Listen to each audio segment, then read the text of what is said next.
Good evening. Episode 274 of the longest running episodic, whatever it is, we don't know. Now, who the hell knows? Still don't know in 2026. No idea. Not know- one earthly clue. I know that. I don't know what it is, but I know it still sucks. And all you people watching should be ashamed of yourself. I don't know if they're ashamed of themselves, Eric. I don't know if they're feeling your shame. Shame. You're trying to give shame. You're trying to give shame, but I don't know if they feel it. I don't know if they feel it. So we'll see. Shame. First comment of the night comes from Mike Ham. I'm here for the party and to make fun of Eric. Making fun of Eric is the party. Eric's wife's best friend. Ooh, yes, true. Facts. Actually, hold on a second. Hold on a sec. Eric, if you're going to have this, hold on. If you're going to have this conversation, if you want to rebuttal, get back there from your box of crap, scoot up to the microphone and say it to our digital faces, not all the way hiding in the back of your room. Hold on. There's only one person that I am aware of this week. I'm just This sticking with week that has texted my wife, has called her darling, and sent heart emojis. Yes. Oh, the heart emojis. My God. There's only one person I know who has done that, and it's not Mike Ham. And gets away with it. Okay? There's only one person, and his name is not Mike Ham. But some son of a bitch is texting my wife, calling her darling, and sending heart emojis. But let's set the record straight then. Ooh, Let that be let's. known.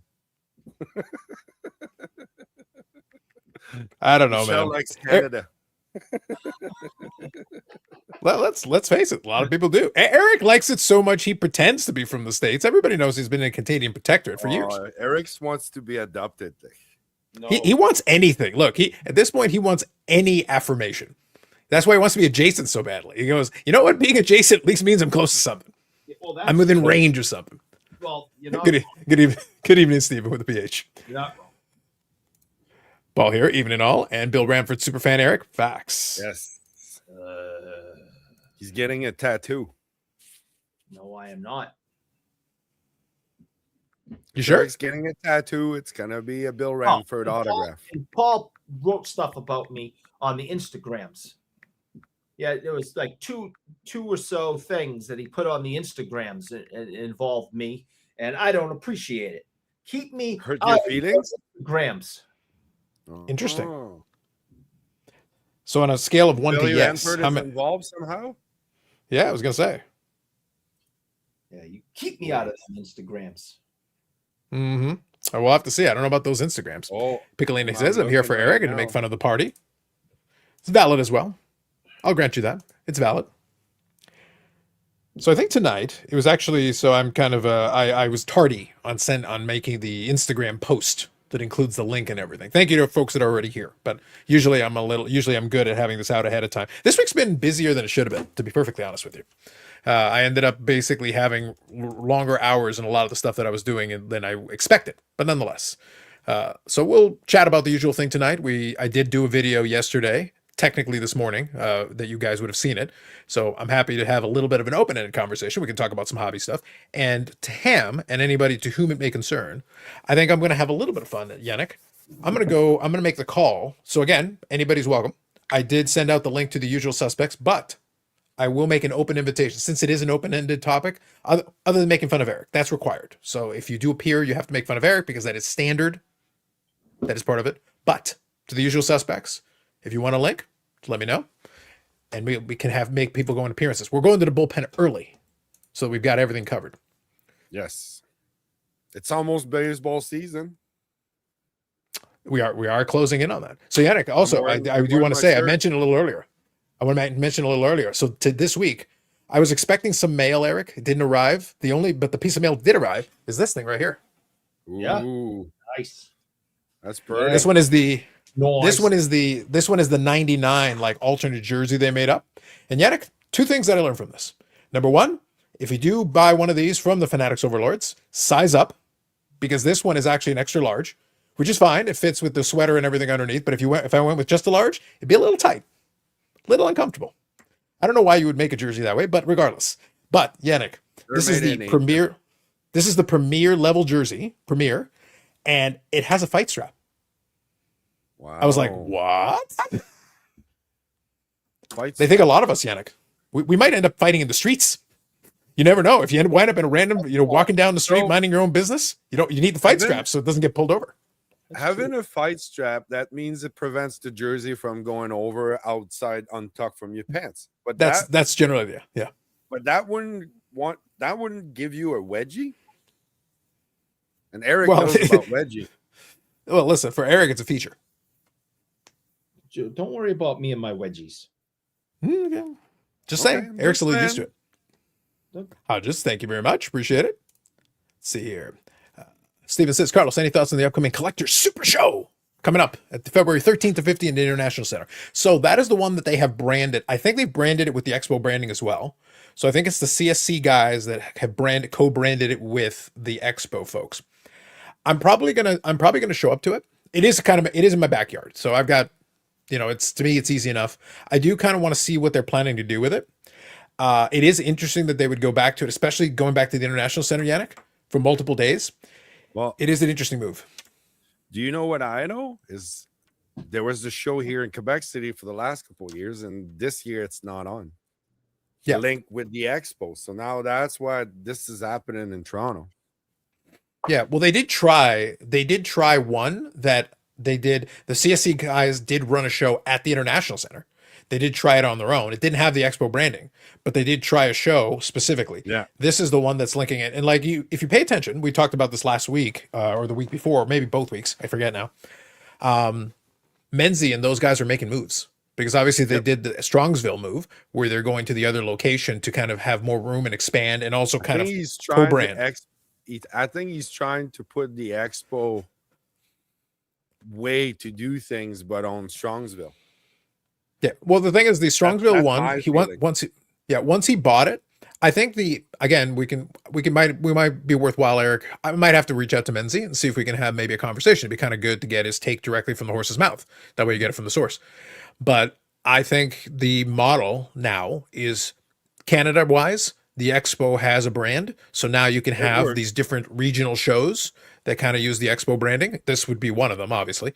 I think the goal, from what it looks like, is over time has been to add more. Well, Strongsville itself is a brand because that show's been around so long now that, you're not going to call it the Strongsville Expo. You're going to leave it as Strongsville, but you can make modifications to it and then make changes based on that. And that's what it looks like. It looks like now Strongsville is going to stay as the brand, but then you just move it to this bigger location, then kind of expand the scope. The name location is irrelevant because technically, if you want to be technical, in Toronto, it would be the Mississauga Expo. So yeah, well, I think the Expo gimmick is no matter what city it says, it's never in that city. No. If there was ever a Boston Expo, it would be in Saugus. It'd be in Marlborough. Shelbyville. We're across the fence.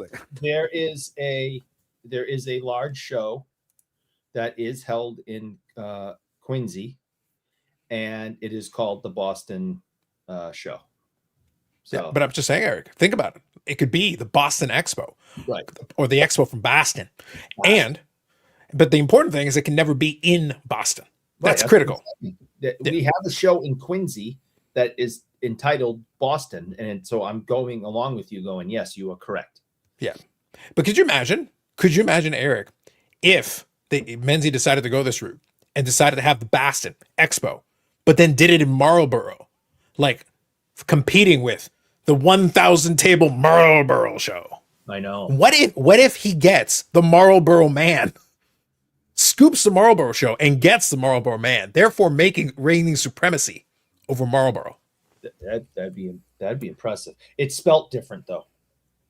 I'm just saying. Look, if they get the Marlborough man, Eric, I know where the advantage is. I know where the advantage lies. I'd be impressed because he's been dead a long time. That, Eric, do not question the level of technology available.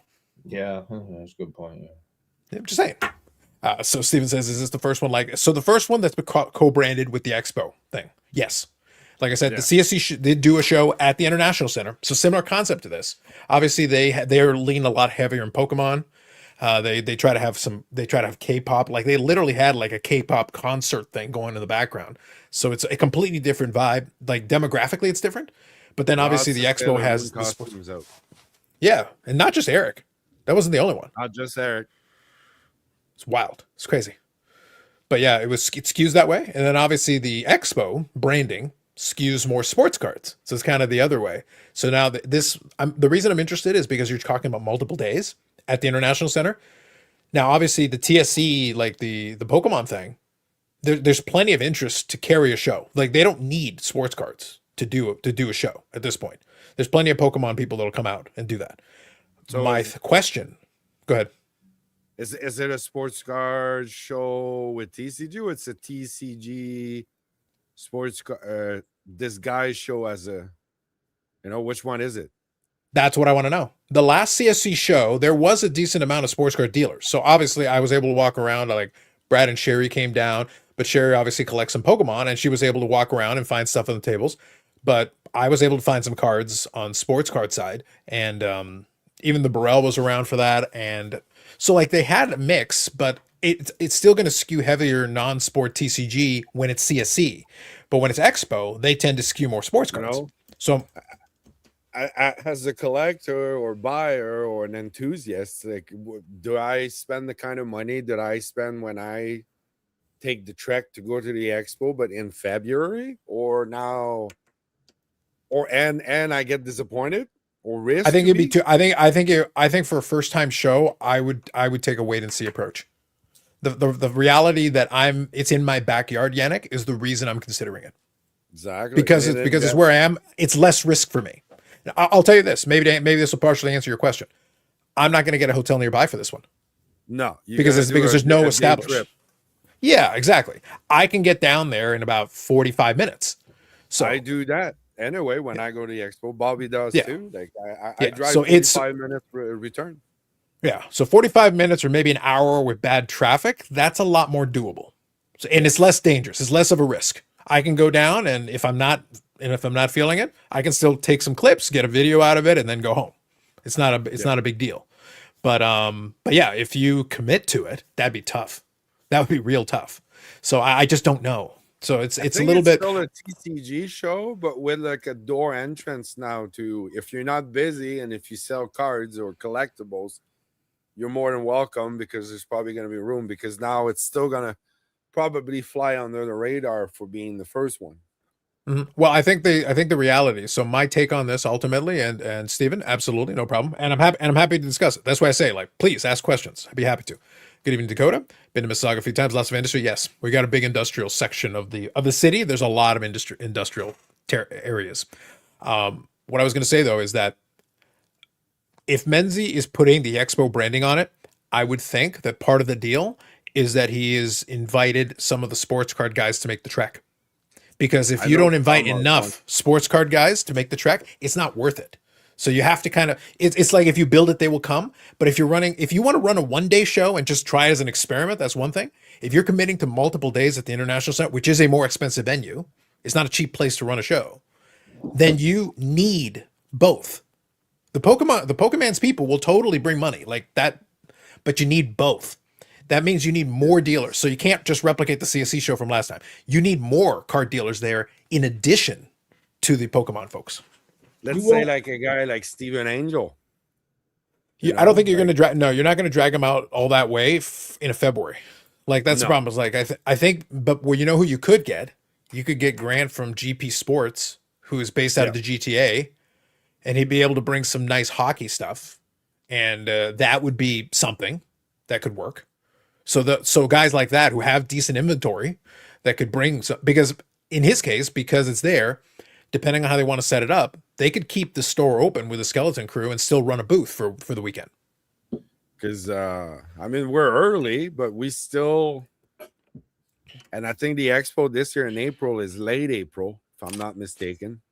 Yeah, so we're I think to your point, still within 120 days of you're gonna have that expense again as a sales person. Yeah, the spring expo, that's the destination show. That's the bigger one. This one is kind of an in between, because the reality is, because the expo is twice a year, you have more capacity than that. Realistically, you could run more shows. I don't think I think it would water things down. That's why I say I feel like where you're going to try to get people, and this is maybe the angle again. That's why I say maybe it'd be worthwhile to talk to Menzie and get kind of the strategy, the thought process behind it. Because again, for the Pokemon guys, They could run a show every month, and it's not a problem. The Pokemon folks are going to be good for it, but you could wear out the sports card folks. You can't have a big sports card show No. in the same venue too many times, because it actually waters it down a little bit. Making it a destination show right now, the big show expo is twice a year. So, Yep. and then if you run those other shows, they're regional shows. The Edmonton Expo is not hurting the Toronto Expo. The Montreal Expo, expo they had there didn't hurt necessarily. They can each stand on their own feet, and they got to see how they do. But this one is kind of introducing another one. And to your point, it's really close to the Spring Expo, so I don't think he's going to try to cannibalize it. But that's why I use GP Sports as an example. Dealers based out of the GTA, they could set up for the weekend. That's not asking too much of them necessarily if they are I think interested. it depends of the distance, probably, because I had the discussion. It was known early in December, I think even late November, that they were joining to do the venue together in February. And vendors, one was telling me, "Oh yeah, this is gonna be big," as in I was like, "Well, see, I was the opposite, thinking it's gonna be more like Pokemon, TCG, and such." And then another friend that I had to and I'm talking here regular guys that have been going to the expo for 20 plus years, and one of them had he didn't even have any clue of what I was talking about.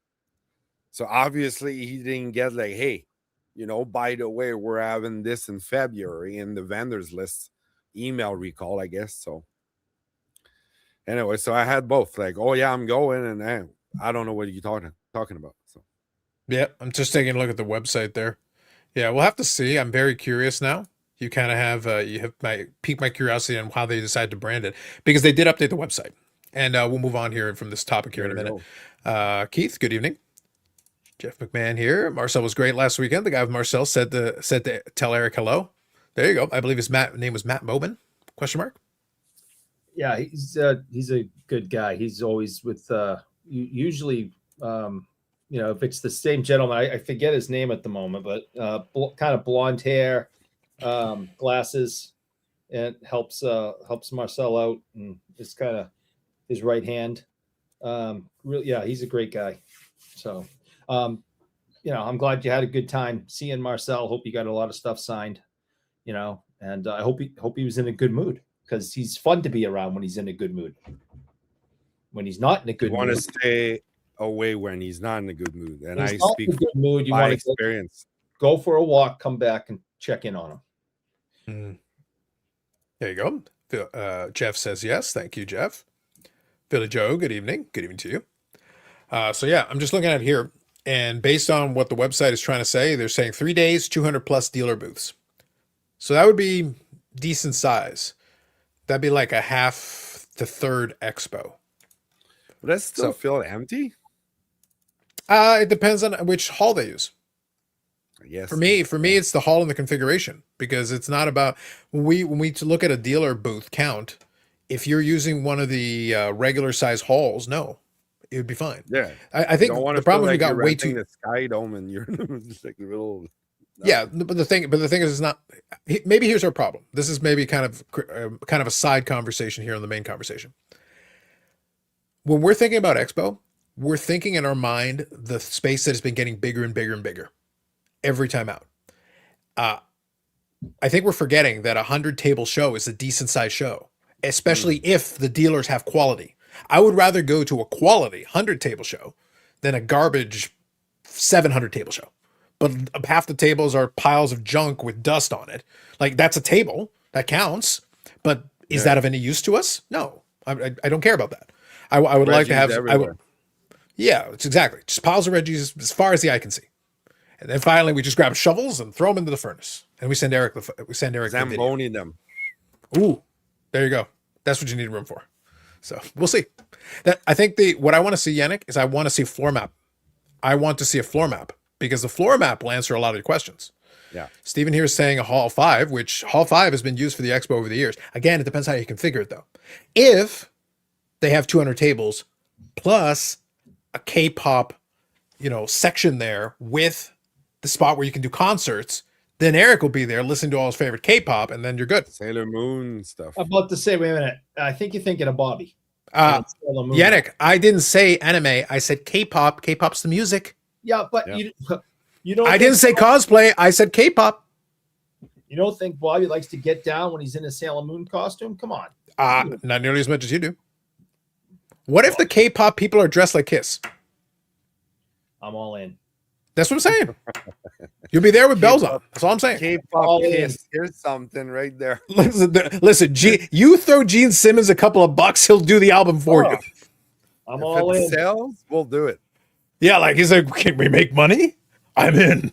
Let's go. You're not telling lies. You're not telling lies. How about Kiss mayonnaise? You ever thought of that? Why don't you shut up? Eric is like, something I love with something I hate. I'm torn. What am I gonna do? Well, I mean, they'll sell anything, and they sell coffins, condoms, right, everything. So I They haven't done mayonnaise because you wouldn't know about it. It's only amount of time before Kiss mayonnaise exists. I'm just saying, at that point, how does your fandom play into that? You're like, Gene, no, Gene. Takes his Kiss Army card and he rips it. The betrayal. You've betrayed me, Gene. You got that right. I'm out. Yeah. Yep. Ham says 100 table show is weekly for me. Yes, we know, Florida man. We would discuss this. I was saying, now to be honest, if you're saying 100 table show is weekly for me, you're letting me down, because the way I've pitched it, Ham, I was telling people that you have 500 table shows every 50 feet.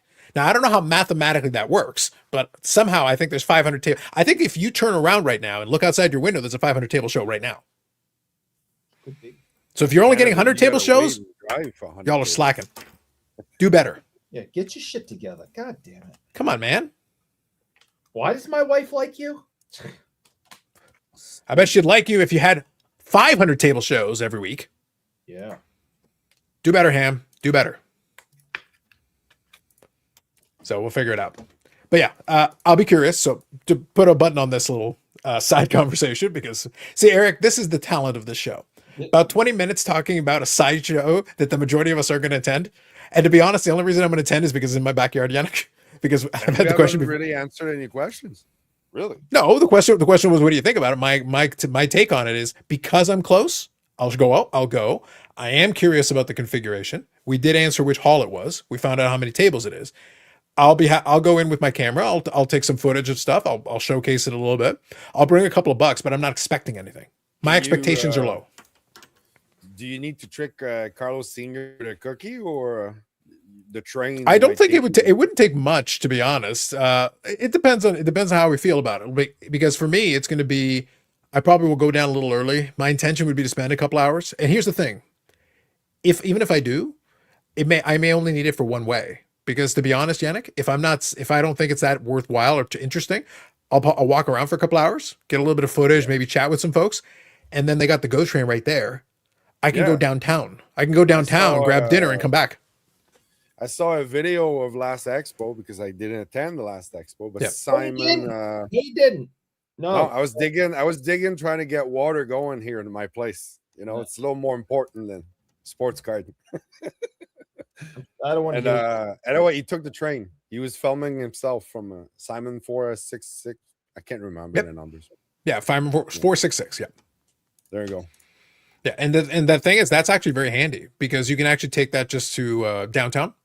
You can head over. So again, depending if I go early and I head up to downtown from the train, much takes you to the door, or you walk the parking lot across, go for a sub, and then come back to the show, and then get Carlos Sr. to pick you up, whatever later, and go home.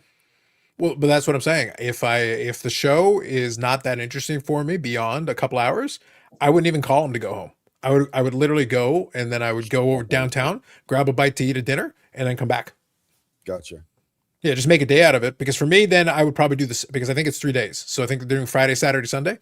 I'd probably pop in on the Saturday just to see how busy it is, because that'll probably be the busiest day, and see what the vibe in the room is. Feel the vibe. We'll have to see. Yeah. Hey, listen, man, you gotta do research. We do it for the content gods, Yannick. Do it all for the content gods. Can we go back and examine you using the term talent in describing this show? Eric, talent is when I'm speaking of talent, I'm basically talking about me and Yannick. Okay. Well, that's just because I'm on the screen. It could have I been wasn't- anybody. I wasn't. Yeah. Oh yeah, I wasn't sure. I just wanted to clarify because I was confused. Oh, would it help you, Eric? Maybe it would set your mind at ease, perhaps. Uh-huh. Would it set your mind at ease to think about Kiss mayonnaise? See? Which scumbag did sent that? It's I'm been just done. saying. We have people. God damn it. Think about Eric. You could mayo There's- on your sandwich all night and every day. No. The And I'm second not guy, the looking- Paul Stanley guy, looks kind of like the Joker mixed in between. But It might have been. Look, all I'm saying, Always saying. you can mayonnaise all night And and every day. no, all night, all day, buddy. I shall not. Come on, Eric. You have to appreciate there a little bit. Nothing. I don't want to. I do, but Brutal. I don't want to. You don't want to, but you kind of do. That's a little extra, Eric. Look, 2026. Generally, I don't have a musical interlude included in the episode. Yannick, there were 0 musical interludes included from me in the entire 2025, and already in January, I've given you one. Yeah, you don't tend to sing to me. That's No. that's- It was a special moment, Eric. It warranted. it's It warranted that little extra. Enjoy it. appreciate We're putting a little extra effort this year, Yannick. Just a smidgen. a A smidge. smidgen. Look, Eric, we don't want to set false expectations. No, If we start setting false expectations, that could be problem. That could be Thou trouble. shalt not Not effort. Thou set the shalt- bar high at all. Yeah, Ever. that's right. Thou shalt not effort. That's a rule. Come on. Like we kind of leave it on the ground. Here's the bar. I'm not picking it up. Hurt my back. I'm not picking that up. You picking up? No, I'm not. I'm not picking it up. Screw that. There you I, go. I picked something from Marcel not too long ago, which is I don't know. Well, if give you me ever 1 seen second. it. I'll zoom you in. Hold on 1 second. Yeah, I'll just go finish for typing it. here and I'll zoom you in. Yep, no problem. Yeah, so let me just make sure I've got this done. Multitasking a bit. All right, you're good. Hang on. Let me zoom in. What is Yep, this? you're good. It's a business So- card Oh, with like his autograph. It's not facsimile. It's autograph, and all yeah, right, and that's cool. All right, I'm gonna compliment you after I poo poo this. Mm. there you go. Yeah, all right. So just wait for the whole thing. That is that's cute and all. Mhm. I don't think it's very rare for him to hand out autographed business cards. What you Probably do- not. Here comes the compliment. Shut up. Mm. What you do have is a one of a kind Marcel Dayon autograph baseball program with Marcel in it as a baseball player. That is something you should show. I did show it before. Yeah, but listen, you just flashing a business card with his autograph on it isn't that exciting. You have Wow. a one of a kind item. And you're welcome, by the way. We are in a YouTube Hall of Fame campaign. That's facts. These are facts. Yeah, And I if think if we're on a Hall of Fame campaign, let's show the good stuff. all right. And I think the other thing is I believe that Brad was on the IRP, and I think they're setting their stuff for early February. So it's a little later than usual. So that's why we haven't heard anything specifically on it yet. So in progress, TBD. I'll double check once we get the official, and then we'll know. I can always check in. It's a mess for now, so whatever. I'll Yep. find it. All right. Anyway, yeah, Yannick found a it had to have been like from the late 50s, early 60s. I think it's I think it's like 67. 67. Yeah, I was gonna I say think the his rookie year. His rookie year was what, 71? Yeah, as soon as, it came 71. out, as soon as I said it, I'm like, that's wrong. He Yeah, said he so told it us had a to be story late about 60s. something about it's the only time he had the time where it was possible for him to play baseball Yep. or something. So, but yeah, Yep. Marcel, I definitely have a 101. You want a real 101? That's a real fucking 101. He was impressed when you handed him that.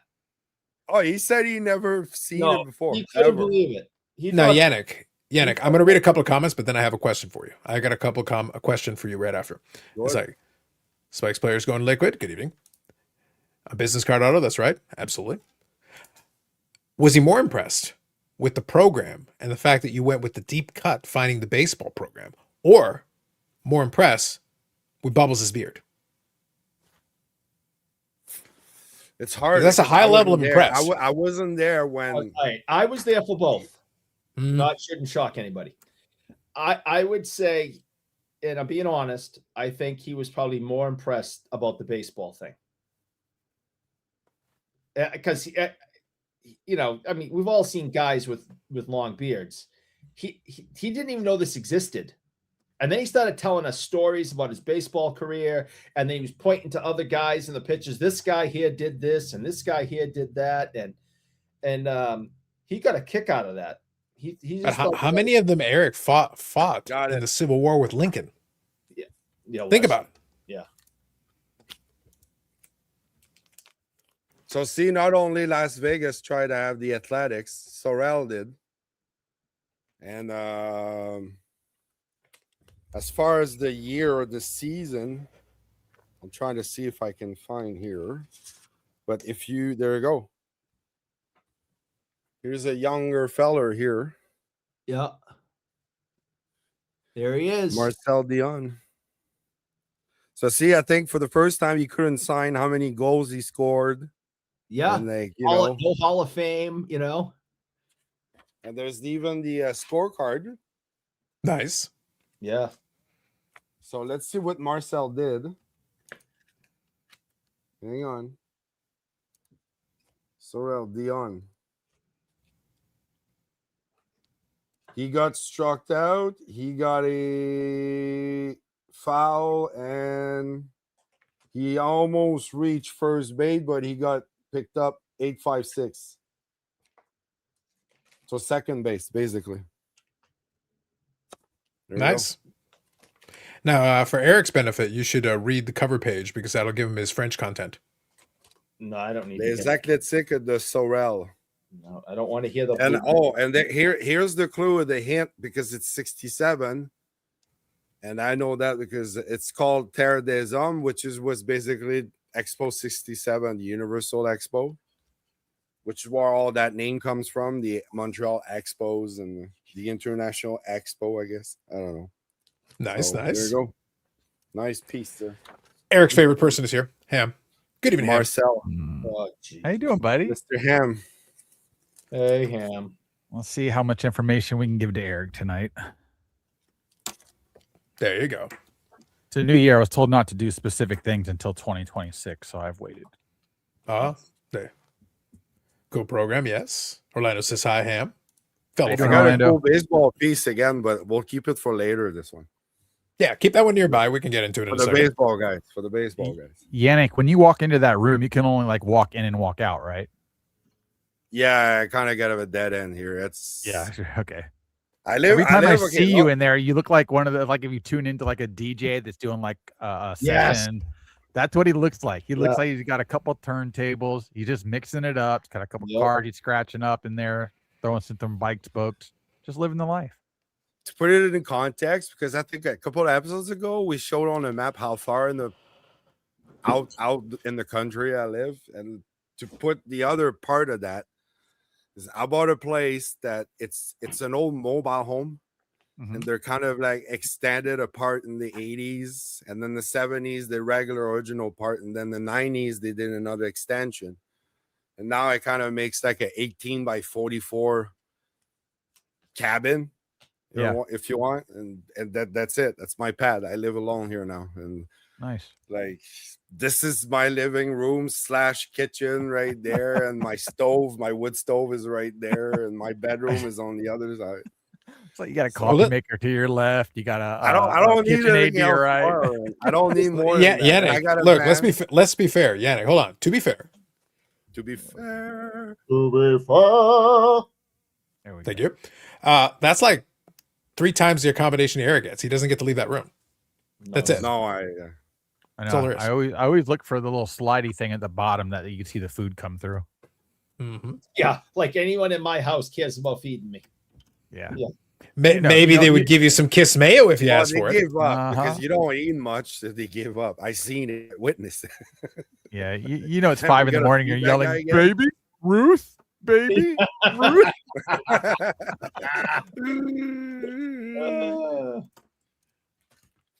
Plus, Eric, the list of things that you won't eat is longer than like the list of people that are right now angry at you, basically, most of the time.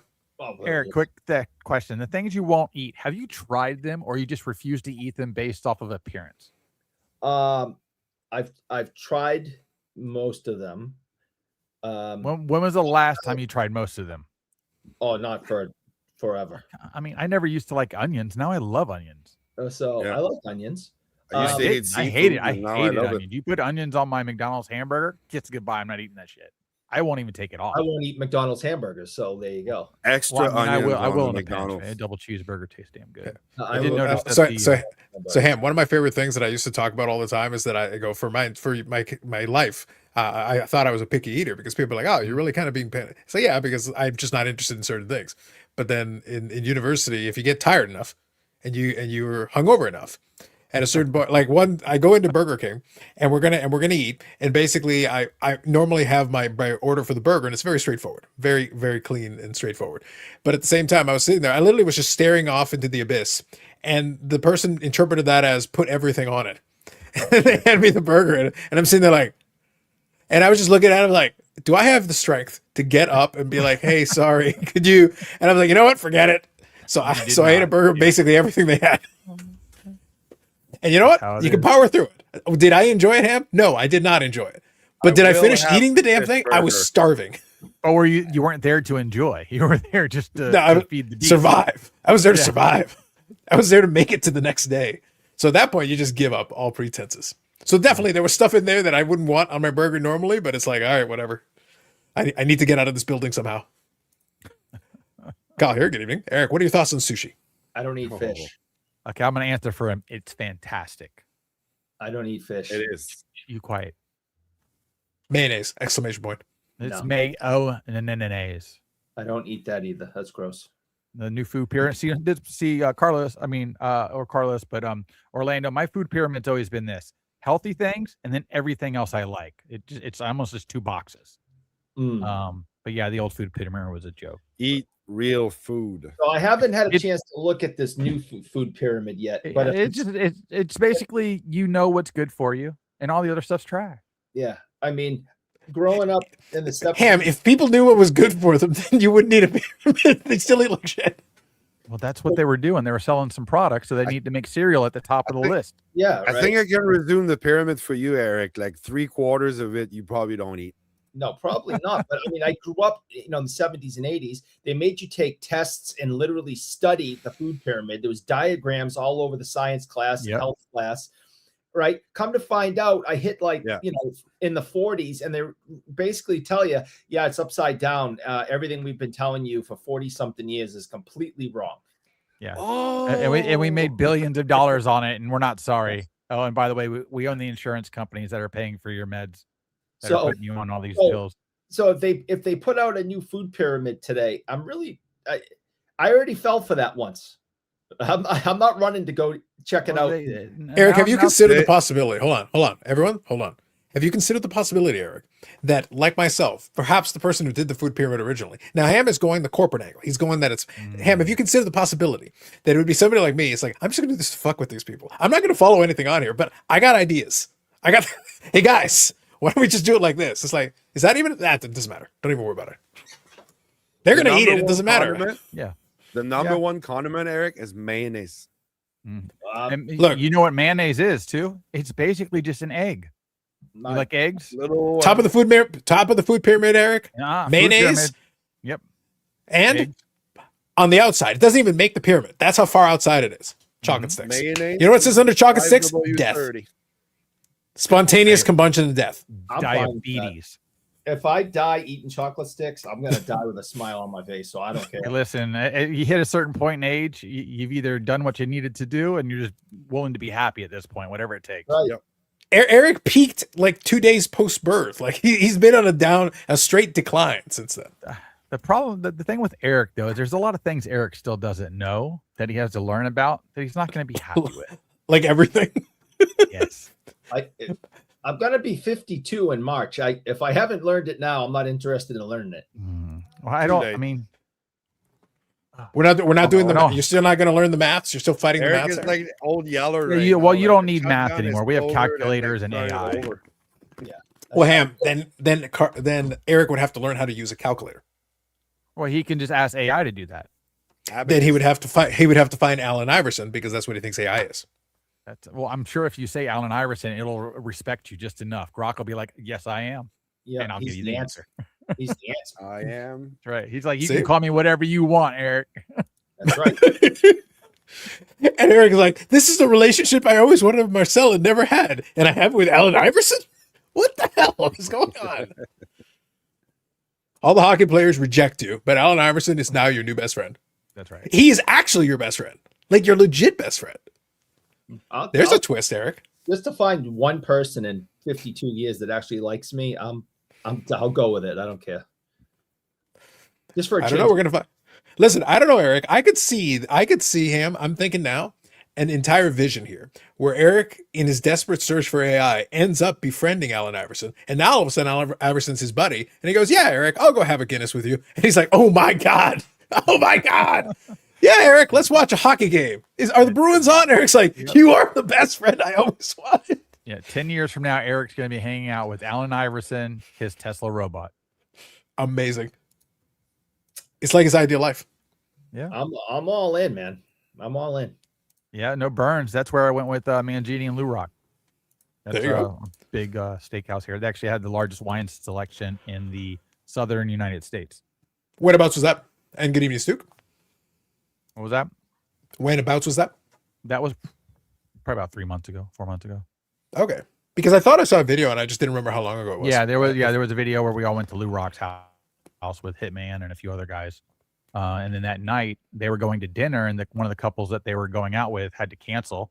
And Burns is one of those places you need to make an 8-month reservation to get on a Friday night. Like, it's impossible. And we were at the house, and he's like, "Would you and your wife want to go? We have reservations." And we're like, "Sure." So I called my wife, and she's like, "Hell yeah," because she had never been. And I was like, "All right, I'm gonna come in. We're gonna get dressed, and we're gonna go meet them there." We got about an hour left, so that's what I we gotta ended up put doing. some damn pants. Yeah. Well, that's one of those places. Yeah, you have to wear pants. You have to wear like a polo. Yeah, like there's rules to be able to eat there, and they don't care Something how with a famous little you are. crest on. Yeah, they've kicked out rappers and stuff to try to come in with tank tops. Are like, no. So what you're saying is that Eric has to be like, "Wait, so I got to put pants on to reject all the food you have? You sons of bitches." I need I to wear got pants one. to eat cheese pizza. Yeah. Well, I got tricked once at a fancy restaurant. So Michelle got a part of her bonus years and years and years and years and years ago was a $200 gift certificate to the Capitol Grill. I don't know if they have those anywhere else, but Yeah, we have one down here. It's very expensive, right? It's not a place that we, especially then, would have ever have gone. So we looked it up on what little internet existed, and I actually even called them to find out what the dress code was. And they were like, men should be wearing jackets and ties, and women should be wearing it. Oh, okay, great. So we're really young at the time, I think we're in our mid 20s, late 20s, and never been to a place like this. So I think I had like one suit that was for weddings and funerals that fit like crap and looked horrible. Thin leather thigh, fucking zipper. I don't even remember. So, anyways, Eric wears the clip on. Has to. No, I can tie a tie. So I'll just finish it quick. So we get all dressed up. We go. I'm really uncomfortable because this isn't what I wear to every single day. And we go and we sit down. We're having dinner, and we look over to our left, and there was a construction crew that just came off the street, came in and sat down at a giant banquet table, just filthy, rotten, just out there working in the street all day, and came into the Capitol Grill to have dinner. And I'm going, yeah, I'm not falling for this ever again. Yeah, there's not a lot that actually guarantee it. I mean, because some of our finer steakhouses down here, people are flip-flop shorts and a t-shirt half the time in Florida. They don't care.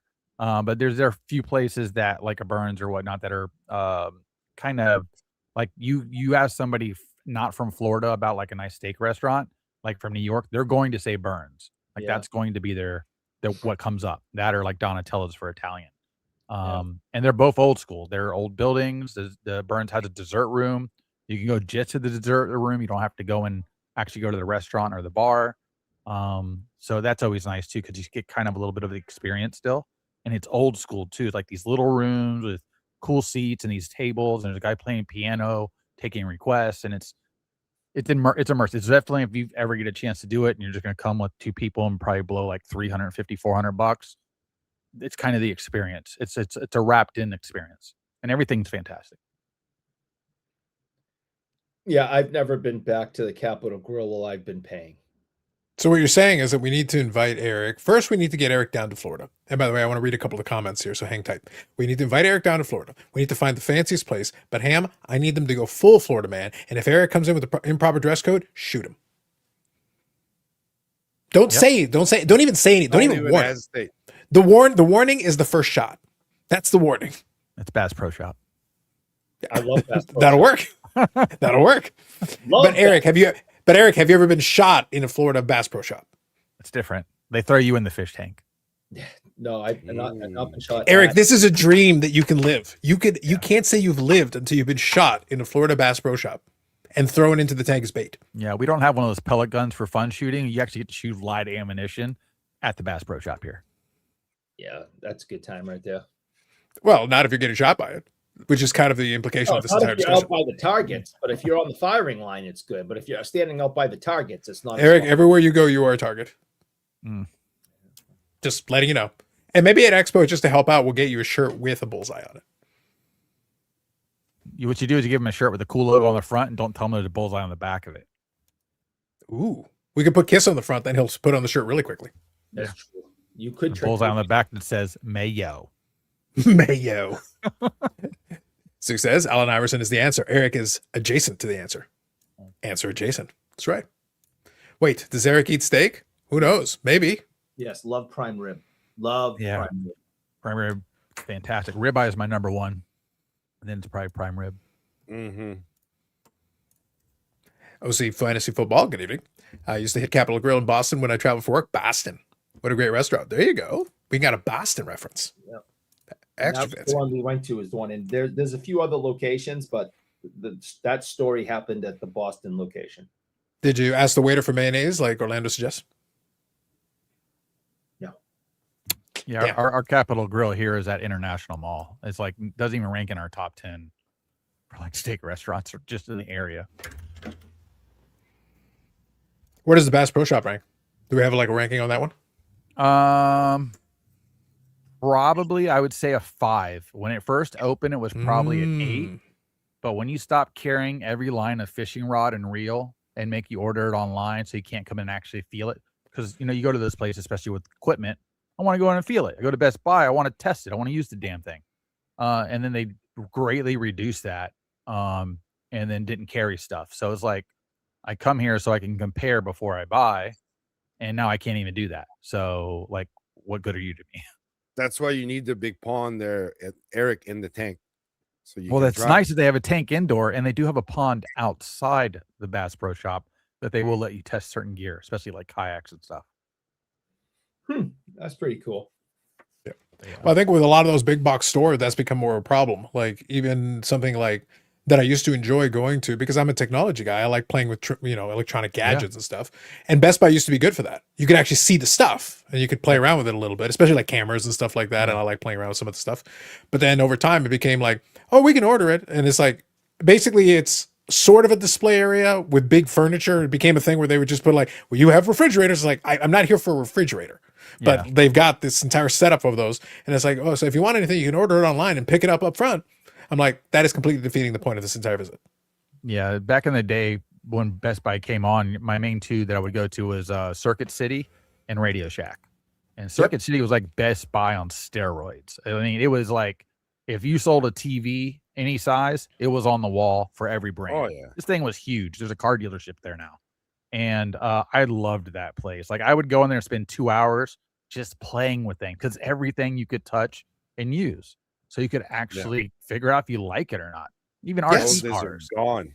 Yeah, Yeah, and that was the whole point. To your point, that was the whole point of that. Look, if I'm going to go in here, it's not like I'm getting discounts. Like most of the time, even the stuff that's on sale isn't really on sale.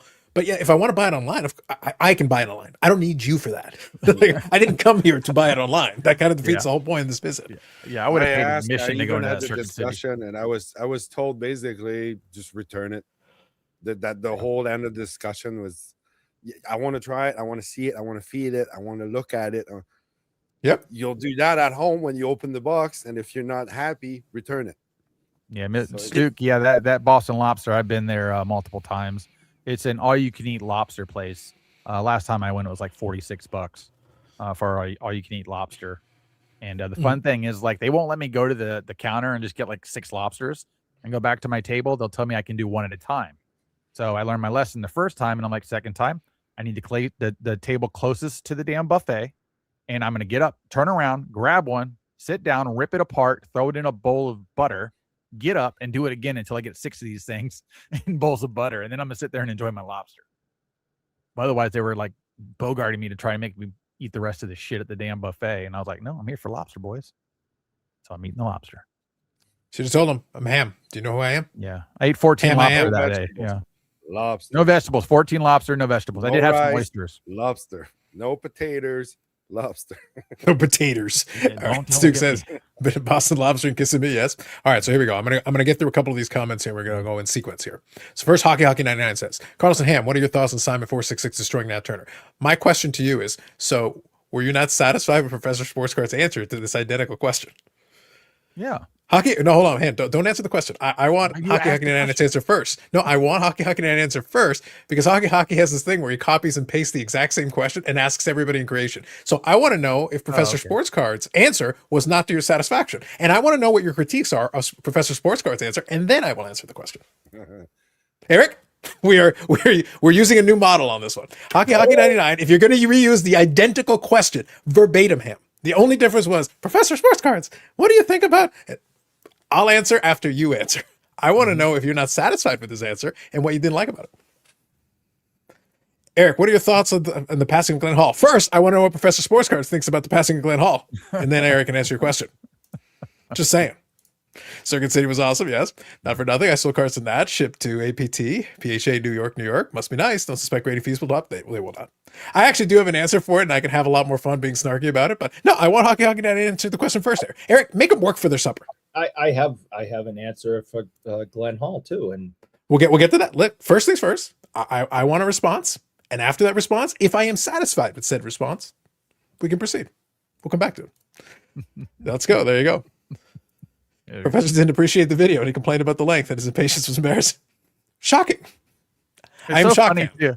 Professor, which I'm going to be on Professor's show, I think, on Tuesday. I saw that too. So here's the thing. I don't actually. So I'm going to be clear. I'm going to be very transparent. I'll be transparent.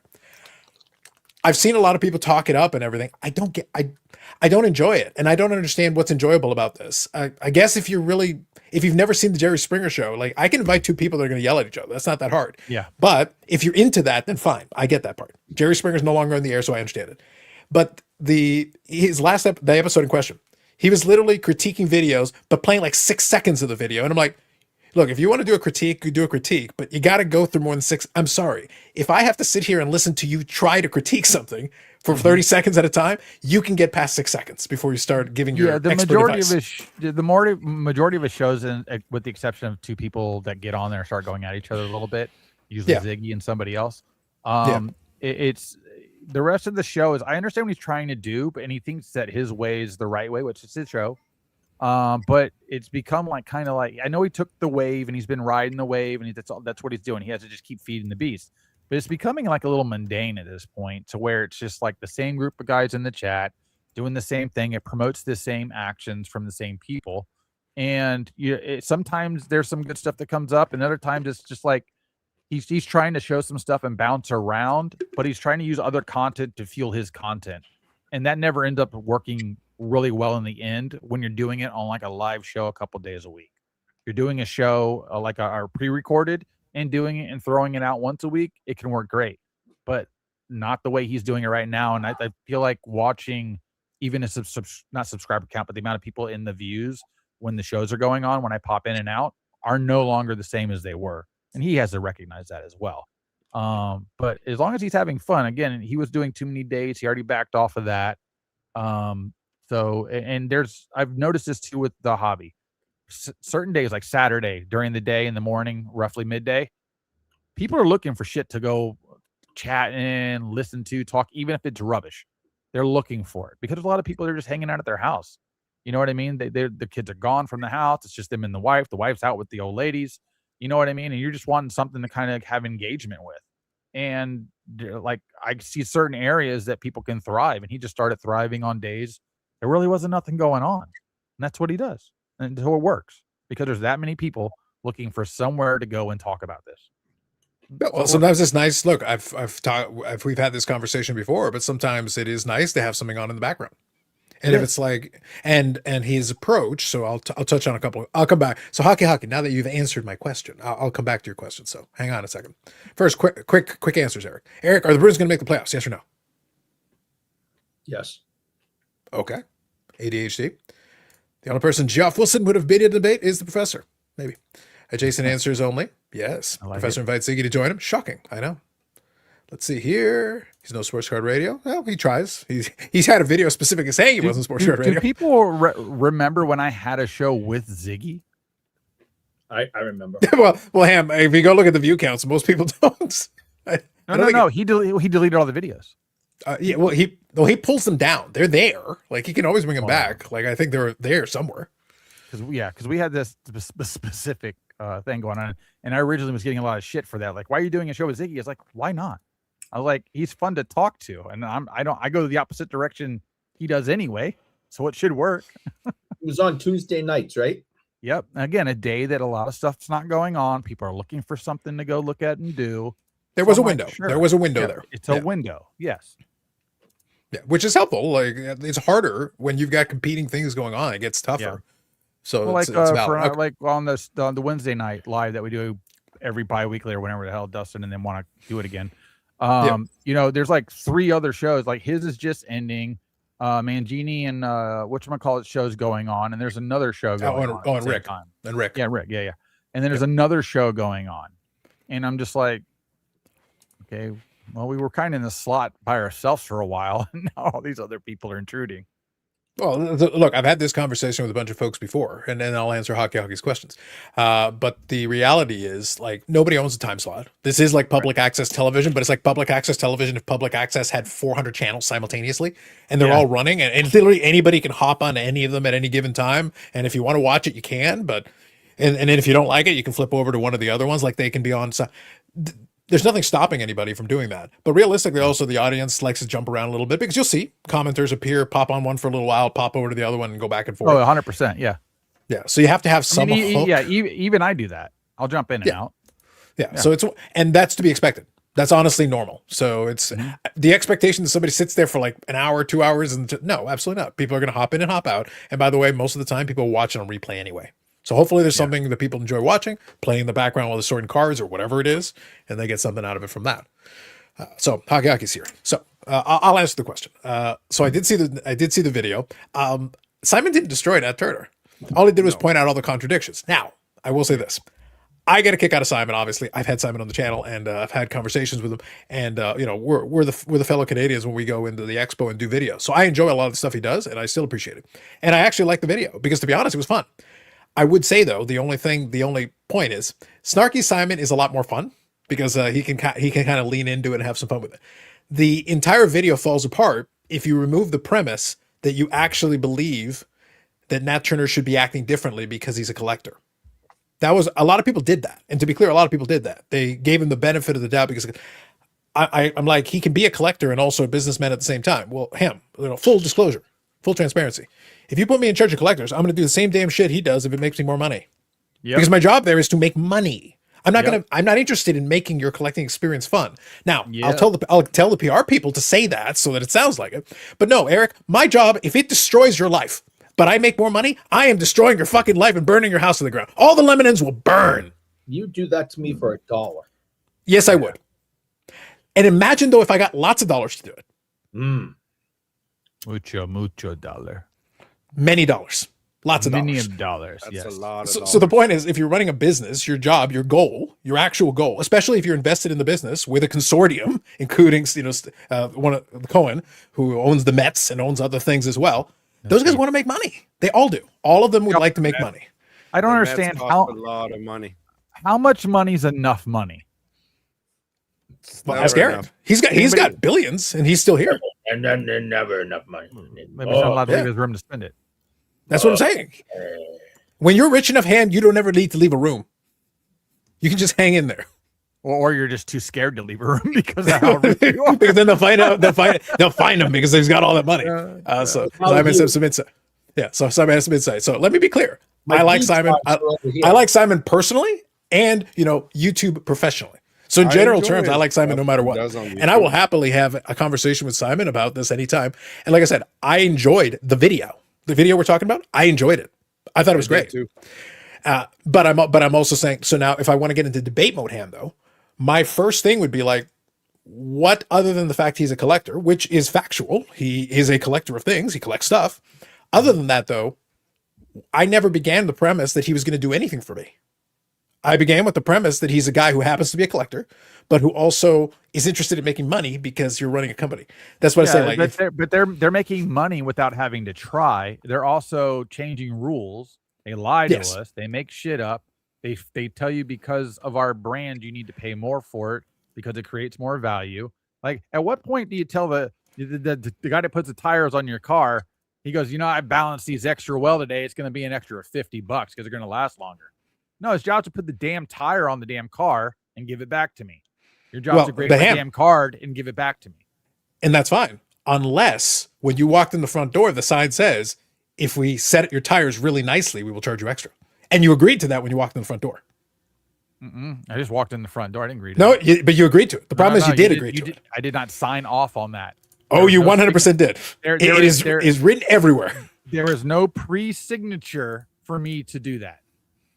Your pre-signature was the moment you filled in that form, which clearly says it, and there's a whole chart, and there's a bunch of things in there. It's all there. How the law works. I don't know. It's going to be really interesting with what goes on them. I don't know if they're going to end up letting them keep Beckett, to be honest with you.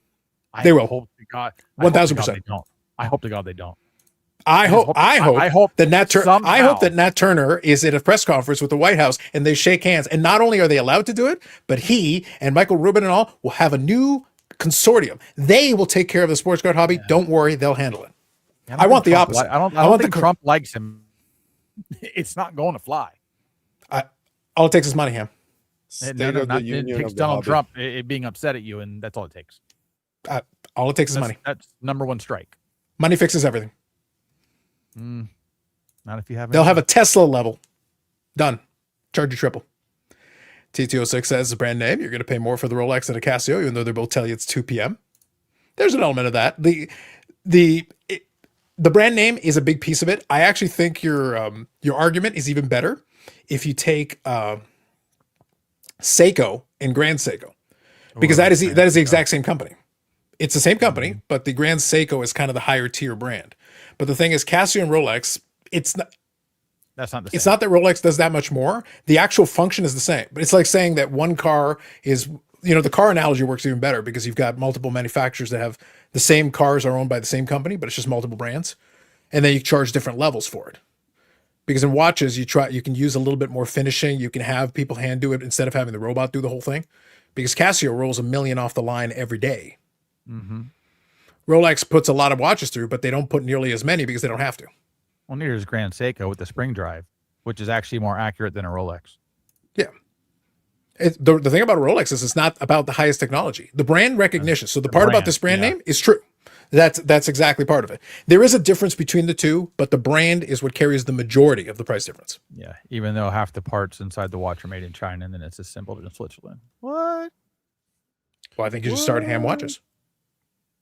No, I mean, I enjoy watches. I've always enjoyed or would like a Rolex, but honestly, if you gave me an option between day-date Rolex or a King Seiko with the spring drive, I'll take the King Seiko all day long. I think, well, you need Grand Seiko for the spring drive. The Grand Seiko, sorry. Yeah, but no. Here's the thing: as a watch guy, the Grand Seiko makes a good product, and dollar for dollar, like for what it is, it does very well. Man, their cocktail watch is gorgeous. It's gorgeous. But to the point about branding, though, you got to basically know what you're looking at, because somebody else will go like, wait, how much did you pay for Seiko? No, it's a little different. The grand means something here. The word grand is actually there for a reason. You see that 60-second arm that's moving flawlessly like it's sweeping in the wind? Yeah, and there's no tick to it, buddy. Do you know how hard that is to do? That's why. The problem is then you have to have that conversation. And then all of a sudden it becomes like Eric with math. Confusion. I love watching that 60-second hand just sweep like nothing's happening. Look at that. It's beautiful. Yeah, Nick, I'll take the Grand Seiko sponsorship anytime. We'll bring him back on. There we go. No problem. I'd love to learn I will more pitch on the watches. shit out of it. I'd love to learn more on watch. I have a watch. I own a shitty watch because I'm not careful. Watches are so you bought a Kiss watch? Watches, and I'd love to own. I was born in 1980, and I'd love to buy a watch of my birth year. There you go. And that's cool. That's a great thing to do as well, because I mean, we probably have some really cool Accutrons. I was born in 78. I would probably go for an Accutron at that point. They could have some fun with that. That was a marvel of its time. It was. It really was. I wouldn't necessarily want a vintage one unless it's been taken care of. Like if you take care of it, you have to be careful with that, because it is. Look, here's the thing. Just so we don't get too bogged down on this, the thing I like about watches is I could do 6 hours on watches. It wouldn't even be a problem. I can do it with you too. Yeah. So the thing is that it's mechanical. I love the mechanical part of it, and when it's done well, when it's done extremely well, that's what's great. With the Accutron, it is amazing technology, and it is a historic thing that they did with it. Yeah. But it's also a mechanism that can break down, and you got to be super careful what you did with it. Very much. Yeah. So like you got to be a little careful. So Eric, I do want to make sure I didn't bypass this one. All right. So now do you want to answer the Glenn Hall piece? I was pretty sad to hear about it. Obviously, he lived to be a very old man. So, how old was he? 94. Oh, dear Lord. Good for him. So, good for him. It isn't like he didn't have a long life. He was a friend of the store. I had the pleasure of talking to him 2 years ago when he was 92. And quick story, we wanted to get some stuff signed, but he had officially and publicly stated that he will be withdrawing from public life. Don't send me stuff. I'm done. I'm not signing anything else. I'm not doing public appearances. My time in the spotlight is over. I'm 92. I'm done. So, so everyone's like, well, that's that. Well, the owner of the shop, my friend Phil, has been friends with I'll call him Mr. Hall, for a long time. He prefers Senor Hall. Senor Hall.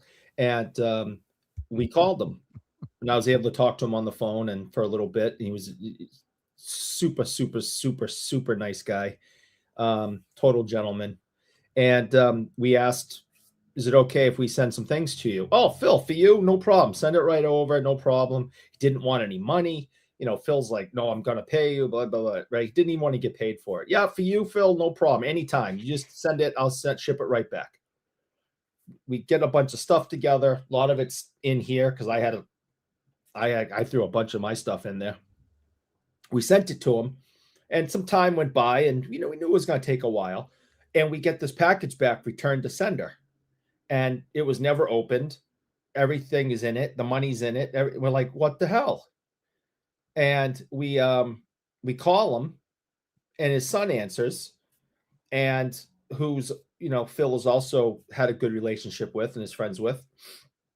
And it's like, we just got this back. It's returned to sender. And he's like, oh no, that was from you. I'm so sorry. Dad doesn't do stuff anymore, but, and he didn't tell me that this was, Mr. Hall didn't tell his son that he agreed to do this and wanted to do this and invited us to do this. And his son is, I'm sure, caring for his dad, 2 years ago, was part of saying, my dad doesn't do this stuff anymore. So anything that came to the house automatically got sent back. And he never, ever looked to see that it was us. And Mr. Hall never, ever told his son that, no, Phil's sending some stuff over. So we sent it again. And that time, his son, Mr. Hall's son, was looking out for it. And, and got it all signed. Everything was perfect. 92 years old, autographed, perfect. Then same autograph as when he was 22. I mean, it was awesome. A lot of it is sitting, right up there. You guys can see up top here. I have a picture here that he has signed. I have 2 pucks here sitting on this shelf of him. So I got 3 things right there that I sent out that time. And I have some other things that I also had done.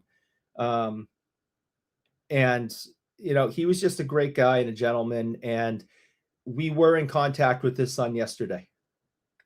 Phil and I were talking about, it's sad that, Glenn passed, and Phil was really sad because they were really friends. I've only talked to him on the phone once 2 years ago. They've been friends for a long time. And I said, well, have you reached out to his son yet? And he goes, it's funny you mentioned that, because 3 minutes ago, his son had just texted Phil. So, they've been in contact, and, all the sorries and sympathies and all that. So, condolences. Yeah. So, I mean, it's just, this guy played in like 502 games in a row. 552 if you add playoffs. In a effing row. You can't get a goalie today. Most of it with no mask on. No mask, right? Yeah. Oh, so you can't get a goalie today to play 3 games in a row. This guy played over 500 games in a row. Yeah, you can't get me to play one game in a row with no mask. Yeah, in a effing row. Now, a quick little connection to Boston, of course. When Bobby Orr flies through the air, it's Glenn Hall who he's scoring on for St. Louis, who is wearing a mask at that point in 1970. Carlos, you're muted, bud.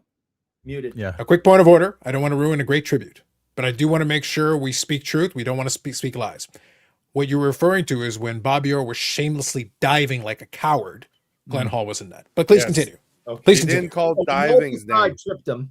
So when Noel Picard tripped him, 4 versus 4 crime, because Picard also wore 4. Not the way I saw it. It was 4. Yeah, I believe it was very clear. Nobody was near him. Nobody touched him. And people complain about LeBron James. He's basically, I'm just being Bobby Orr. Yeah. Ah! Yeah. So, Anyway, go on. So, anyways, it's sad. I mean, if you're a true hockey fan in the history of hockey, this is a loss that we're losing all our legends. They're getting to this age and they are passing on. And he was just Mr. Goalie. That's his nickname. He had Mr. Hockey is Gordie Howe, and Mr. Goalie is Glenn Hall. And it's sad to watch your heroes pass on. So. Very sad to see the news. I'm glad I have a Glenn Hall story to tell. It was not that exciting, but I do have Glenn Hall story to tell, and that makes me happy. So, very cool. There you go. Good stuff. All right. So real quick, I'll get caught up on the comments. Thank you all. All right. Hockey says, I remember a rival channel wouldn't have any negativity when there were naysayers after the Turner hire. Now they crap on PSA Weekly. Damn. I bet they have floating heads. I can get a Rolex in Chinatown, New York City for $12. Quality. Hashtag quality. Yeah. It's a Folex. Yeah. It's a Folex. Yeah. Well, it was actually a true story. Kind of you'll enjoy this one, Ham. Carlos Sr. Back in Panama he wasn't a watch collector per se, but he likes mechanical things, and so do I from that perspective.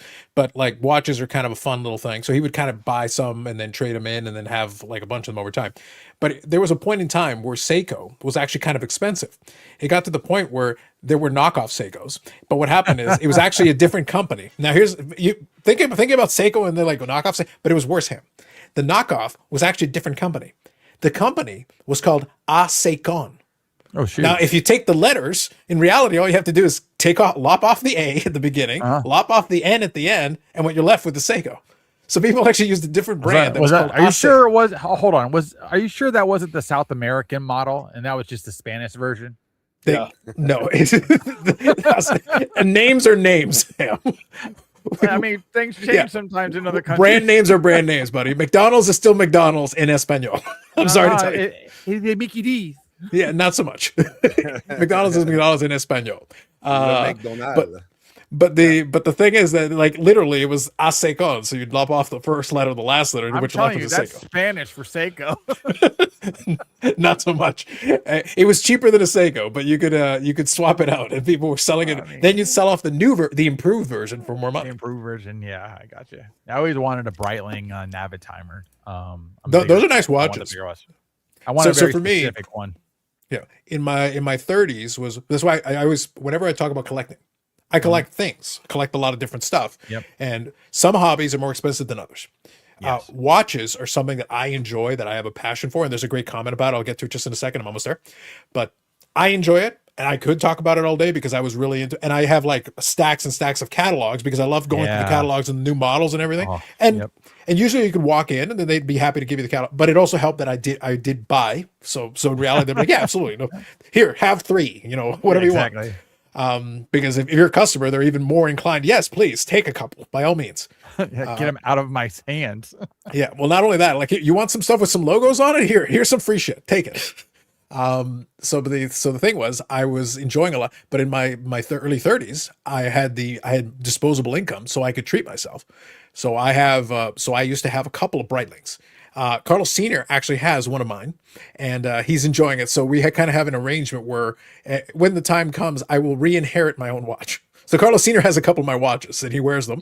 So I will basically re-inherit. That's all. Yeah, I will re-inherit some of my previous collection, but I've still got my stuff. And to Yannick's point, I do have a couple of Rolexes. Carlos Senior has one of them, and the other one is actually a birth year watch. I went and found a pre-owned model that was a birth year watch for me. So that was a big thing that I wanted to have one of those in my collection. So that was really fun, and it was good. So I kind of enjoy that, but it's expensive. So it's one of those Very expensive. It's more expensive than cards. yeah. So one of the perfect examples, Eric, and you'll kind of appreciate this. This year, or right at the end of last year, it was the 20th anniversary of the Omega Planet Ocean. So it's a specific kind of model they started doing about 20 years ago. I have one of the early year models that I actually bought brand new.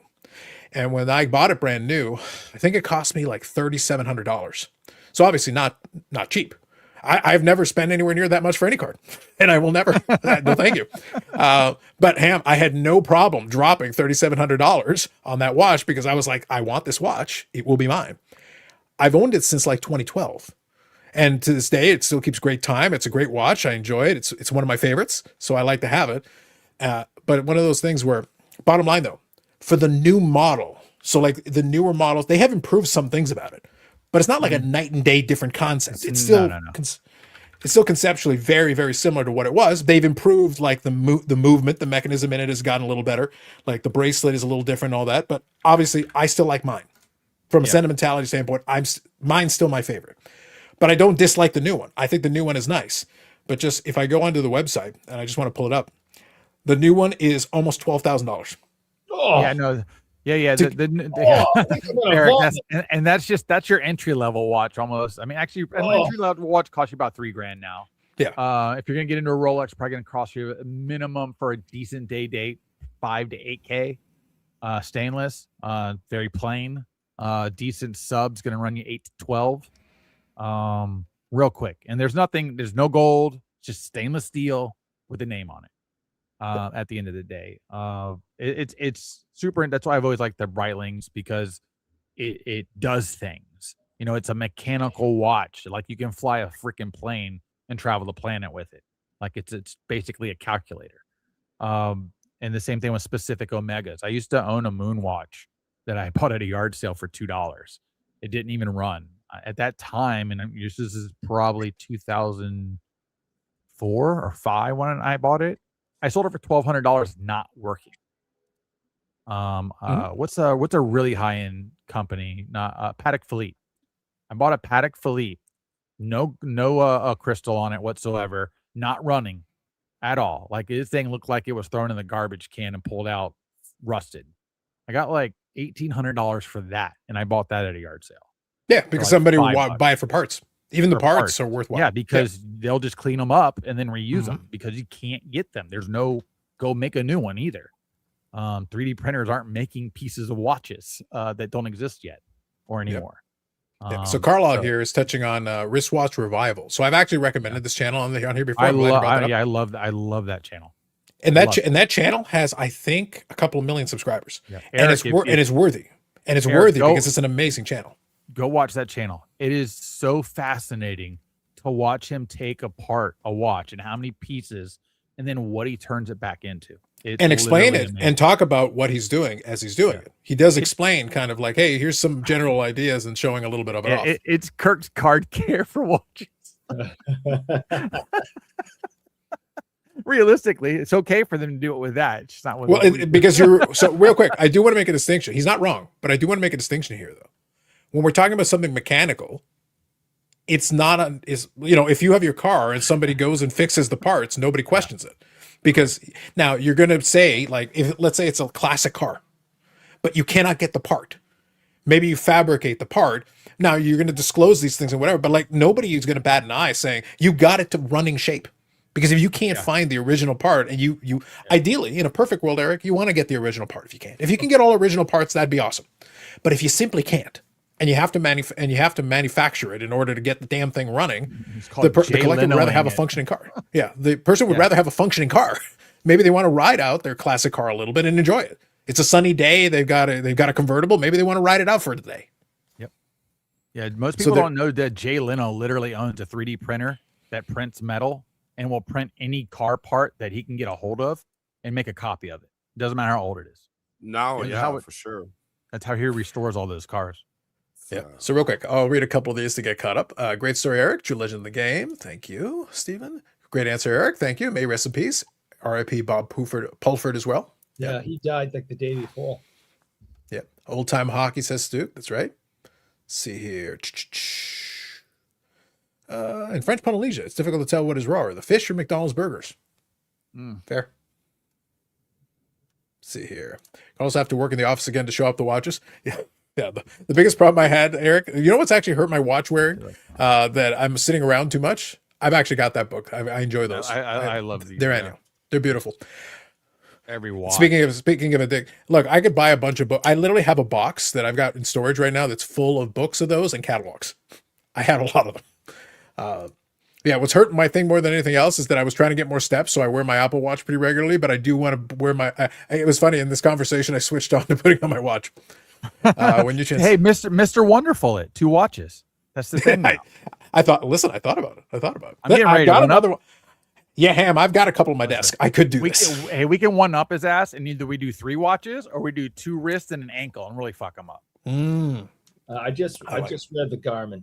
That's what I've worn for the last. The Garmin's a fantastic watch for what it does in our time. It's probably actually the best working watch.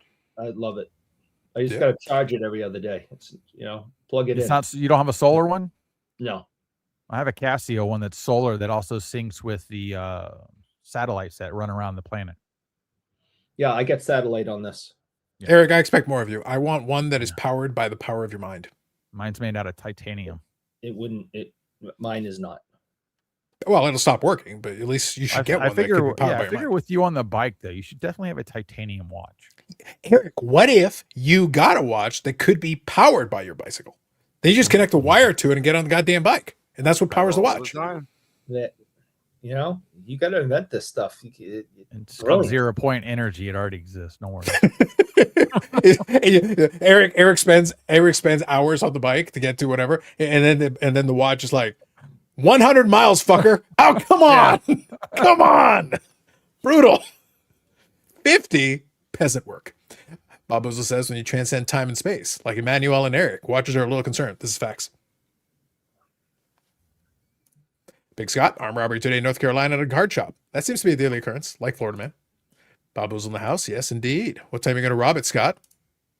That means I have to do something. You know it, Scott. Let's see here. Wristwatch Revival is very ASMR. Yes, I do enjoy it, though. It's very relaxing. Look, I appreciate the work because he does good work. Like, it's very impressive what he does. Well, even his voice and the editing he does for the video. I mean, his production value is very high.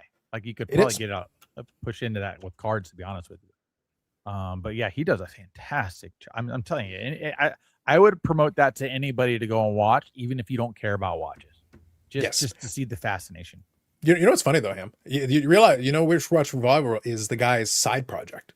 Yes. Like he's actually a Magic the Gathering commentator. Like that's Correct, like yeah. his day Well, job. There's a guy I follow that does a lot like him, but he does it with fishing reels, where he takes old reels and then puts new parts in them or revives them or shows you, hey, this is how complicated this reel was in 1983 when you think there's nothing inside of it, and he takes it apart and there's 42 parts. And like it's I all would crappy watch- plastic and stuff. I would watch a guy building those fly fishing little hooks. you know, Yep, like- yep. That can be very relaxing too, because it's tedious. Yeah. Yeah, I the other think thing I the like, next- go ahead. All I was going to say was, I think the next, since we're talking about tedious, I think the next video series that could come up is, I think, Sanderson to Orr YouTube channel, and it's just Eric sorting through Reggie Lemon ones, and it's just the same ones over and over again, and that's all he has. He just keeps going, and it's like, wait, how long has he been doing this? It's a 5,000 part series. There's like a cards and cases video I did probably 3 or 4 videos ago that I saw a Reggie that I put into it. It's true. You snuck one in there. Keith says, if only my phone could keep time, I wouldn't need a watch. Or if my watch could make calls, I wouldn't need a phone. Yes. Mm-hmm. If only. If only. The answer is all of it. That is the correct answer. All That's the the cocaine answer. is good. Oh, It's that was almost that was a rough last play. That should have been a pass interference and a replay on the 1 yard line, in my opinion. Yeah. And Stuke is right. The one advantage the Apple Watch does have is that if I'm doing something on the other end of the room and somebody calls my iPhone, I can literally do this and Dick Tracy it. Yes, what do you want? Yes, what do you want? And you can have the conversation on the watch. You can. It actually works pretty well. Yeah, it actually works surprisingly well. So, you don't want to be too far away from it. But if you're on the other side of the floor and you're just like the phone's at the desk and you're over there, it actually works pretty well. I still would have liked another down. Whatchamacallit. And that's the next comment. Yep, got it. Yeah, the other yeah. thing I liked that I've always enjoyed is pens. I always enjoyed writing utensils. Okay, And the so- design. I'm always about design. Everything. That's why I always complain about card design. All right. Yep. I've always been about design. So there's a pen here. This pen, this is a Pilot Explorer from Yep. the early 2000s. They stopped making them a long time ago. I have to buy them usually from the Netherlands. I ended up figuring out how to take the pen apart and then put in new inserts. So I have now like 50 of these. But what's funny is Boston Card Hunter the other day put out a video, and he was talking about the comparisons of buying a nice pen versus a nice sports card or something like that. And I think he was kind of joking around it. And I was like, what's funny is last year I got my Grail pen that I'd always wanted, like looking at it for years. And it's a high-end pen from a high-end manufacturer because it's a luxury item. And it's from Louis Vuitton. And they made an alligator cargo fountain pen. And I finally was able to get one. And this is brand new in the store. They're like $3,500, some stupid number. But I was able to find some guy selling one on eBay. This is kind of what it looks like right here. Made out of gator. Gator pen. Gator pen. Yep. And then you pull it apart here, and it's got an 18 karat gold nib. And it's just they don't make anything like this. And it's good heavy weight. It's nice and bulky. And a guy had bought it at a yard sale in California. And I double checked the serial numbers on it because they're all serial numbered, and verified that it was real before I purchased it. And I ended up buying it for like $350 because he just didn't really know what he had. And he was like, I don't know if it's real. Well, I verified that already at the $350. yeah. Versus $3,500. Yeah, but Yeah, you yeah. know, at the end, everyone's happy. At Yes. the end, everyone. But it's something I always wanted that I wasn't going to spend the money on for something like that unless something like that came up, basically, or I ended Sure. up Yeah, finding yeah. it on my own. So Yeah. like that kind of Bob- just satisfied my itch. Yeah, Bob Woozle's right. Leonardo DeHam is a man of many interests and hobbies. That's right. They're one of the most interesting men in the world. And Dan, Wow, look at you. don't forget Dan. Los Equis. What I was gonna say though is that it was funny that you brought that up because I joked with Uncle Vinny, and Yannick knows who I'm talking about, from the IRP guys, and it's like I said, Ham, maybe we should just do a podcast that is not cards. That's literally the title, not It would cards. probably be very Not cards. popular because most of us that collect cards collect something else. Yeah. Just So, how it is. but again, since you brought up the pens though, like that's another. Again, I've had hobbies. I started the channel with like Blu-ray stuff because I was collecting the movies, and I still do. I have them. So, but I just haven't been watching them as much. So, like over the years, if I'm not paying a lot of attention to it, obviously I'm gonna have less push towards actually buying more to add and add and add. So whatever. But watches is always something I love. So I have that. That's one of my favorites. But the other one is pens. I have a bunch of different pens, and I've explored different price points and levels, and some of them I still use. I have a bunch of fountain pens that I use. Well, one of them is the Pelican. So the Pelican. Yep. Yeah. So I've got it's M600, M800. If you go look that up, it's like a $500-$600 pen. US. They're not cheap. And it's a beautiful pen though. It writes great, but it's one of those things where it's like, I'm not really going to make a video on that, but I've got it. I've got it sitting on my desk. Well, it's funny. There's like, if you go look that pin up, there's like 35, 40 videos on it. Oh yes, absolutely.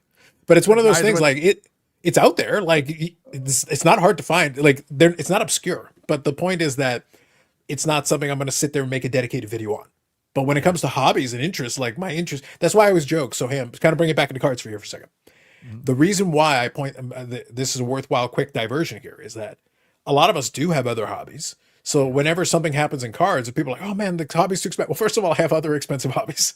And to be perfectly blunt, if you're telling me like, oh man, but if it's not worthwhile, well, if the value proposition isn't there and I'm not getting enjoyment out of collecting cards, I collect a bunch of other shit.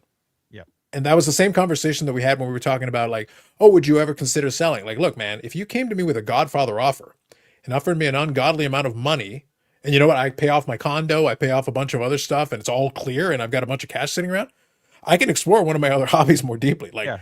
Well, and those become assets as well. So you can enjoy an asset that has value. And what do most people tell you? Don't put all your money in the stock market. Don't put all your money in the bank. Make sure you have assets. And there's specific assets you can buy that don't really go down in value very much. And if they do, like I said, it's minuscule, but they usually always go up because they keep being desirable. And then there's people that want to intend of something. So there's always that as well. Well, there's always a hoarding gene. That's a different conversation. Correct. But Well, I mean, like I have a bunch of coins as well. Now I enjoy coins and paper money and stuff like that, but not to the point that I want to collect it graded types deal. There's a few things I've always enjoyed that I bought that I'm like, okay, at any given point in the future, if I get rid of it, it's still valuable. It's not going down. It's only going up, especially now. Anything silver is going parabolic, and it's going to continue. I'm about to touch that. Hang on. I'll finish reading these comments, and then I'll get to that real quick. So by the way, chat, it's open-ended. The reason I invited Ham on was like, no, we can talk about whatever. So Ham, to be perfectly blunt, I was looking. I'm not too impressed with anything. I'm not too impressed with anything I saw hobby news-wise. To me, it's kind of dull. Like I'm not that interested. I will happily discuss any topic hobby-wise. That's why I did an open-ended video earlier in the day. I said, no, that's a hobby philosophy topic. I'll talk about that all day long. But if you guys want to talk about other stuff, we can do that too. And to be honest, it's more fun because right now, the hobby-wise, look, I have my eye out for some stuff. But right now, I'm also kind of playing it close to the vest because I'm not interested in just buying stuff for the sake of buying stuff. Mm-hmm. So I'm kind of waiting. I'm using a little strategy here. I'm kind of holding back to be like, no, I got to make sure it's something really interesting. And if I see something interesting, I will not hesitate. But I'm also not in a rush. There's no hurry for the money to fly out of my wallet unless you show me something cool. So Stu says, I like the floaty pens and mechanical pencils. Tip the pen to see more of Emmanuel. Oh, Eric will. Oh, he will. Oh, he will. So Ty here is saying, what about the watch you can call? That's the Breitling Emergency. It's the Emergency. So it's this one. Speaking of Breitling, since we were talking about that one earlier. By the way, Breitling out of the different ones is one of my favorites. Yeah. I like a lot of the stuff they do. Yeah. So I do enjoy some of them. They have gotten progressively more expensive too, though. So I'll tell you, the ones that I got, pre-owned in watches can be a great deal because you can get some amazing watch. If you don't need to have the latest and greatest and get it right out of the dealership, you can actually, if somebody gets bored with their stuff, the price point in some of them drops early on. If it becomes more collectible down the road and people get into it more. So like the one I gave, the Planet Ocean, 20th anniversary, they've updated a little bit of the look of it and everything. The new one is a very nice watch. Like, it's no question. It is a very nice watch, and they've done a good job with it. And it does look different. So I do appreciate that. But it's one of those things where I really like mine because I bought it in my 30s and I spent my money on it. But the reality is there's probably other folks who, as time goes on, they're going to look back at that model a little bit nostalgically because it looks different than the current model. And if they really want it, the price on that slowly creeps up. There's a good chance I could probably get my money back today or a little more than what I paid for it back in the day. Yeah. But I'm sitting there, but I like mine, so I'm going to keep it. But I'm saying that some of them actually have held their value as time has gone by, as you keep going further and further away. Well, that and if those new watches keep coming out at astronomical prices, people start to look backwards. It starts pushing the price up. Starts pushing the price up. Yeah. That is right. That's been the Rolex model since forever. Because as the new model kept going up, the used look, I bought not the president, not the one you're talking about, the date, but the date just. The date just, which was a standard kind of good model for years. I actually have two of those. Carlos Sr. has one of them, and I've got the other one. And my birth year watch is a date just, and it's a great watch. I like it, and I'm a big fan of it. But here's the thing: I got it for like 2,000 US pre-owned. You can't get that for 2,000 US. No, Not not anymore. unless it's missing the bracelet, cracked, Correct. and not working. And mine is perfectly fine and perfectly functional. So as time has gone on, the price of the new one going up has actually pushed the price of the old ones up accordingly. Yeah, correct. All right, so real quick, we'll touch on this one. So, Paul, we're going to hang on. We're going to get to that here for a minute because I've actually got a little side story about that. But I also had, since it was kind of funny that came up, Paul says silver can't tear an SEL. It's true. That's true. Diamonds have hit all-time low. Good opportunity to buy a bunch and pretend to be a big bad in a Bond movie. Eric is way ahead of you. The content guys were quiet. They have been quiet. They were really good to us, though, in November and December, to be fair. Yeah. They were really good. They were spitting it out weekly. They might be out of breath. They'd be like, okay, hold on. Hang on 1 second. Yep. Fundamentals just there made too much sense. Still being suppressed. Paul's all there. He's team silver. He's a silver bug. He'll stop soon. Yep. Carlos and Ham talking about the stuff reminds me of two AI beings talking in computer code. Yes. I've seen those videos too. We're developing a SAS. No worry. Yeah, so here we go. All right, so real quick, so since Paul brought this up, speaking of funny, good timing on this. So I had stacked. I'm not one of those guys who is end of the world and everything. I have Eric for that, but for years I would buy a little bit of silver here and there because I like dabbling in a lot of things. I believe I've just made it clear over the last hour that I like dabbling in a lot of different categories, and for me it's fun. So I bought some crypto, I bought some silver, I bought some gold. I have a little bit of all of the above. Nothing wrong with that because if you're not focusing all your attention on one thing, I think it's nice to have a little bit of exposure to all these different things. Mm-hmm. Years ago, I sold off some of the silver that I had, most of it, at a profit. Made some money on it, all good. But I still had some left over. To be perfectly blunt, Ham, I had not been keeping tabs on the price of silver at all. Oh shit! I wasn't surprised it went up. But then I something caught my attention from the corner of my eye, and then I went looking, and I'm like, so I don't need to translate it into American dollars because you'll get the point based on the relative numbers, so it doesn't matter. I was buying silver rounds and some silver bars and stuff at like $20 Canadian an ounce. Yep. So, and then I go looking the other day, Ham, when this caught my attention, and I was like, 109. Yeah, Pardon? And that's what they'll buy it from me from. That's the buy price. Yeah. And what's funny is they were complaining about it's getting too high. We're not going to be able to sell this stuff. The refinery is not accepting it. People are like lining up outside that sold their gold 2 weeks earlier that thought it was going to just cap out and drop. And then it just kept going. And they realized, oh shit, what did I do? I need to go buy more again. And then the dealers couldn't even keep it in stock. We got a guy here in Tampa that has a YouTube channel. It's actually a big channel. And every day, Monday through Friday, he comes on. This is what we're paying for spot. This is what we currently have in stock. This is what we don't have in stock. This is what we're buying it for. This is what we're selling for. 100% laid out across the board every single day. Like no questions asked. And it's just like, this guy's struggling to keep any form of silver and even some gold in his shop right now. It's to the point that they're starting to get priced out of being able to have a shop because people aren't collecting coins for collecting a coin much anymore because they're grading. They kind of blew it up, which at some point we're going to blow ours up the same way as coins because they're 10 years in advance than us with the grading system. So if you want to go look at what's going to happen to us, just go look at coins. It's the exact same thing. Yep. So it's either it's going to be a PSA 10 or it's a PSA I'm never going to grade this thing and just going to move along with your life. But it's just so funny to see how silver's gone parabolic and it's nowhere near where it's going to stop when China just said, we're not exporting it and we own 50% of the world's silver right now that's been unearthed and everybody else can go pound sand. So it's just going to keep going up. There's no way it's not going to. They need it for every freaking battery they make. And these batteries are bigger and they last longer. They need more silver. So Eric, I think the key takeaway here is that you need to go to the shop, Sports World, New England's biggest card shop, and you need to shave off all the gold foil off of every Upper Deck card you can find. And if we can get enough of the gold foil, I've already One of my things I thought about trying to do is, you know how they made those Franklin Mint gold cards, or it's like a 24 karat gold foil card. I'm trying to think, how many of those do I need for it to be valuable?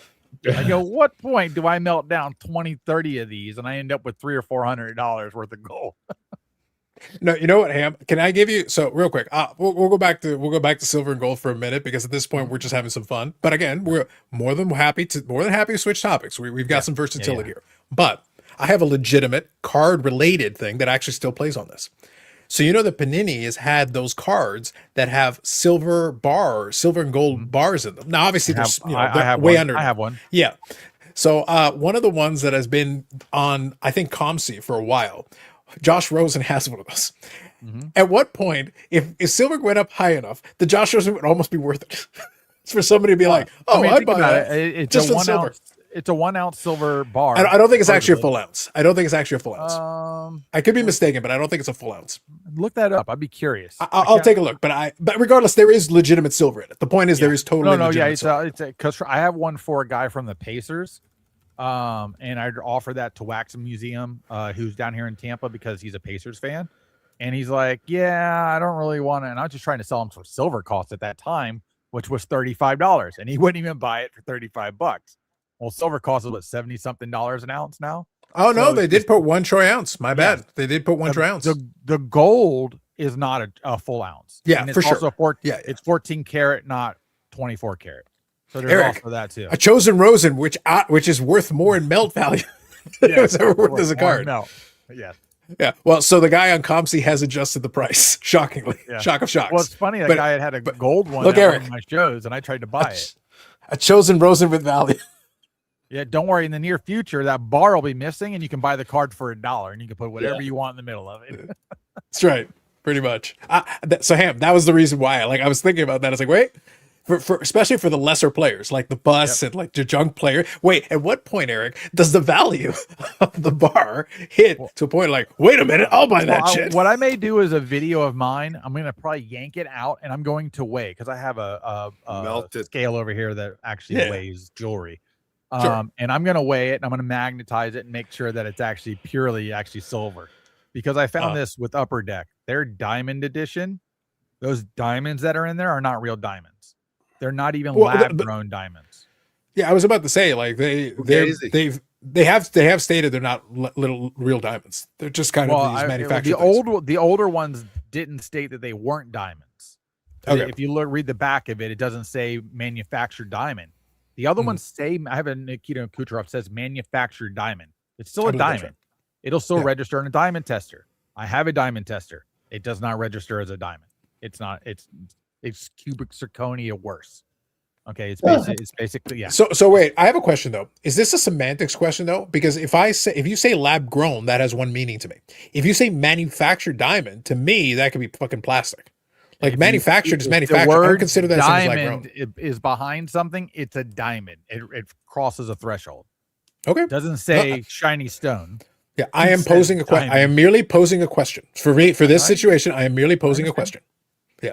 So, like I said, weird word games can be played with this. To me, lab grown is lab grown. Lab grown to me would be more specific, because that's still, at least we're getting somewhere with that. But those little tiny diamonds you see in rings that they put in these cards the same size, those don't cost but like $1 or $2 each. They buy those in bags of hundreds of thousands. Those are just crusty things that they put on the outside to make the bigger stone look nice. Those are the leftovers that run through a machine that make it like that. And then they just stick it in. If you look through one of those through like a magnifying glass, it's not shaped like the big stone. Completely different, actually. Now, to be clear, Eric, the diamonds that you got for the Dallas card show heist, allegedly, you did check them, right? No, should I have? Every time. Awkward. Hashtag awkward. Paul says, Silver Maples were on pre-order for 2 to 3 weeks delivery. Fair. We'll get to Paul's question here. I'll come back to this one, Paul. Hang on. Let's see. Anyone want to tour the London Silver Vaults? Eric's like, me. Not associated with any actual metal. That's right. I watched the guy mine the precious metals from an old computer. Not that difficult. It's time consuming. Yes. Genuinely simulated. That's right. Just donating 14 likes. Listen, the people are slacking. Don't forget, people. Eric is loaded. Some would say fucking loaded. Yeah. Hit the like button. He pays for it. Yeah. Look do at. it. I mean, nobody has that much Boston shit in their room. Exactly. That's literally what a rich person will do, because he's like, you know what? 100%. I will get stuff from the most garbage hockey team in history, and here it is. You know what? Because I'm that fucking rich. Mm-hmm. With What do you think the really multiples of rich same guy- card? You see the rich people, and they're like, oh, they must be coming in fancy clothes and suits. No, you see the guy with the baggy, the one who looks like a homeless guy. That guy has billions of dollars. Yes. Eric is the equivalent of that. Look at it. No. And he's wearing a hoodie. I'm just saying. Think about it. So real quick, so I'll finish that. So now I'll circle back around to the other part of the story. So anyway, like I said, I'd grabbed some silver back then, and I sold some profitably, which is fine at the time, because for a while it was there and it had a little peak there in the 2010s, and then it went back down and blah blah blah. I didn't really add anything to it. I still had some left over, but when I discovered this ham, when I was like, wait, what? So I was sitting there like, here's the thing: I've never been one of those person who sits there and worries about that stuff, but at the same time, I was sitting there like, oh, I could just pay off some bills and stuff. So I was literally like, all right, let me see how much I got. So I was like, I don't got too much crazy stuff. Most of it had been sold off. So I told that to Carlos Sr. and he went and looked at it. He goes, wait, it's how much? Because Carlos Sr. had some too. So he goes, all right, he goes, yes, you can come with me. I'll cash you out if you want. But he had a 10-ounce bar still sitting around, and that's like $1,080 now. Yep. For like a 10-ounce bar, which again, not a bit. This is not life-changing money. But it's money that was literally sitting in a box. It was the money that was literally sitting in a box. You But bought 10 it years for ago, it peanuts was like then, worth and then now $300. it's worth this much, right? Like Yeah. that's Yes, the that was beauty of the thing. it, I guess. So I that was literally the point. I was in the Navy in the early 2000s to the early 2010s anyway, and deployed many times. And Be careful, Yannick. Back Don't tell them about the doubloons. Don't tell them about the doubloons. back then, a couple wiser older guys told me to buy gold jewelry, like when you go in the Middle East and all these places, whatever. So didn't think much of it, but I did, and the ounce of gold was $300. So That's right. so now I'm not sitting on a gold mine, per se, but like I know I got some stuff there that are definitely worth something now. So Yeah. So that was the thing, Eric, kind of bringing this to the kind of the side of the conversation, is that Eric, my family, my dad in particular, when we used to go to the flea market, when I go to the card shop, he's got a whole thing going. silver plates. Sterling silver. Sterling silver. Yeah, this is a platter that I bought for $5 at a yard sale. People don't bother. Yeah. Now refresh my memory. I think sterling. Now refresh my memory. I'll give you a tip right now. Like my mom just got rid of older spoons. You remember the ladies in the 70s, 80s collecting spoons? Everyone's throwing them out, but the ladies, lots of those, Dan. The ladies. There you go. Look at that double flying eagle. Lots of those spoons, Dan, were made of sterling silver, pure silver. I have a bunch of them. And when I find them at yard sale, they just stick them in a box. That's all I do. My mom was like, well, no one really wants them, so I'm just gonna give them. I'm like, whoa, wait. Like, it wasn't like, but what does the subheading say, Eric? Subheading. Hates being called out as a spoon lady. These are facts. Anyway. Just saying. So real quick, your eyes Ham, open. refresh my memory. I think sterling is 92.5, if I'm not right. Yeah, If I'm not 925. Yep. Yeah, Yeah, that's not so. 95. Yeah. Yep. That's So like I said, pretty I like to dabble in a lot of areas. The point of this conversation, I like to dabble in a lot of areas, but then that gives you an opportunity to do a little digging, do a little studying, and get a little understanding of it. That's not a bad thing. It's good to learn about different things. So for me and my dad in that instance, it was a case of like, we were caught by surprise. It was just kind of funny because again, the advantage of that is we were not sitting there death staring the price of spot silver for all these years. We literally just let it sit. It was just gathering. So for us, it's just gathering dust in there. It's at that point, it was something that we picked up a little bit here and there along the way. I wasn't just sitting there strategically adding to a stack over time. Some people obviously do. That's fine. Now here's a question though. And this would be something that I would, by the way, we could pose the same question in cards because it applies to anything. You come to the realization that you wake up one day and it's like, oh shit, actually there's some value to it. It's not life-changing amount, but it could be a decent little windfall on something that you bought a while ago and you got it at a great price. And now you've got a chance to cash out some profits. In my case, I don't have much of a stack anymore. I had more of a stack back then. Would have been nice to have a little bit, sell a little now, sell a little later, whatever. Mm-hmm. I'm still going to keep a handful of things, but it's going to be basically most of it gone at this point. If you had a bigger stack, though, would you sell a bunch of it and kind of cash out and maybe pay off your place or whatever? Or would you do a little bit of selling at a time? Or what would your thought process be on it? Or would you be like Eric and just buy 5,000 times more? And you got it. You got it. I'm one of those people that once it hits a certain number, I'm probably not willing to buy in, even if I think it's going to double, just because I don't want to take that big of a chance when I already have so much invested that I can already cash out of. Sure. My buddy, going back probably the last 2 years, has kept telling me, hey, man, I know you have this stuff. I'll go sell it for you, because he usually sells it, gives me cash. And I was like, nope, I'm waiting. It's all going to go up. They have to have it. It's one of those things where you can see a certain stock that's going to be really good in a year or two, just the rest of the world has to catch up to it.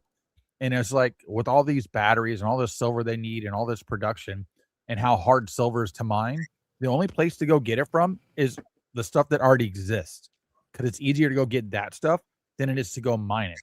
Gold's easy to mine. Silver is not. Silver is very difficult to mine, and it's very regulated to where it comes out of. I mean, we can go to certain places in this country and go mine for gold and, you know, different little rubies and shit. Nobody says, come to our silver mine. Like, that doesn't exist. So that's how hard it is. And since it's a better conductor than gold for what they use it for, they have to have it. And we're going into a range of time that it's more accessible to have silver than gold. Oh, So, and what was it? Silver was always 16-1 to gold. And in recent times, it's dropped to what? Some stupid number like 72-1. Like, it has to come back up to 16-1. So silver could be over $1,000 an ounce at some point, because it What's has to that catch list? back up. what's that list now that every country is making? Basically, that you're saying like, hey, I need any of those metals, like Yep. pronto now, like not Yeah. tomorrow. I need them. I need access to them. If I Well, don't get them, think about it. 3 years ago, gold outvalued platinum. When did that ever happen? And now Yeah. platinum's catching back up like a bat out of hell as well. yeah. So If they you use needed to platinum run and some kind of silver and a lot of technology, things. Yes, you have to have them. These supercomputers Allen and this Iverson stuff. technology. Yep, they don't Now, use Ham, gold. They my use favorite, silver. my favorite part of Ham is that a lot of what you just talked about there was what I was reading on the silver forums in 2012. Now, the best part about this is there's a guy there who's been fighting the good fight in that forum since 2012 that just had a single tear roll down his cheek. A single tear just rolled down. I told you, yeah. He's like, guys, this is our moment. Paul says at $100 I an told ounce. you Trey Young was going to be good. Yeah. Stu says $300 an ounce in my target. Paul says at $100 an ounce, I'll take my cost basis out. That's fair. I get you. Yeah. I just posed again. I'm just posing the question. I'm not prescribing anything. I'm saying for my purposes, Ham, I don't have enough left over that I'm going to care that much one way or the other. Mm-hmm. But it to me, literally, I was like, yeah, okay, I'll use it to pay a couple of bills and stuff. So for me, there's just some value to it. It was interesting though. It was funny though. There was a long stretch of time where you could have bought a little bit here, a little bit, because that's how I built the original stack. The original stack was just, I wasn't going in there spending thousands of dollars at a time. It was cheap enough though. I'd buy like 5 silver rounds, or I'd buy like and if occasionally I'd have a little. I had a couple of 10-ounce bars and stuff like that. I wasn't out there. Oh man, can you give me a 100-ounce bar or whatever? No, a little at a time. It was just a little at a time, adding on to a stack. In retrospect, I would have liked to have had a little bit of the original stack. That would have been kind of fun. It's like, hey, that would have been pretty good. But it's just interesting. It used to be 10-1. It got to like 100-1 when it was 13-18. When Carlos and I were buying, it was like 50-1. Yeah, it was cheap enough where it wasn't a big deal. And the other thing was the Canadian silver dollars were super cheap. Yep. And I was buying some of those. I still had a full roll of those left over. I always joke, but I always have I have one sitting on my desk because it's just kind of fun to ping it on the table because you get that little distinctive silver ping. That's the thing is I have think a bunch of stash American. somewhere. It's like in an old ashtray, like in the drawer or whatever. Yeah, right. It's like, Yeah. there's The hair reality care. is though that I'm still going to keep a couple. I'm not getting rid of everything because there's some stuff I like having it around and it's fun to have it. But that's the reason I did it in the first place. Like I was dabbling in so many different things. For me, it was just like, oh, okay, yeah, I'll get some of that too. And I still got some crypto left over. We went crazy for a little while. I sold some profitably, and then it went up again. But I don't have Is it enough where I going down care. a bit right now, I think. It is, but Like- to be honest, like that It'll have another To be- drawback at the beginning of this quarter, and then it's going Yeah. to fly after that. to be honest, Yannick, compared to the price point I bought it at, I wasn't one of the guys who bought it like at the very beginning. I bought it even several times later. I would still quadruple my money if I just sold it now. But it's not really. Okay, what? Okay, a couple of grand. That's not life-changing amounts. Like it's not like about a ton. Is it worth taking it out now or waiting for that big payoff when it comes later? Like that's what you're doing with crypto. Are you Crypto's never missing that realistically money? you're going to do that. Are you missing that money to a point that you can't make your grocery bill? No, well then leave it there. No. Yeah, You should that's never what I'm be in getting at. anything. Yeah, you shouldn't even be in cards if that's the case. That's exactly But if right. you That's can- what I'm. But if you can take it out, and all of a sudden you need a new transmission, a whole new car, and now that coin can buy you that. Well, what's problem funny and now, fix it, I think then, it's is it later this year or is it next year? Florida is allowed to use gold and silver as currency. So we can use it for its current weight value to pay for something if somebody's willing to accept it now. Ham, Eric is I trying to want- get Massachusetts to go chocolate sticks, but Ham, listen to me. I want the video of you going to the grocery store and buying a Snickers bar and dropping a gold bar on the table. Just clunk. bar No, for no, bar. I'd take like an earring with me or something and be like, listen, you owe me change. Eric, and it's like at that point, you know what comes next? Headline reads, Florida man shot when trying to buy Snickers bar with gold bar. Hey, listen, we're getting ready to get open carry here as well. So it's going to get real dicey for a minute. What? Yeah. Like at that point, Ham, like I feel like at that point, the standard operating procedure should be you go to the grocery store, somebody just pre-shoots you. Just be like not like lethally, but I mean like shoots you in the leg and going like, you'll get another one if you mess this up. Yeah, keep this shit up, buddy. See, that's why there's scales on all those Publix counters at the grocery store, so you can start weighing your gold and silver to pay for things. I can see it. Living the dream. Dom, good evening. By the way, this has become the gold and silver hour, just because it's like, look, if you all got nothing card wise, we let Eric have a Glenn Hall tribute. I have no problem doing that, but just to be clear, hobby wise, listen, it's quiet. It's quiet times on the hobby story front. Like, Well, I'm I not mean, going to okay, manufacture something for you. So here's some fun hobby talk real quick. Prism Football just came out, which I've watched probably 3 blasters get open because that was the first thing for some reason that came out, hit the shelves right away. Because we have Optic next week, and then after that, we have something else, and then the National Treasures will be coming out. Like Panini has only so much time to get all these damn things out, so they're going to be releasing shit every single week.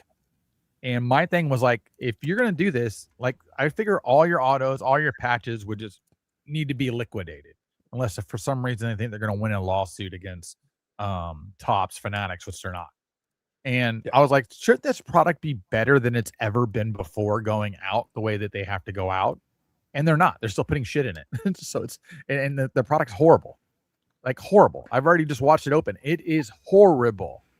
And Topps has already stated Topps football will be coming out for this rookie class when they get the license. So Ham, I can actually Chrome drop like a motherfucker right away. Sorry. I can kind of throw in a bit in the ring there. I think part of the problem, and this is just something I'll throw out there because maybe it's applicable, maybe not. I know that when Upper Deck was getting out of some of those other sports, they had to do what you're talking about. But that's because they had an agreement that once they didn't have the license, the expectation was that they would get rid of a bunch of that stuff within a window. Now, if Panini doesn't have that kind of an arrangement, they could sit there and be like, fuck it, we'll make an unlicensed product and throw some game use shit in there because we don't care. Which they would be able to do for retired players, not active. It's That's exactly where the NFLPA deal works. Yeah. Yeah. But the question is, though, what kind of deal? Because, again, Upper Deck was pretty much forced to do it ASAP. Correct. So what kind of deal did we Panini don't have? ever get this. Somehow nobody is willing to leak that data and information to us for some reason, or know how to backdoor in and pull it out of their files. But yeah, I think because we don't have that data, we can only assume based on what happened last time. But again, like, so for instance, I'm a Bucks fan. We have a young wide receiver here, Emeka Buka. He signed through Topps.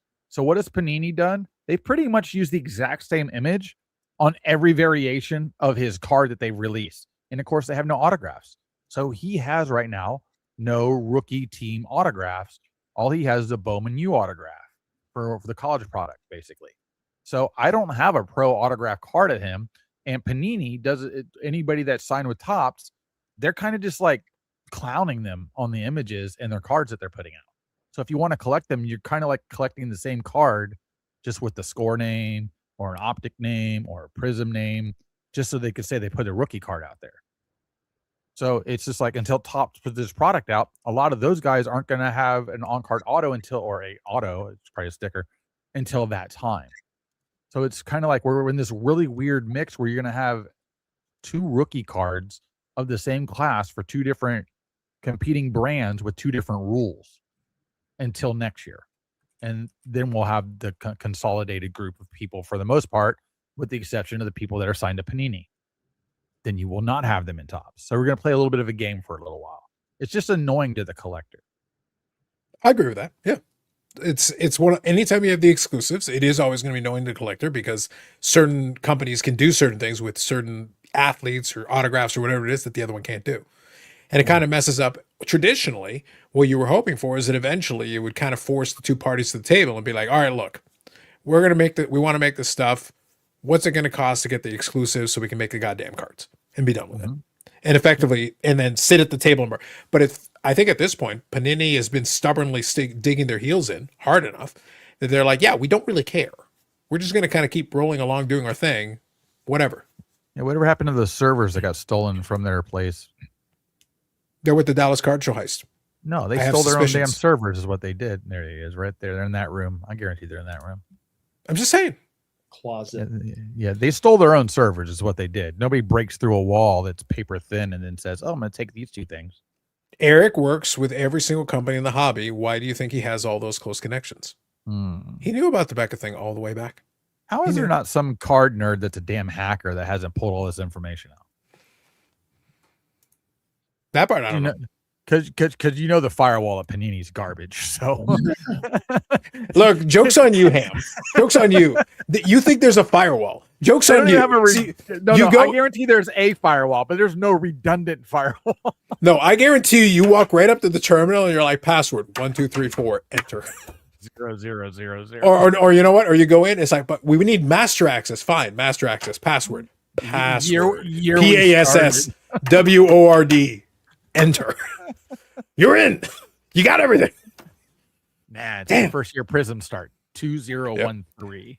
You get funny looks when you try to spend a $1 bill, a $1 coin, or a $2 bill. Yes, but look, I'm telling you, the content gold is Ham going to buy a Snickers bar with with a gold bar. Listen, I need the case, boys. Yep, and no, I want you to you got to ask for change. You get 1 Snickers bar, and you bring the gold bar for the 1 Snickers bar. I'm gonna need some change. In 5 years, I'm gonna drop the little piece of gold on there, and they're gonna pay me back in Bitcoin. That's what's gonna happen. No, what I want them to do is to pay you back in silver ounces, but they've got the little bars. 1, 2. 64 dime. Here's a 63 dime. Yep. And look, since you're all talking big about the silver should be going up, well, then I guess we can do this in ounces, 1 at a time. You get 1 at a time. Panini IT, that's right. All the former American online tech support guys became IT for Panini. No, Ham, you know what I want? My theory. And this theory that I'm about to drop on y'all is brought to you by AMG Collectibles. Oh, there AMGcollectibles.ca and the AMG Collectibles YouTube channel. Collector the Scalps, Collector the People, Steve. We had our episode. We came back for the first time in 2026. We're back next week with another episode because they got family night coming up. And I believe the Gong Show repack thing may be in the next couple of weeks here. We'll see about announcements. But we'll keep you updated on that. But the point is, if you're done cashing out all your silver, gold, and crypto, you can spend some of it at AMG Collectibles. Just saying. You could. Don't bring Steve a gold bar because that might be, again, that would be hilarious. I kind of want this, Eric. I want somebody to bring Steve. So Steve, can I get that Gretzky rookie? Sure. Would you take this? Just slide the gold bar to the end of the table. No, that's when you're like counting silver eagles at the table. Here we go. Yep. And you hand me that. It's like you're short. Yeah. There you go. Yeah. Watch off. Here you go. Yeah. Works out. So what I was about to say is though, so my theory is that Panini IT is the guys that they fired after that, and then they moved on to other ventures, like Snipe. Oh yeah. Ah, crap! The same guys. Snipe. Yeah, Snipe. It's like I knew those guys didn't know what they were doing, Eric. Damn it! They got fired from Panini IT and became the Sneep A guys. How has Panini been so quiet through their entire run? I mean, we have no real insight into Panini, like at all. It's been horrible. Mr. Panini's a secretive man. What do you want? I swear to God, whoever runs Panini, it's 3 or 4 people that are trapped in a room somewhere and they're not allowed to leave. Wait, There's people trapped no in a room, way. not allowed to leave. Yeah, he has a shirt and it says Panini. Fascinating. Fascinating. Tries. You just listen. I've already visualized him. The person who runs Panini is Dr. Claw from Inspector Gadget. Probably true. You never see his face. All he's got is a Never. cat. Yep. That's how it all works. Damn you, Gadget. Makes Can't sense. argue with you. Next time, Gadget. Next time. I got a bone to pick with every company because of just what they do with what they have, and it doesn't seem to make sense to me. Like Upper Deck, why do all the pictures of Jordan have to be shitty?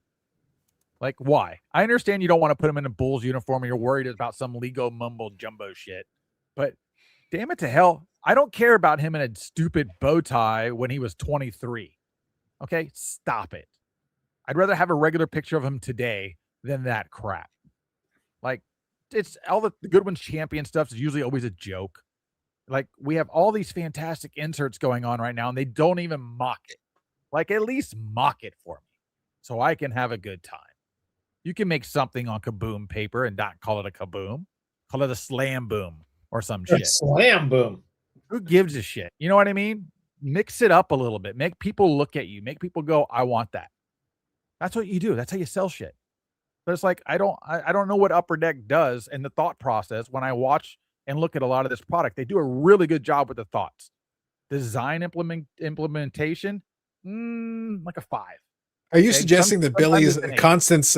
Look, Ham. I already I but think and I'm Bill- not saying anything. I think I'm Billy not loves saying- his job. He wants to keep his job, and he's working in a fantasy because he's getting paid to do what he loves. Can't argue with that. And you want to stay status quo, you need to keep your mouth shut and say, yes, sir, move along. I get it.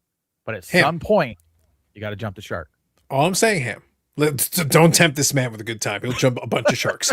The point, and I'm not saying anything that isn't out of turn, and Eric can corroborate on this. We've mocked the food-related inserts many a time. We're not shy about this. And How Ham, is but I posit, not a scratch and sniff. They'll smell like a hot dog. but Ham, I have posited this theory, and no one has disproven my theory. Even Billy himself has not disproven my theory, so I stand on it. I believe there's some validity to my theory.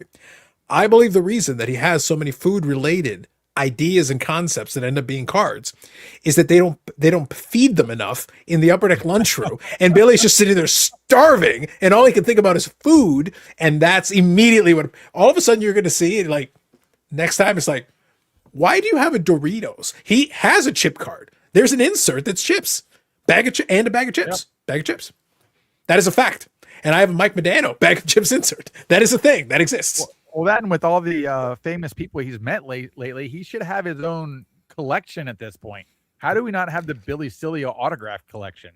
Where it's like, Eric, fact check me on this. Have I spoken any lies? There is a bag of chips card. no, I've seen it. Yeah. I look at all their, because I think their ideas are fantastic. I think because they still limit themselves to the flat, regular version of a card and nobody's using embossing anymore and triple to quadruple layering, that they're still staying within just the cheapest possible thing to get away with it. They're not making a dynamic insert anymore that goes, I have to have that. I want that with this player. I want to see this again next year. The thing that they've only done recently that's been enjoyable is honestly the Outburst, and that's because of what it does with the young gun. It's fair. Jay here. Good evening, Jay. I've been offered double gold eagle coins for some of my cards. Sometimes I say yes, interesting coin. I love those coins, by the way. The double gold eagle is a beautiful looking. Beautiful. Listen, silver and gold may be 7 to 10K in a year and a half to 2 years, and silver may be over $1,000. Like, they got to get it from somewhere, and it's going to be to the point that it's going to put jewelry shops out of business, to be honest with you. We're going to find out that Yannick's investment in the Mr. T wardrobe is the dream. Yes. After Yannick, I would guy's do it. Like, Boozle. he I looks pity cool. the fool. I think that's what happened. Well, the thing is, you pitied the fool en français. Well, I mean, he's wearing a shirt Jeff, related you need a to fool. gambling. He's wearing a card shirt. Mm-hmm. A card? Kamikaze Eric, good evening. Thinking about Eric did show from his deathbed. He's always on the verge of death. I've done a couple of different shows from either I've been sick or hurt or recovering or Now we're saying physically sick, not sick in the head, because sick in the head's every episode. which I would one? say you're all of those all the time. Yes. Which one specifically are you remembering? Because there's been a few. Yes. Dom had this. Which time are you referring to? That's right. That's right, Dom. Be more specific, sir. Yeah, I can't. It is what it is. You dial this baby in. I've done it. I've done the show from bed. I've done the show from bathrooms. I've done the show from a drunk around a fire pit, burning On a car. bike with no seat. Mm. On a I've bike done on what? the road. On a bike On with a no bike seat. with no seat on. Well, you guys couldn't see that, could you? I thought Look, I all I'm saw- saying There's is that reflection. Yannick made a lot of money selling those pictures on the internet. Oozle, yes, I want to be dazzled. I'm tired of the new shit not being as good as the old shit. Simple as that. There you go. Orlando agrees with you, Ham. The Florida Yeah. men sticking together. I see what's happening. I get it. Listen, Florida's its own place. I mean, we're becoming more and more just our own country at this point. I consider you waterlogged Texas. We're breaking all the rules. We're getting ready to have no more property taxes if you own your home. And if that happens, I'm paying my house off as quick as possible. Yeah. Because if I do that, that means if I do an upgrade to my house, I don't have to pay the new property tax rate, which I'm grandfathered in since I've been in this house since 2011. If I did a remodel to my house, I have to pay the new rates. And full disclosure, I pay like $2,400 a year in property taxes. If I remodel a part of my house, I have to pay $12,000. 24 A year. That's nothing. Yes. So pound sand, I'll pay the damn thing off, do my remodel, and just not have to pay all that shit. I mean, I know it's Canadian, but I used to live in the city, home to 2 apartment building. That was like almost $4,500 a year in taxes. Yeah, it's crazy. And I'm looking outside of my road, and I'm like, you ain't done shit to this damn road. And half of that plus is just to shovel, remove the snow. Yeah. I don't have that issue here. Like, what? Well, that's so. What's going to be fun, Ham, is that now in the new version of it, you go in, you grandfather it in, you get rid of the property taxes, and there's you don't even have the guy to pretend he was paving your roads. Now literally, you have a guy who comes by and goes, "Fix the fucking road, Ham." Well, it's so interesting because our governor here is I have a surplus of money. I don't even need the property tax to make money. He's like, I have more money that we don't even have to pay for that. We can get rid of 4 or 5 other things. So now he's working or getting rid of other things here. So at that point, everybody's going to move here. You got Everybody. Disney money. That's why you got the Disney money. I was Don't get about me to started say, on that. if you have that much extra money, what haven't you been spending the money on? Yeah. What should you have been spending the money on that you clearly have not been spending the money on? Well, You got Ham, look, all I got to say, look, hold on, real quick. This is not a political statement. It is simply a statement of fact. I could have a conversation where I say, Psh, you see the money I make, even with the tax and everything, Ham, you know what? I'm flush with cash. It's what do you do? I don't pay my mortgage. I don't pay my electric bill. If I just don't pay anything, then I have lots of money, Ham. for 4 months, you'll be good. But that This is what I'm getting at. A little This bit. this is what I'm getting. Eric, are you picking up what I'm putting down here? I could do this, and I could say this technically truthfully. It's oh, but what about groceries? See, I take the Eric Wade Sports World approach. 5-figure discount at the grocery store. I just grab the shelf and I do this. Yeah. And then I just walk out like I'm working there, and nobody says anything. It's fine. Well, they're not allowed to. They can't touch you because you can sue them. Yeah. So it's Psh, That's why I Walmart got- doesn't try to chase you. It's worth more. I got cases of beans, Eric. All the beans. all Cases. things. All kinds. Yeah. But eventually, you kind of run into a problem. Eventually, you kind of have to pay for one of those things. Eventually, you can use Florida man math, I suppose. As you keep trying. $2,500 only in property tax. I was paying twice that in 2005. I don't There have you a go. big house, by the way. I have an old house, 50s house. Yeah.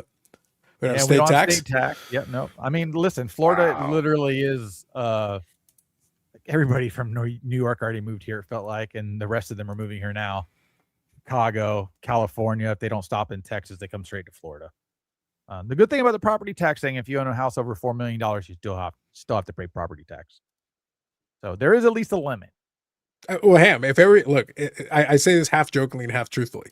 If everyone did move to Florida, all your houses would be $12 million. Well, that's what's happening. Like where I live. But I mean faster. Well, it's stupid now. I mean, yeah. You want to live downtown in a 1-bedroom, 1-bath, high-rise apartment, you're looking at like $950K. Okay, so and you're probably paying $12,000 a year in property tax too. So good luck. Yeah, yeah. So the joke always is, Yannick, because I look at YouTube videos on properties and think like, oh man, I could have a palatial estate in insert place here, and I'm sitting there like, but if people wanted to live there and enough of them move there, then eventually you will have that price tag. Correct. That's how this works.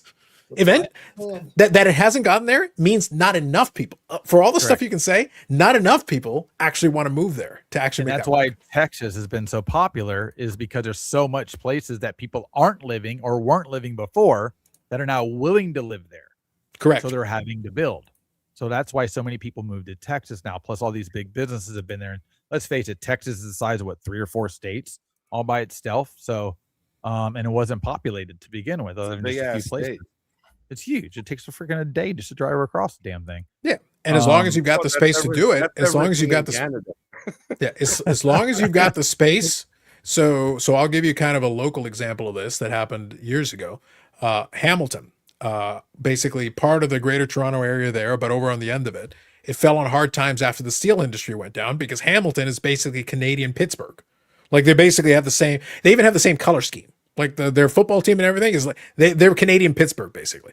Well, when the steel industry went down, it fell on hard times. And a lot of the areas got kind of dilapidated and broken down, everything. Well, there were years where some of my colleagues that were working there would buy places. I even did like a little go around before I bought my place. And I looked around. Ham, I could get a place at the time in Hamilton that would have cost me $2 million in Toronto. If I just lifted the place, brand new construction, brand new, beautiful everything was turnkey. You walk in the front door, everything is fantastic. I could have lifted the place. If I dropped it anywhere in the closer to Toronto, it would be $2 million, $2.5 million, $3 million for the same property, the same house, the same everything. But then you look around the neighborhood, you're going to need that money because you're going to need a machine gun turret at the top of your house to defend your house from invaders. Because the police ain't coming, because it's that neighborhood. There ain't no there. Yeah, exactly. But it's a palace, but you're going to need a fucking moat. So there's at that point you got to protect yourself, not the. I don't have that problem here. Well, no, I'm talking about protecting yourself. But what I'm getting at is that you're going to need a moat around your place to protect you from the entire rest of the neighborhood. So it's like it's a trade-off, Ham. Like you literally could get a palatial estate, and I go, the reason why you can get a palatial estate and it's not selling immediately at the price point it was selling at, it was a very attractive price point. There were some of those spots that were cheaper than the condo I bought, and I'm sitting there. But the reason why is because no one wanted to live there. Yeah, it's the land underneath the place is what creates the value. Yeah, and the problem was even that land, they didn't want it. So it sat until finally somebody was like, all right, I'm going to bite the bullet. I will hire private security and I'll wait for this area to get gentrified. It took a couple of years, but it did. Eventually, somebody bit the bullet, and then the guy beside them bit the bullet, and then somebody else tore down the really dilapidated shack at the end of the thing, got the entire lot, and built up a new house. And as you keep doing that, eventually, funny enough, the police started showing up. You get enough, you gentrify it enough, suddenly now the police will answer calls to that neighborhood. Start paying for the police in that area. Correct. As well. Yeah. So now they will show up. Yeah. Before you can call, but they won't show up. So I was like, all right, indeed. My house is from the 1940s. Says, yeah, you can't actually insure a house in Florida typically. Yeah, there's a lot of stuff that's exempt. Yep. New builds staying around the suburbs of Dallas. Mine's older, so they don't Yeah. care. Oh, yeah. For some reason, the older 1-story houses still hold up to hurricanes just fine. 2 stories, they don't hold up to shit. They fly away. They fly away real quick. That, or they get a giant tree that falls right through it. Yep. Stu says, my sister bought a Florida home 12 years ago for $129K, 3-bedroom office, lanai pool with cage, now pushing $500K. Sounds about right. I mean, I can sell my house, move 30 to 40 minutes north of here, and get into a really big, nice house, more house than I would need. But I'd have a pool. But like all these new builds up here, they don't have trees. Like there's no trees. And if there are trees, they're little dinky trees. So there's like no shade. It's just like cookie cutter. Cooking. Stop. And it's like, I don't want to live there. I'd rather live somewhere with character, a neighborhood, a group of people that care, versus just a bunch of people. Just Well, I don't mind the pythons so much. They keep the dogs away. But Eric, it's just like, but think about this: for $150, you could buy an entire section of the swamp, and you could be the Lizard King. Or you can buy a 12 by 12 foot area of it and just stand in it and claim to be the Lizard King. So that works As long as he too. ends up being the Lizard King, it works out. Either way, it's fine. And we recently had a tribe that tried to take ownership of the Steve Irwin Everglades. there. They told them no. But you mentioned the Lizard King. That's what I want to know. That I like the Doors. Hate Pink Floyd, but I do like the Doors. You don't Your hate music Pink taste continues to Floyd. be trash. You don't hate Pink Floyd. You just haven't listened to it yet. No, I listened to it my whole life, and it makes my ears bleed. But your Madonna album is number one still. I only like one Madonna song. And I what think song the is that? rest is trash. And it's like a prayer, right? Material Girl. Eric is a And material you know what that girl. song's about? See, this is where I can just ruin your life. Only one way.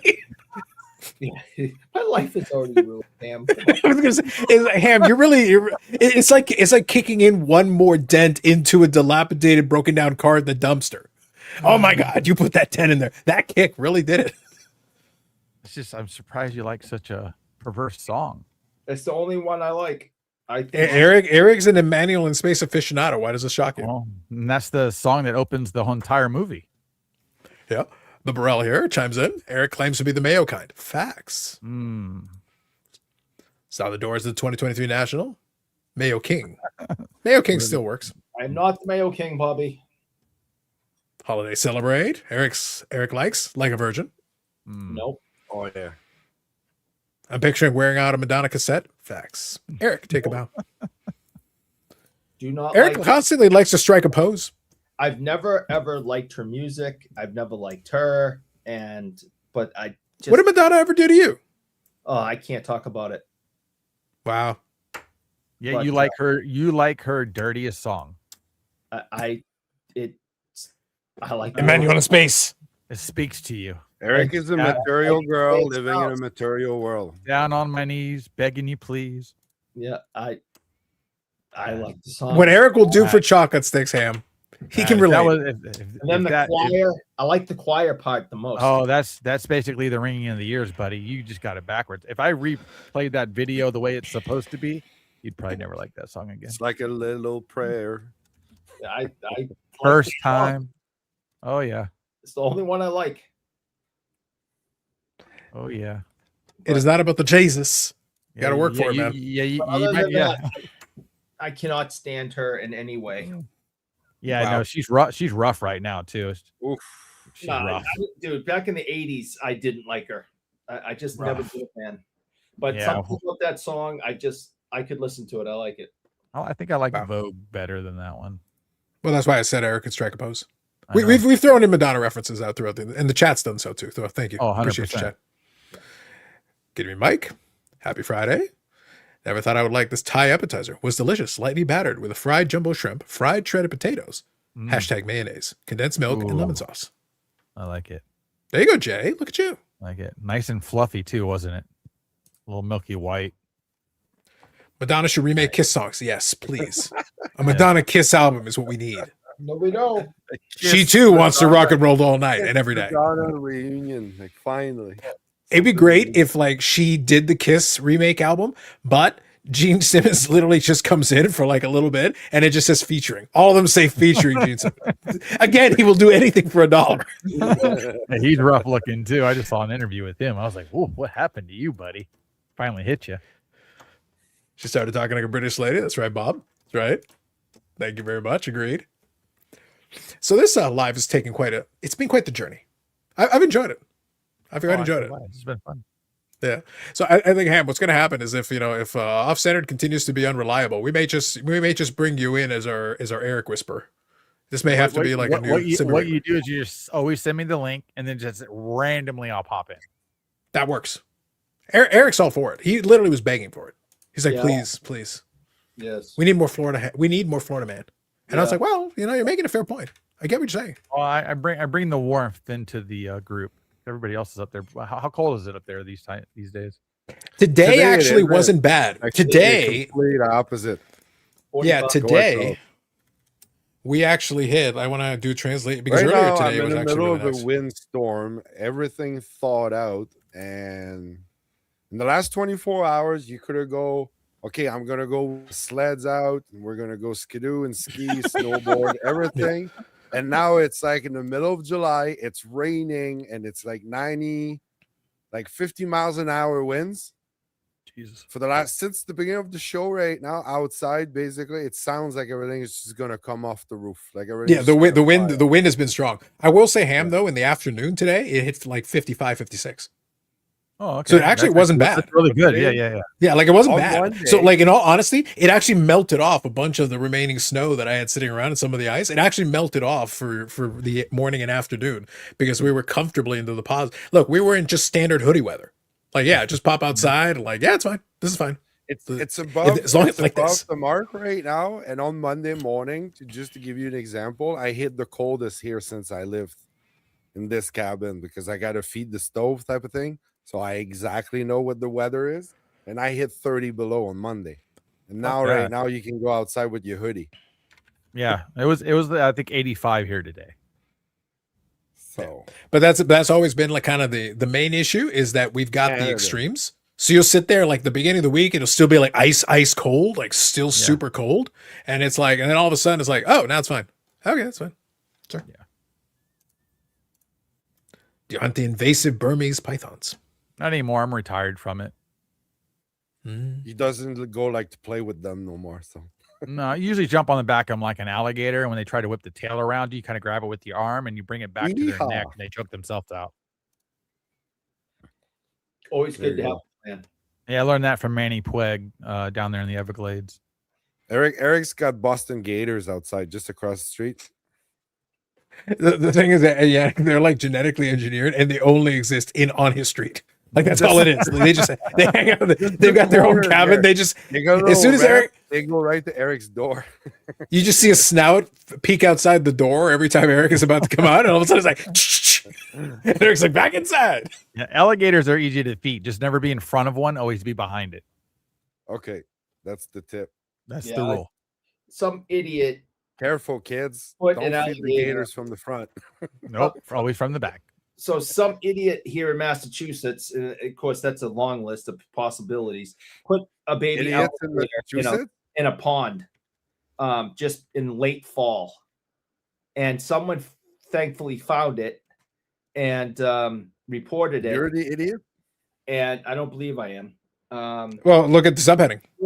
They were able to rescue it before it got too cold and it would have died because it was a very small one. But some freaking moron said, "Oh, wouldn't it be funny if I took this, this alligator and threw it in the pond here in Massachusetts?"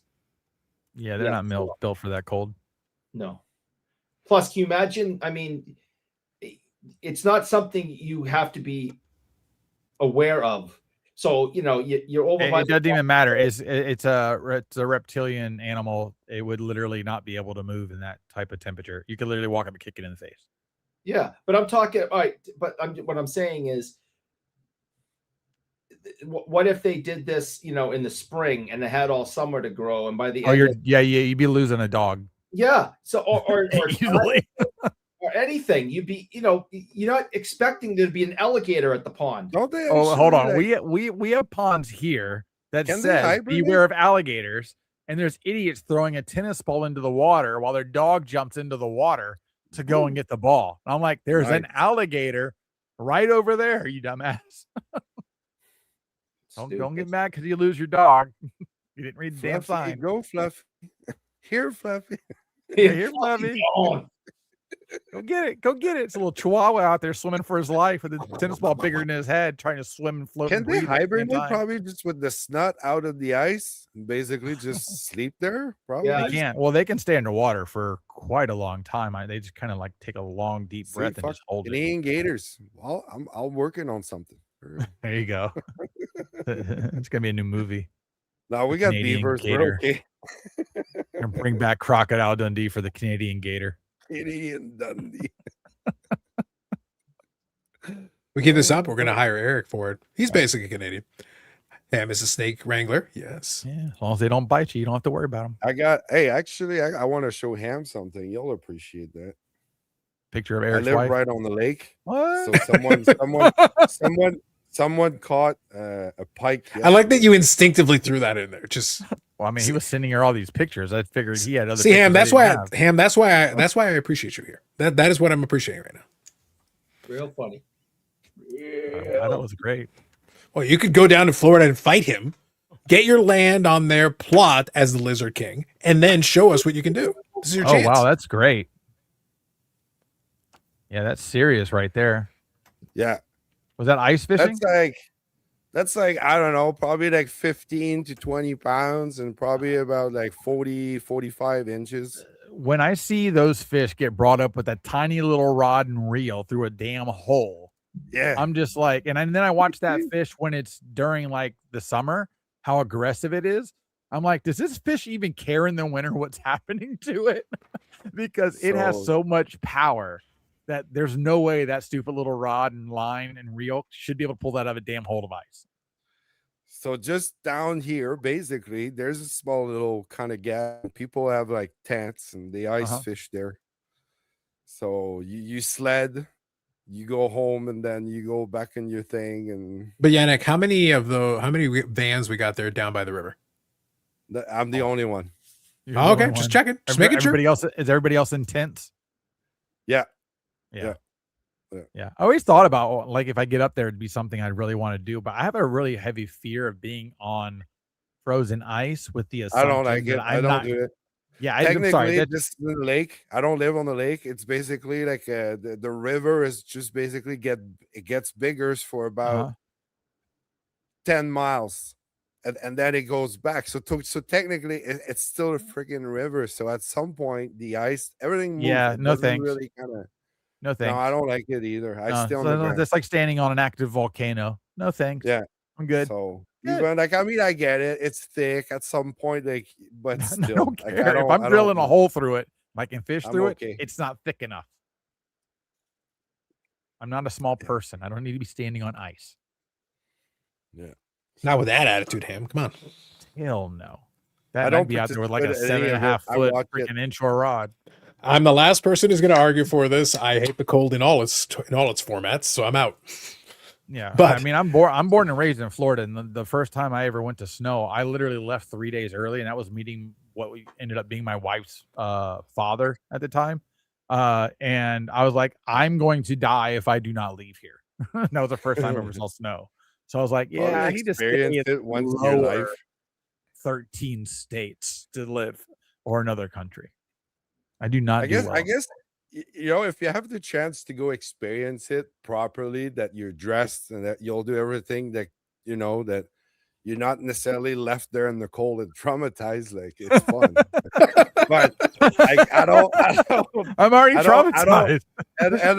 and I say this, like, I'm like a guy who lives in the boonies and everything. I don't necessarily like the cold or the winter. Yannick, you know. so what you're saying is, what I'm hearing from you, I want to make sure I'm reading between the lines. What I'm hearing from you is that you don't like my idea to expand the channel by creating our very own version of Naked and Afraid, except it's just Eric and we drop him off in some cold remote place. Eric and Afraid. That ain't Yes. happening. Yes. No. We don't want to see the naked part though. No, Well, we'll just call it that. But like anything else on YouTube, it'll just be clickbait. The Afraid though will be totally legit. Yeah, I'm looking good. I don't care. Well, will you feel as good about it when you wake up in that cold place, basically smothered in mayonnaise? I'm not going to be smothered in mayonnaise. I'm just saying. Eric, when he's naked, he turns around. He looks like Rocket the Raccoon.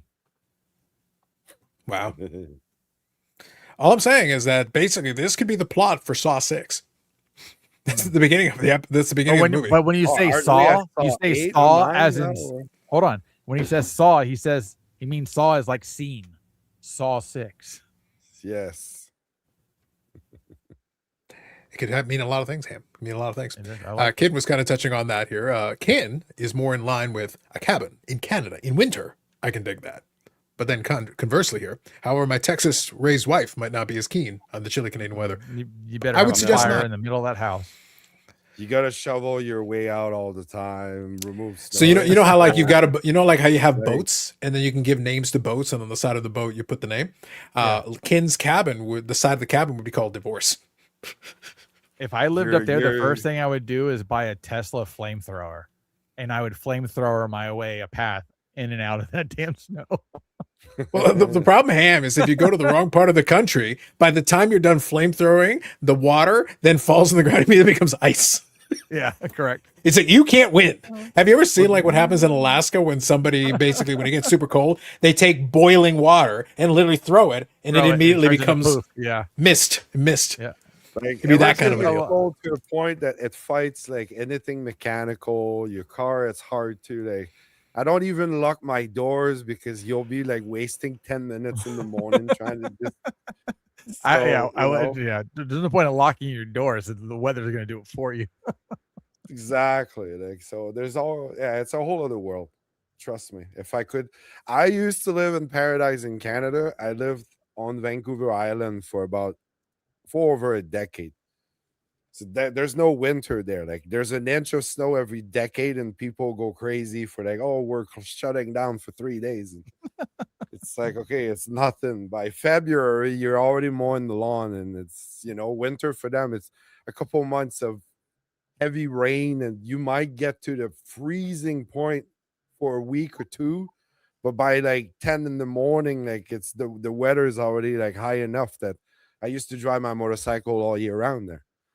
So cold, but eventually that's what I'd like to do. That's my plan maybe for next year, is I want to drive my van before winter gets everywhere, and then fly over there when winter gets crazy here. Go like January, February, March, April, go over there on the island, spend a warmer winter, and then come back here during the summer. Well, that's a good part to your point. I don't have to take this. I don't to. Yeah. To your point though, I haven't had the chance to go out to kind of British Columbia, but yeah, if you're going to be over near the water, it is a little bit more temperate. It's not as it doesn't get as crazy. So it's kind I of lived there and I still have friends that are family, or I know like my way around there that I can manage. Like even if it means that you're sleeping in your van for a couple months, that it might get to a zero freeze. Yeah. I live in the van down by the river. Yeah. Literally the van down by the river. I guess I would live in a van down by the bridge. That's way I can just catch fish and eat crab. And well, I mean, you're on an island there, so I can fish anywhere. So, and I got one of those. You literally throw a rod at a body of water and you hit one.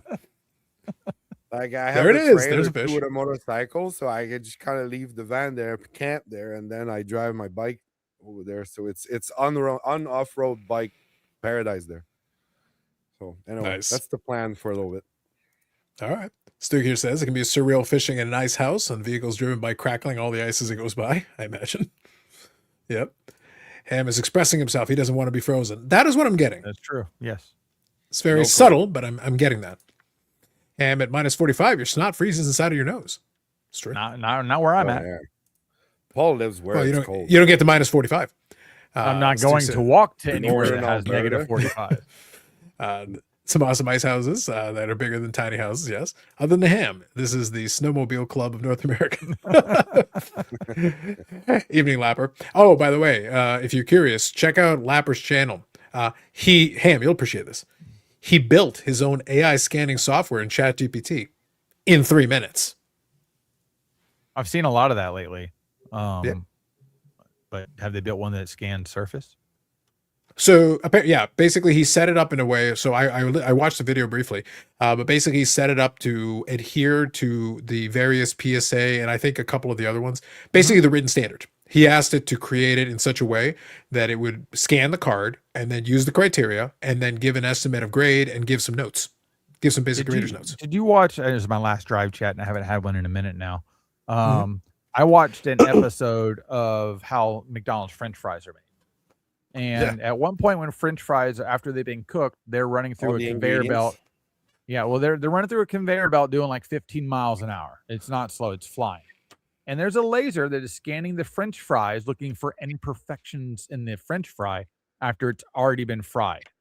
Mhm. So they can pull it out of the thing. And you're telling me we can't grade the surface of a card, but I have a laser that can grade a freaking French fry.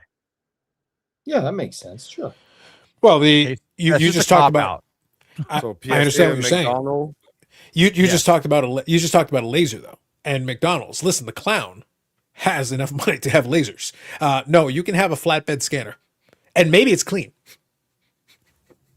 But I mean, with all these companies that have supposed AI grading, the surface shouldn't be a problem. Doesn't matter what card it is, especially after you insert the card for the first time and you tell it what it's supposed to look like. After that, Mhm. it's the same thing over and over again. And then it just looks for imperfections. You know, like the card that would drive most AI nuts, honestly, is anything that obviously has multiple layers. But like, let's say Action Pack back in the day, or it's an embossed logoed card, basically, that's just, it's two pieces of card put together. I'd probably drive it a little bit nuts because of the imperfections in it continually. Well, if it reads it and you say, oh, this is okay, this is normal, you never have to do it again. It's like anything else when they're doing with all these apps where they put a card in Market Movers or whatever it may be for the first time. The first time. That's how you build a catalog. It's not rocket science, but they all act like it's impossible. And I think with the way things are going with grading, AI will become a thing. We will want realistic ideas of how good your damn card is. The whole point of having the highest graded card is to prove you have the highest graded card for value. It's the same thing in coins. That's what I'm saying. You go look at the coin market and then you come back to here. They're 10 years ahead of us. That's where we're going. And they're advancing even way farther than faster than we are. And they have way Well, more also, to go. I would add one thing. In coins, the surface situation is a little bit more complex because the It's type way of more damage. complex. Way Oh, more. it's way more complex. Yeah, because the way that a strike hits the metal, basically those kind of things, that you can see a lot more. You can have different layers of surface issues, and you got to measure them differently. They're not all the same. So you got to treat it as a whole different thing And that's because what it's I'm literally saying. something was designed. Yeah, and that market's more advanced than we are, and they're more crucial to what they do versus what we do. Because think about it, it's one of the only two main hobbies that you can't clean it. You're not supposed to fix it up. All right, like these are the two grading hobbies that you can't do that. Like that's faux pas. Where like comic books, it's clean. I'll press them for you. I'll clean it up for you. Need a little bit of recoloring. We'll recolor. He's trying to be bougie like you, Eric. We're trying to elevate your game to your level. So it's just like I just see where it's going, whether it's 1 year, 3 years, 5 years, 10 years, it's going to get there one way or another. There's just no ifs, ands, or buts about it. It's just how fast does it get there? And then who breaks out ahead at that point? Because I don't think it's going to be PSA. I think PSA is going to live and die by the sword. And at some point, they're already overwhelming themselves with too much stuff by trying to brand everything PSA. You know, they took WADA, they turned it into PSA. They got the magazine and or magazine grading basically, and have their new model coming out, which their label's ugly as shit. It's just these type of things they're trying to do over and over and over again, and they're taking on too much, but they're making so much money, so they don't care. But at some point, they're digging themselves a hole, and they don't realize it. Yeah, we'll have to see. I'll Did all come y'all back get to that in a second. Y'all all got the same photo I got? I'll double check here in a second. I got to read a couple of comments. I'll get caught up. It's from Eric's One wife. bird's, that's valid. One bird says, "Are you a fan of the Critical Drinker?" Pictures. Not to you. All right, No. moving on. Are you a fan of the Critical Drinker? I think I've seen a couple of the reviews. Not really. That style doesn't work for me, but I get what you're saying. I've heard of them. Jim in Florida. Jim in Florida is back with this one. Crosby's now 185 points behind Yager. 49 points in 42 games. He might actually get to 2,000. Yeah, Tell you what, he will. I will revisit this conversation with you when he's at 1999. Yeah, he'll get there. Just win. Yeah, he'll get there.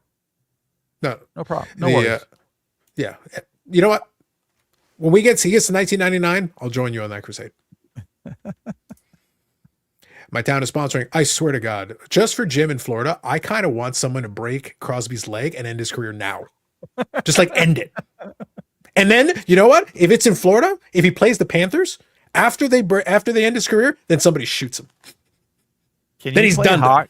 Can you play hockey without a full leg? Like if part of it's just, like a metal leg?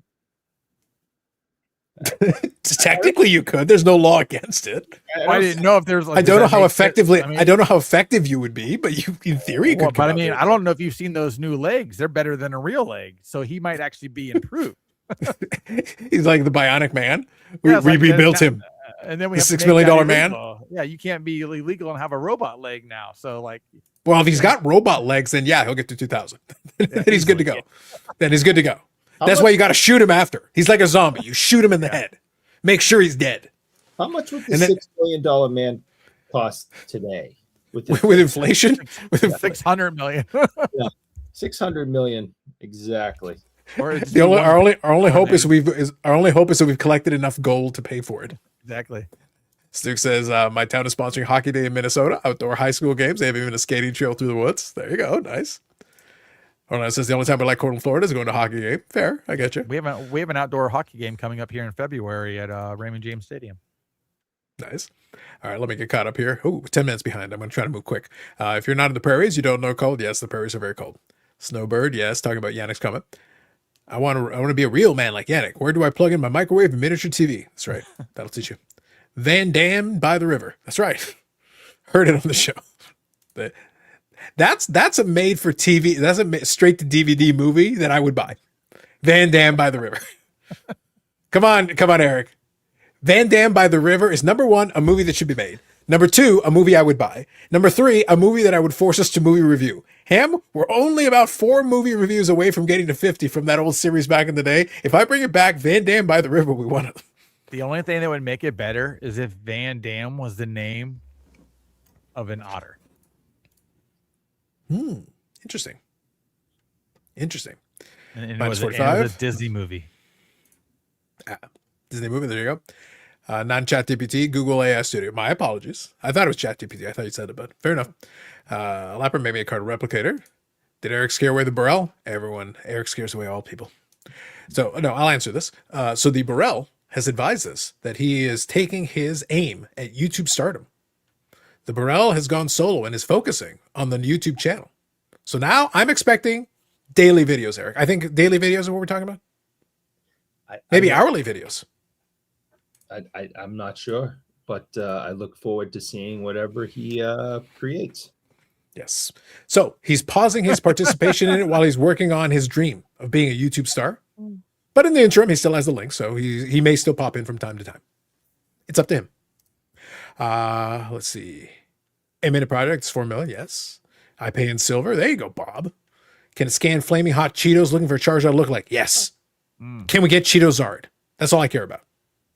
I'm surprised they just haven't made an entire Charizard pack just to troll everybody.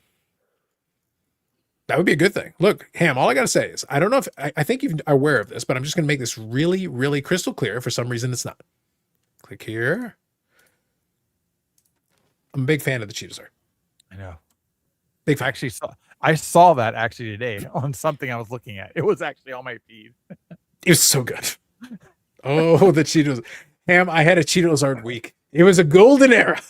A golden era. How do you not just make an entire bag of Charizard Cheetos after that? Like, how do you not capitalize on that diabolical, group up of Pokemon and Cheetos? You don't have to say it's Charizard. Just call it Dragon Doritos.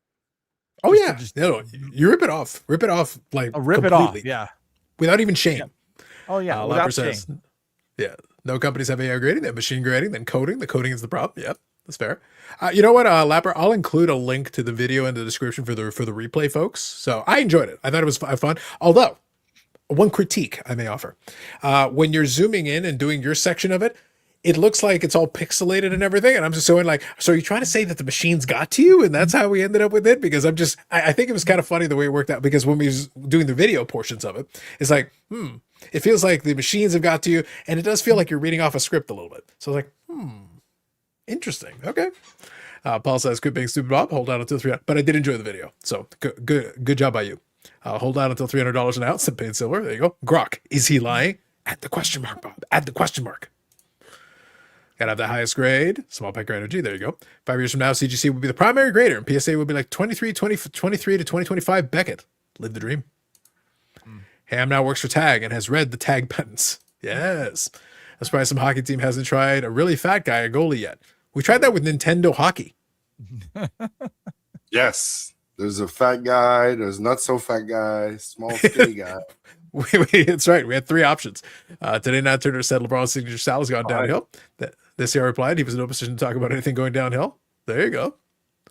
How is Indiana this dominant in college football? The era of NIL is upon us.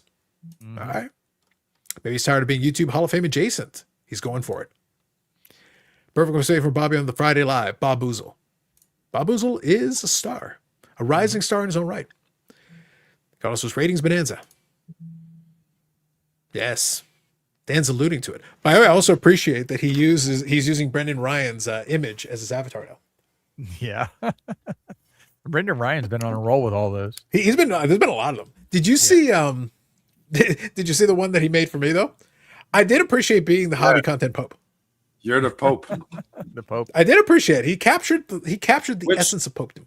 So which one of the popes would you be the closest to, Carlos? Because there's many popes, right? Whichever one sent people to their deaths. Probably the one that led the Crusades. One of the ones that led the Crusades. Yeah, I can see many of those guys. There were a couple. And the Catholic religion. Yeah, it's like we're going straight to the Crusades. That's it. Eric, launch the Holy War. Can we do it on Monday? I like to just relax this weekend. I will allow it. Okay. You're busy, Monday. But you better bring the energy on Monday, Eric. Oh no, bring the energy. I'm all in. Just give me a couple of days. 5% more energy on Monday. Eric, we cannot half-ass a holy war. Like, we have standards around here. A holy war must be done with the proper rigor that it demands. Think about it. All right. You had a big day, Eric? Something you want to tell us? Eric is staring off into the abyss. He's just saying, why won't Marcel return my texts, my phone calls, my dial of flowers? Damn you, Marcel! How come you didn't send me the emoji on my? I didn't even get a thumbs up. Nothing. Oh, Marcel likes me. I don't care what you say. All right, I'll believe it when you get a thumbs up. Bobby lost faith. Carlos is going to get him the YouTube Sports Hall of Fame. He's taking matters into his own hands. Go for it, man. He's got to go for it. When AI grading inevitably comes into play, will there be 2 different markets? AI graded, human graded, like diamonds, natural versus lab. So I think there's an argument to be made there. So hold on. I like this comment. Let's come back to that. Hang on. I'm hitting the star button, Ham. I'm going to come back to that in 1 second because then I can go back to the specific comment. Carlos must have won so many arguments. Bobby Rell said, I'll show Carlos. He's going to make a 12-part series on this. He's going to try to win it yet. Indiana's a great coach. My college team played a couple times on his way to Indiana. We're 2-1 against them, including the national championship game. All right, Stu. Pope Alexander was a Borgia and fathered like 10 children. There you go. Dan bringing in the historical references. I like it. Hi, Eric. he knows. Dan knows. That's right. Mr. Lapper, sir, we're actually having a little bit of fun doing it kind of an open-ended. I know you're based out. If you're going to talk about the Prairie Cold, though, you let me know. I know you're a busy man, but if you want to pop in here and address Eric directly, and you can also talk about the video and talk about the AIs, because Ham is all about the AIs taking over. And if you're playing into that game, it goes for it. I was with him the night that I got kidnapped by the Toronto Police Department. Are you suggesting that Lapper set you up? It's possible. All right, because he was the one I was with when I was detained. When they stole my car and they wouldn't let me take it out of the parking lot of where was it? It was which restaurant was it? It started with the U.S. state. Was it Montana's or Arizona's? It was one of the 2. Both of those are nearby. Literally both of those. We were at a restaurant that was a United States state. You're not leaving the scene, sir. Yannick, he's on to us. Abort. And the Toronto police said, no, you can't go home to your hotel. You need to stay here for another hour and a half. And I had to go back in. That's right. They were wondering why do you have all those Reggie Lemelin in the car? Yeah. Yeah, I was with him, so I think he had something to do with it. He's like, Sure, you where's all- were. Right. why does all these packages named to Yannick? Where's Yannick? Yeah, I'm saying he'd be like, Yannick's my nickname. Who's yeah. Burrell? Who's Bobby Burrell? Who's like, why? That's all that's these my other packages in nickname. your car? Oh, this son of a bitch did it to me again. Was it yesterday or today? I can't keep track. Michelle gets the mail, brings it in, goes here. Check your Instagram. She calls it a no, I get presents in the mail, meaning I get cards. Hey, you got a present. I'm like, oh, cool. She tosses it to me. Ooh. I look. Ain't my name that's on it. You opened it anyway, though, didn't you? He tells me to, but that's not the Yeah. point. Point is, I get all excited that I'm getting something, and it's not even for me. We're pen pal friends now. Eric finally came to the dark side and finally used my mail now as a mailbox in Canada to save on shipping. So finally, Eric, finally. And now this week, I even like, because Eric used to think that, oh, I want this on eBay. So I'll get Yannick to buy it for me because I want it to go to his home address. I'm like, why don't you just freaking buy it and change the address when you send it to? I said that, Tax implications. That's why. you know, okay. That doesn't have any tax implications. No, When- no, when it's- it's just like, hey, buy it and use my address. So, I like it better when you buy it. there you go. Yeah, I guess. Huh? And then I hope that you It took me that long to figure it out. So I'm done buying your shit. And a then, rental fee. then I hope you forget how much I owe you. There you It's a go. mailbox. That- It's a mailbox rental fee. Is Well, what I it mean, is. you don't owe me Eric- nothing. Technically, I bought those cards. They're mine. Do you want Eric, them? not everybody has the amount of concussions you had. That's a different issue entirely. All right, hold on. Let me read a couple of comments and I'll get caught up. So Dan here says, Bobby and Ham bickering for an hour straight over the definition of a rinky car was great content. Yes. Yeah. Look, there are some people, Ham, there were some people who were a I'm little still right. uncomfortable. Look, Ham, all I got to say is there were some people who were very uncomfortable with it, somewhat uncomfortable with the entire discussion. And there were some people, I won't say who praised the content gods. Yes. There are content popes out there who are like, we're playing right into this. This is happening. This is a win. Ham, why do you think I did not interrupt? I know. I got Those it. are mine. It's like, this is goddamn content, Ham. I am not standing in the way of goddamn content. Well, I Those are mean, mine. Yep. So, I So, was I already living took care of you, reality, sir. The other thing was the minutia. sir, if you check your Instagram, let me know if you want me to send it to you directly, but otherwise I send it to your Instagram. So feel free, it's right there. So Arizona's, thank you both for the confirmations. I knew it was. I knew it Oh, was that it's early there. state. I couldn't remember. Yes. Yeah, we'll have a member joining us. Let me quickly read these comments. I'll get caught up. Jeez, we're getting good tonight, Ham, but we're also getting lost in the comments. I'm getting behind a bunch. I like I'm the not- loss in the comments. I'm not as bad. I'm not as bad as Dustin though. Nowhere Nobody's close. as bad as Dustin. Yeah. Well, I'm only 3 minutes behind, so That's not too true. bad. Even Dan's better than Dustin. Lord knows everybody. And Eric went back to the party and everyone groaned. I know. True. In Miami for the college championship, the BIC, the major leagues, there's 4 collectors. I like to think, Dan will appreciate this. I like to think we're the federal league. Except we're funded enough, we're going to stick around. And we were there first. But we're still the federal league, trust me. Why is Dan talking trash in the comments? And Bubba's great. Dan is always welcome. But look, I haven't sent out links to everybody, but I am inviting anyone who wishes to join it. We can do that. We're the international league.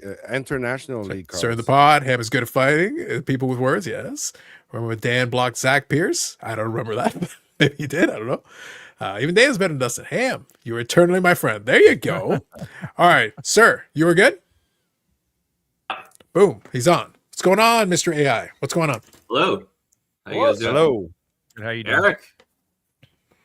What's going on, buddy? Eric is pouting. Yeah, Eric keeps hanging.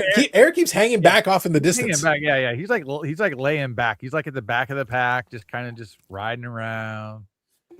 I'm Didn't just really looking, wanna I'm hang out. realizing I got 59 more minutes before I can go to sleep. I gotta get up tomorrow and go mountain biking. I'm tired.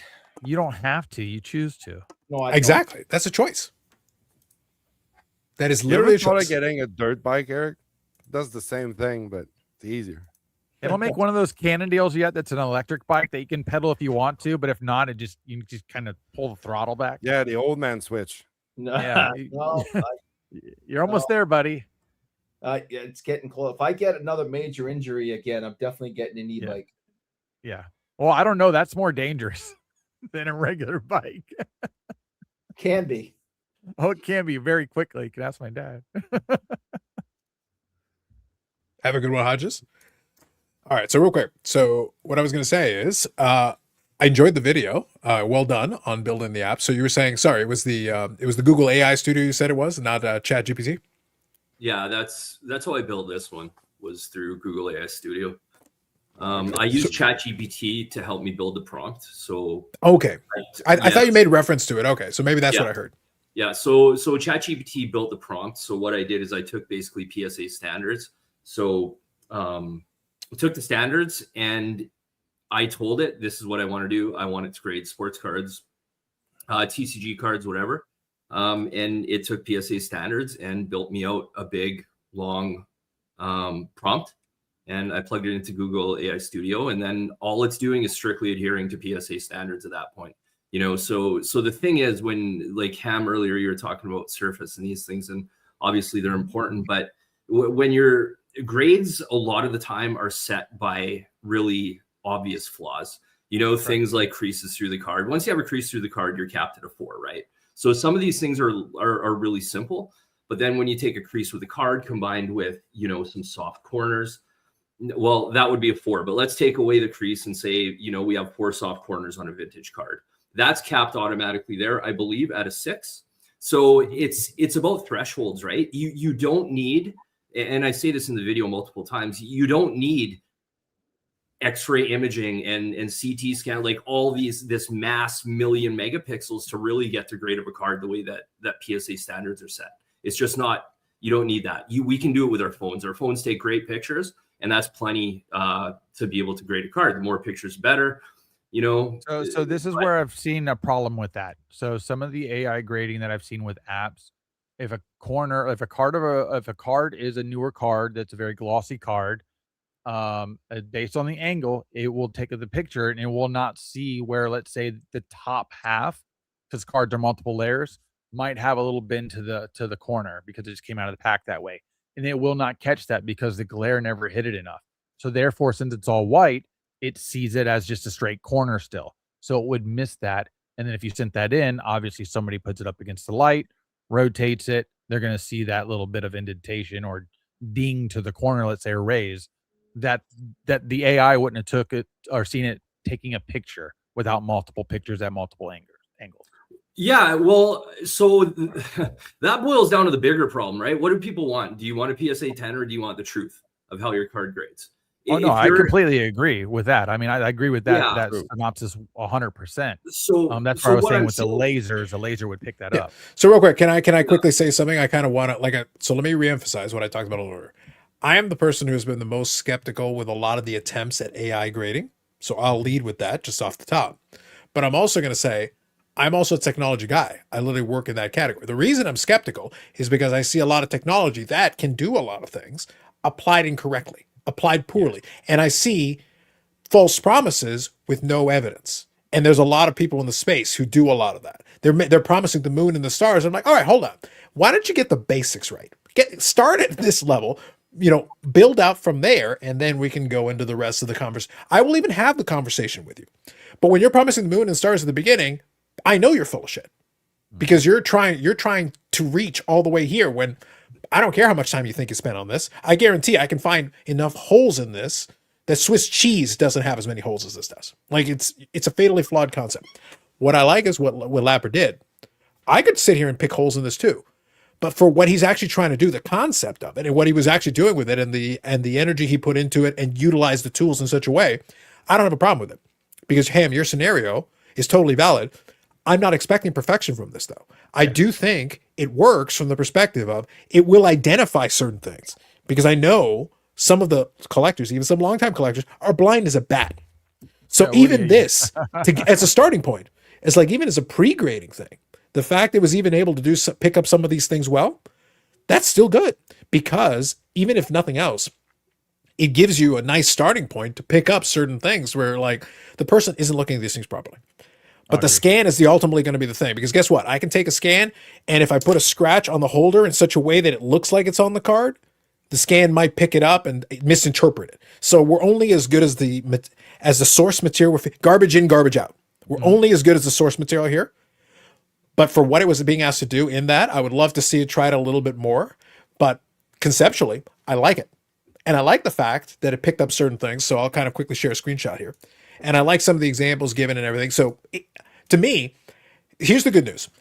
I am not expecting perfection because Lapper didn't come in here saying, I spent 10 years working on this. It's exact opposite. So you know what? To be perfectly blunt, I am willing to be okay with some of them maybe missing certain things, but I do think it picked up certain things. And I actually think that's encouraging. I think that's actually really good. Imagine if someone took this concept and then applied a little bit of well-applied energy into it with what's going on currently. And I think that's a great starting point. I think this is a neat tool that he was able to build in a relatively short period of time. Here's the thing, though. Some pre-war hockey stuff. I think it's diminishing returns at some point. Like the PSA standards are really simple. They're not. They don't like these guys are looking at the card for 20 seconds, 30 seconds, and giving a grade. There was just that interview with Boston. Yeah, unless it's vintage. Well, right, but I would almost argue vintage is easier to grade. I think 100% no. Hold on. I'll tell you 100% no. Vintage is scrutinized. It is. But I'll tell you why. Go. I'll tell you why. Your average modern card will simply have less issues with it, less flaws. Right. We'll get into the minutia. With vintage, we've got such a spectrum. With the eye appeal situation, has got such a spectrum to it. You have to put a little bit, and also you're a lot more concerned about counterfeits.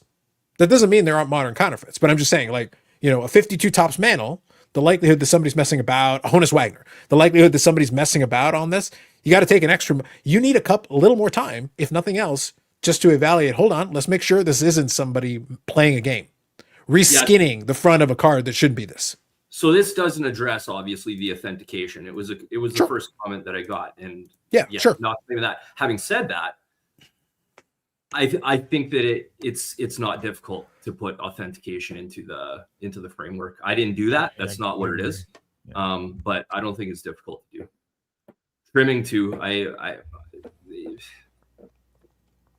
That might be a little bit more challenging. But anyways, this isn't authentication or that. This is grading a piece of cardboard. You know. I think what it could do. I think one thing that would be easier, and I'm putting that in quotation marks, to do, would be to have it identify common reprints and common fakes, because there's certain telltale signs that you'll be able to see. One thing that the scan cannot do is gauge the thickness of the cardboard and look for things that have been messed in that regard. Scan can't do it.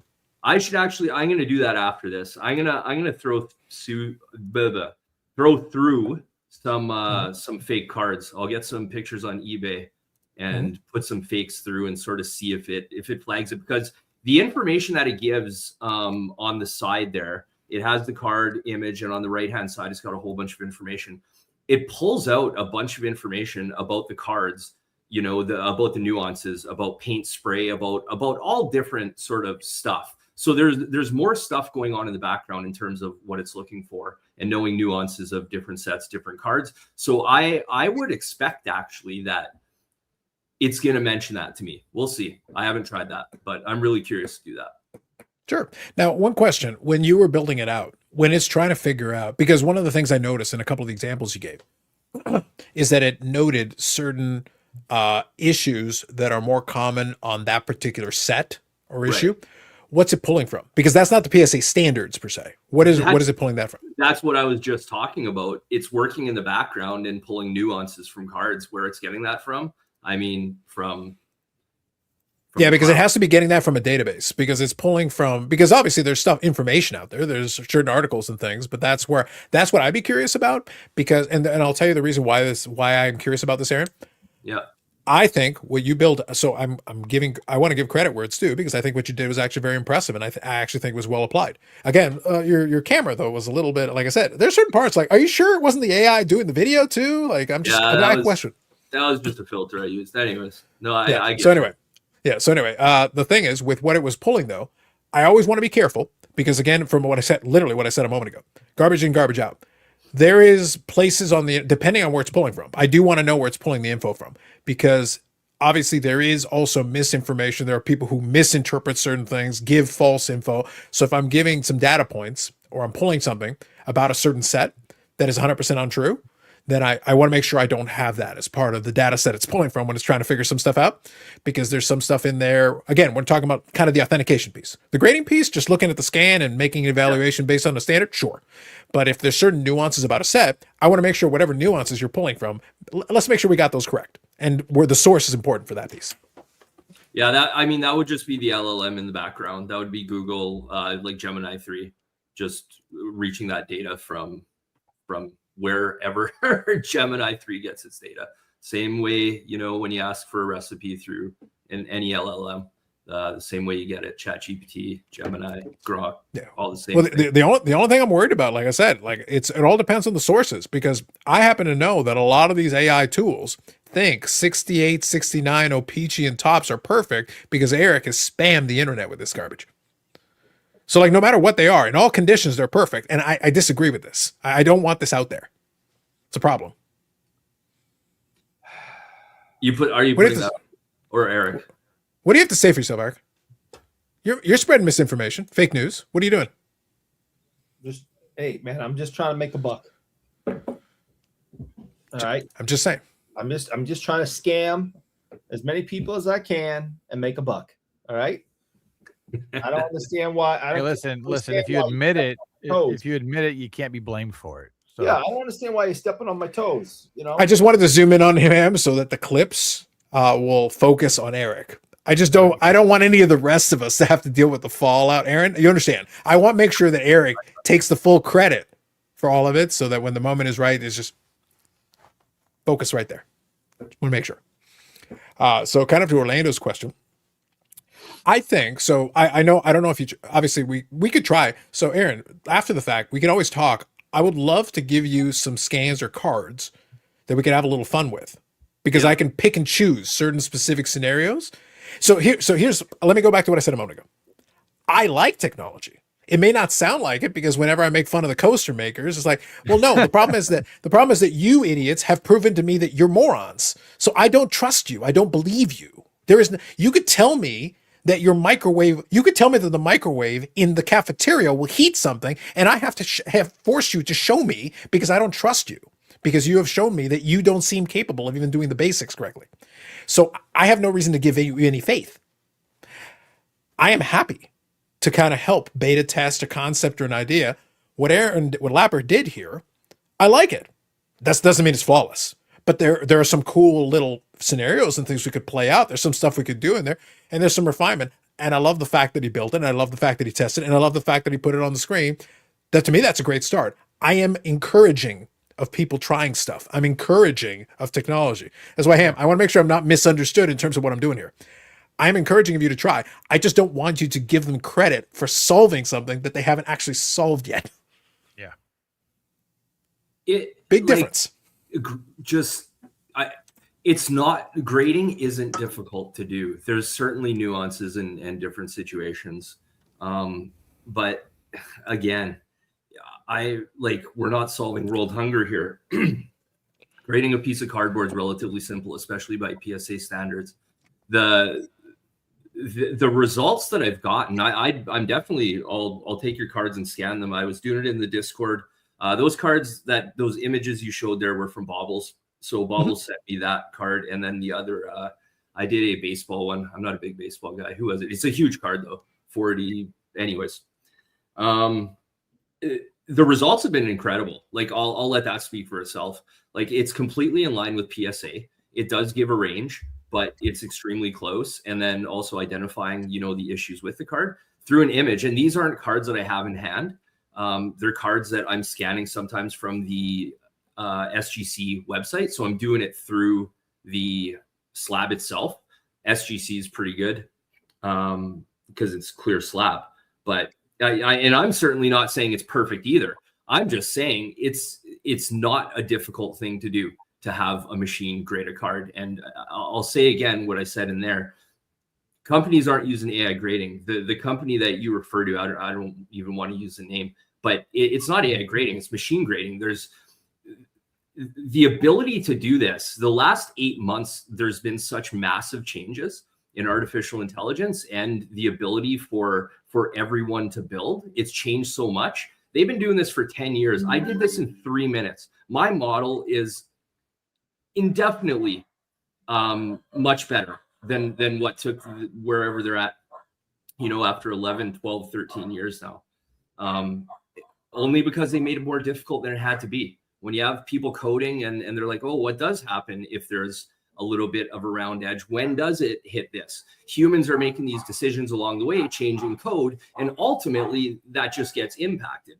Garbage in, garbage out, right? Well, you keep putting stuff in. It's not that difficult. Like you look at the PSA standards, PSA 10, 9, 8, 7, 6, 5, 4, 3, 2, 1. They're all there. They have definitive lines or criteria that has to be met, and it's not difficult.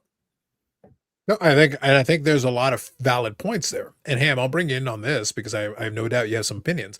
And Eric and Yannick, you're more than welcome to contribute and chime in as well. Like I said, for me, I just didn't want to run straight to claiming the solution. I have too many of these companies that are sitting there doing the mission accomplished banner where it's like, no, hold on. You haven't gotten to that point and you haven't earned the right to make that claim. But the idea that every iteration is getting better at this, that's a fact. It is a fact, because now I'll watch some YouTube folks that are playing around with taking stock footage of themselves and creating the fake version of themselves. Like Eric's been AI. Now, to be fair, Aaron, Eric's been AI for 5 years and no one's noticed yet. Like my tech is way advanced. Like we're at another level here. It's so real. Like, look, it's so realistic. Yeah, it's way better than the Chuck E. Cheese animatronic that I was used to. The inside of the Van Damme. It's majestic, is what it is. It's incredible. Wait, Aaron, wait until that tech reaches that point. He's gotten a recent artificial intelligence haircut too. It looks incredible. Good. Looks good, Eric. I like that. Bowl cut. I push a couple of buttons, but damn. Right here, Bob Ozel. Max Headroom is Eric's daddy. Facts. You got to have gray in your hair to know who that is. That's right. But the reality of it is that no, the technology is improving. There will be some issues. Ham actually brought up one of them. Obviously, we can take a scan, but a scan is a flat image, so that we can figure out certain things. But getting texture of certain things is tricky. And the standards that you put in with the PSA standards, I agree that in concept. Dan was talking earlier about the SEC standards. Nothing wrong with that either. You could certainly do the same exercise with those standards and use them for that as well. That would be fine. But you can bring all these standards in. What it is applying the set of rules that has been given, which is good. And then applying them in such a way consistently, which is great. That's fine. But I think where it gets tricky, and this is a conversation I've had previously, the standard will talk about a rounded corner. We still have an interpretation element. What I consider rounded, what you consider rounded, the word is rounded. Like the standard says rounded. But we're not getting into the minutia of degrees of Ham. At what point is rounded not quite rounded? At what point is it like a full-fledged, it's folded over? Like, what is the threshold at which we cross? But it still gives you a good starting point. It still gives you some information that you can utilize. And it was able to identify certain sections of the scan where it saw certain flaws and issues in it. And it still incorporated that information. So when I showed the picture, let me quickly share that screen one more time. To me, the most interesting part, the part that I liked was, and you made reference to the 1,000-point scale. We don't need that. What I actually am looking for is what's over on the right side here. And that is, we got slight corners, a little corner touch. It's got a couple of reference points. And then if you put your mouse over or click on it, it identifies the piece on the scan. That's great. That right there is a nice utility. I'm not going to accept something that's slabbed immediately off of that. But I do like the fact it picks up certain things, which gives you some nice info. It's a good starting point to be like, okay, hey, maybe it'll give you a ballpark based on those standards of where you think you should fall. That's a great starting point, because I see too many people that'll tell me, oh man, this card is perfect. And Aaron, I make it as a joke, but I'm also serious. YouTube compresses video. YouTube, in order for this entire thing to work, we're not getting, it might be a 1080 thing, but we're not getting full 1080. There's a little bit of compression here for this video. Otherwise, half the internets out there can't run it properly. Yeah. So we're getting some compression. Well, Aaron, if I can see a picture of your card on a compressed video with you holding it at arm's length, with you holding it inside of a slab without perfect lighting, and I can still see the flaws on it, and you're telling me it's flawless, you're blind as a bat, dude. I can't help you. Mm-hmm. So I understand why you're mad. That's the biggest problem I have, or the biggest issue I have with a lot of the take a picture of it, give me information from it, it can only go so far based on, did you take the picture like right over the top of it? Was it shadowed? Was it right in the light? Is there reflection? It picks up different things, and it can just assume that that is something that it's not. So you run into those issues as well. At some point in the future, I'll tell somebody how to build something for life. You can just pay me later. There'll be a device you connect to your phone that is a physical laser that you lay over the top of it, and it literally scans from under the card to over and back over to overlay it. That way it gets a depth of field as it's running across the card. It's super easy for it to do. Like I said, they could do a French fry. That technology has been around for 15 to 20 years. It's not hard to do, just nobody's doing it. And yes, we're at the point now that 1,000-point scale is important because somebody wants to have the best of the best of the best. They want to say, I have the best one. That's the whole point of that. Why do you think Mike Baker stickers matter to people? Because it's another version of the best of something based off of somebody else's opinion. The only difference is with AI and technology, not an opinion anymore. It's fact. That's the difference. It's fact. You can't argue with it. The thing that we've had a problem with AI is it can't replicate it over the same card every time so far. I like where they're going. They're just not there yet because they're not implementing technology that's probably used somewhere else at a higher level and bringing it down to us. That's where we're at. At some point, it will happen, though. Who are you referring to for the AI grading, Ham? I think it's, was it AGS or somebody right now that does the mapping of the card? Until you can map the card and scan the card again, and it says, no, this is card number 376572210. We've already done this. When it does that, game is over. It knows what it's doing. You have what you're looking for. You move along. At that point, you can now create hierarchy in cards, even in a slab. That's the funny part. Lasers can go through something and grade something behind it. That's something that can be done. So at some point, if somebody has 3 PSA 10s, they can be told which one's better than the other ones. And at that point, you put the new AI sticker on that, and now that card's going to sell for 10x the other one. But somebody's going to want to have the best one. Yeah, I agree to some extent. I certainly, I just, the Mike Baker, like, I get it. I'm sort of thinking. I don't get it. There should only be one damn sticker, not 3. When you take the majority of PSA 10s, for hockey base young guns, you take a card like that. There's certainly going to be someone who wants the best of the best, but it's really not a part of the hobby that I partake in. It is at the higher end, like some of the Mike. And I agree. I agree with that. Same thing with me. I don't really care if my card's even graded.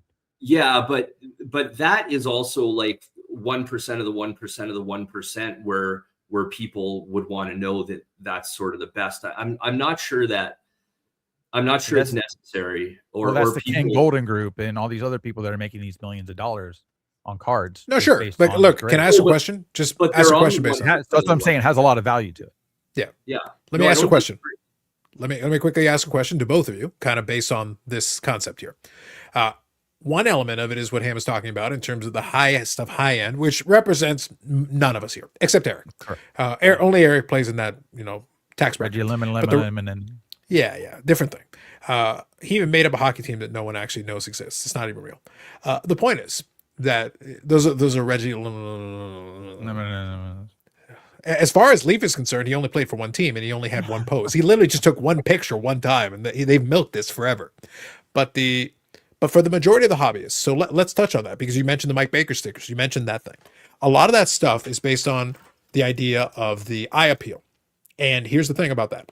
That's real, because a lot of people would like to have cards that are quote unquote nice looking for the grade. That's the whole concept. Like if you get a nice, I talk about the T3 turkey red cards. That's pre-war baseball. But here's the thing. And there are in other sports as well. And there's other things. But T3 turkey red baseball. I would still like to have one in my collection because I think they're very nice cards. You know what's one of the greatest ways historically has been one of the greatest ways to get one of those cards at a fairly reasonable price, because they have gotten a lot more expensive over the years? Get one with a pinhole. Why does that matter? Well, because as soon as you got a pinhole on it, it's poor condition. But that means the rest of the card could look beautiful. The edges, the corners, the centering, the rest of it could look, the image could be fantastic. The registration could be glorious. But it is a technically poor condition card because it's got a hole in it. And the beauty of that is it reduces the price, because if it didn't have a hole in it, that card would go for a ridiculous amount of money because of the condition premium. That's the eye appeal thing. So you're still getting a nice looking card, but it has a flaw. We're not going to argue that there isn't a flaw there. The pinhole is a flaw. That's a real thing. But that's a relatively great value, and it looks great. That's the eye appeal. That's the whole point of that whole discussion. Another poor condition card could look like Eric ran it over with his car and backed it up a couple of times on basically his driveway. That's also a poor condition card, but it looks way worse. The pinhole card looks better. So somebody will pay more for the pinhole card, even though they're technically both poor condition. That's eye appeal. The problem is also, eye appeal is in the eye of the beholder. I may sit there, if I'm a person who is one of those, it's got to be perfectly centered, and you're like, oh man, but I want beautiful edges, I want beautiful corners. If it's a little off center, or if it's even way off center, but the edges are crisp, the image is crisp, the corners are beautiful, I might be like, yeah, that's good. The other person will be like, no, it's off center. It disturbs my eyes. Like I can't see it. It's burning my. So we've got a completely two different arguments for what eye appeal is here. And we're still talking about eye appeal. This is one of the things, Aaron, that has always frustrated me, is that the reason a lot of this stuff is difficult, because we as a collector base, even we're talking collector, we're not talking investors, we're not talking about whatever, we can't agree on what we want. We've got different opinions of what we want. I may want it. I need it to be perfectly centered, man. If the corner is messed up or whatever, and it doesn't disturb the image, but it's beautifully centered, oh yeah, that's what I want. The other guy's like, no, man, that corner's drive me insane. And that's why a lot of these companies don't want to deal with vintage cards in the AI, let's say, grading right now, is because of things like that. The thing's not going to tell which has the better color, the better lighting, which one's more natural to the original card design. It's not going to know that. And it's never going to get it right. See, most of what you're talking about, though, Carlos, is after the fact. That doesn't affect the grade. Change the grade, the eye appeal for a grade. That's it. You're talking about our subjective opinion on it. Yeah. Well, that's why I gave you two scenarios. That's why I gave you the pinhole thing and the one that Eric ran over with his car. And your machine, and in your case, let's say your machine did it perfectly. They're both ones. They're both ones for different reasons, but they're both ones. So the end result is the same. The machine did it correctly, but the two people may interpret those two cards completely, which is separate. That is a separate conversation. Yeah, the eye appeal side, and I'm not talking about this with just mine, by the way. I'm just speaking in general. Like the eye appeal can be quantified, I believe. You can take a look at saturation levels and different things. These can be quantified. What you like subjectively and which I prefer isn't really relevant, right? I'm going to think this one has better eye appeal. Ham likes this one that has better eye appeal. That's fine. I mean, that's fine. But the saturation level and it can be quantified though. So it also doesn't generally apply to the technical grade itself, right? So that's correct. The card doesn't have So if it doesn't have really strong coloring, it doesn't mean it's not downgraded. It just perhaps becomes a lower quality. I think it is grade. Today. I think a vintage card is downgraded because of that. It's downgraded because there's a fisheye print on it somewhere. And personally, I think it gives a character. I don't mind that whatsoever. So it's not like on their eyeball. Again, I saw 5.5 Mickey Mantle, 52 Mickey Mantle at the last show I was at. This thing was damn near perfectly centered. It's probably some of the best color and cleanest surface to a card I've ever seen. Corners weren't like sharp, but they also weren't rounded, and it got a 5.5.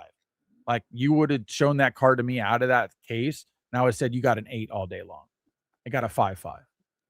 So I'm just like, I don't get it. That card is beautiful. It looks better than 10s that I've seen of that card. Like I don't get that, but that's just the way that process works. But that's also what sold the card a little bit more, is because of those other features. That's where vintage changes. That's why I can see why companies stop basically like at that like 89 Griffey, where cards kind of became what modern cards are today. The way they were cut, the way they're just processed and put out. It's completely different. You put one of these cards that's a die cut from the late 90s to early 2000s through one of these machines. Oh man, it has a hard ass time. It doesn't know what the fuck's going on. There's holes in the card everywhere. Now, let me ask a question here. This will be kind of an open-ended question. I want to ask this to the chat, and I want to ask this. So thank you, everybody, for the comments. Some really good comments. I was showing them. I wanted to make sure I showed it. but I do want to ask a question, and this will be a good one. So, Eric, let me start with you because this will actually play into your neck of the woods. Like I said earlier, the thing I liked about a Lapper's thing is that ultimately it did one of the things that everybody claims they want. It gave you an analysis, it gave you a potential grade range, but it also gave you rationale, and it let you focus in on certain key things. And as a result of that, you can decide. To me, something like that, again, as someone who does grade cards, but not all the time, I grade it for specific purposes. It helps liquidity. It helps remove a lot of the conversation. That's what it's helpful. I once upon a time in a video, I just said, it's basically lubricant for sale. It just helps reduce friction. It helps remove a lot of the issues that you have in terms of figuring things out. But a lot of folks aren't collecting graded cards no matter what. A lot of folks will get graded cards, but it's not the main focus. And so Eric kind of plays in this category.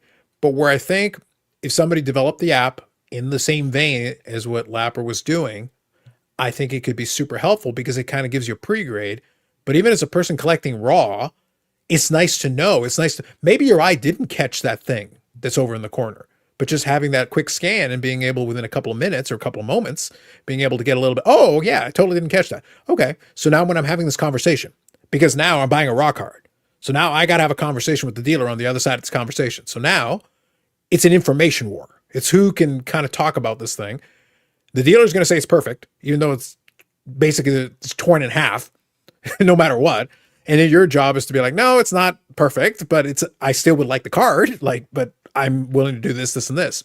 So now when you're looking at the card, where I think it gets tricky, a graded card is at least sealed. Even if we don't agree, even if the dealer and the buyer disagree about the grade, we have a starting point. Oh, it says it's a 4. There's no way it's a 4. That's a 3 all day. Dealer's like, no, it's a 6. Okay, fine. But at least you guys have a starting point, and now you can figure out the price point. On raw cards, it's always a little tricky because, yeah, it's perfect. No, it's not. Corners are dented in. There's this thing. It's scuffed across the bottom, blah, blah, blah. Now you've got this thing. Effectively, you've got a report card on it. It doesn't have to be perfect, but at least it gives you some information that you can kind of use in terms of your discussion and go, all right, so what do I think it should go for? So we'll use, so for Eric, for you, we'll use the 68, 69 cards, or we'll use any of the other vintage hockey you do.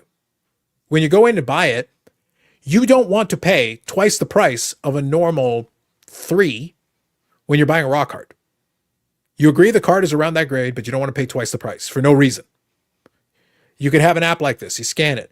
Maybe the dealer does the same thing, but now you know what the flaws are, and you've got a little information. You can look at the card yourself too, but at least you've got something to help you. Something like that could be helpful. The thing is, what do you think that affects as far as you able to use something like this, some of this technology to help you scan some of that, and you're trying to figure this out? Down the road, I could see somebody going, okay, I'm not even going to include it in it. Even if I'm not grading the card, I put it inside of a semi-rigid. All right, well, at least now we've got kind of a condition thing. You want to scan it yourself, take a look at it and have a peek, but here's all the list of flaws on it, and then we can have the debate and argument. Is that something you think down the road could be something that could be impactful when you go to your card show? And yeah, it's not graded. And by the way, the guy didn't pay extra for it. He's not charging you a bonus because it's inside of a slab. But now you've got a little bit of a grade thing. And now when you two have the discussion, you've already got a grade kind of put onto it with a sticker or something. That's a hypothetical I could see being a thing, because all you'd have to do is use an app, and at least it gives you a starting point on the discussion of a grade, which in turn affects the price. And I think you're making a good point. I think that would be helpful because, you know, what's the history of grading? Mm-hmm. That is the primary reason grading began, right? And, you know, as somebody who's old, and we always make fun of how old I am, I remember when this all started. So goddamn old. I am My so God. goddamn old. It was all about, you know, being at the card show, because remember, you know, internet was new, eBay new, you know, selling across computer platforms, you know, non-existent. This was, you know, at a card show that, you know, I say it's in this condition, you say it's in that condition. So you had a third party grader stepping in and helping the two parties come to a conclusion. That's what the beginning of this was all about. I think that's kind of changed a lot, but so if there is a debate at a card show, right, and the seller says, "Oh, this thing's in gem mint condition," and you're sitting there saying, "No, I think it's only in good condition, and I only want to pay this," and they want to charge that. To have a tool to throw it, have the technology there to use right on the spot, yes, that could be helpful. But the first thing that popped into my head is, do both parties agree on what tool to use? I use this app. I use ABC app to look at cards. Yeah, I don't like ABC app. I like XYZ app. That's the one I use. So Yeah, now we kind of do that with comps right now. yeah, right. Exactly. I use the Beckett app, Eric. Oh, well, always. Yeah. Well, He carries the But tool in think his about it- wallet.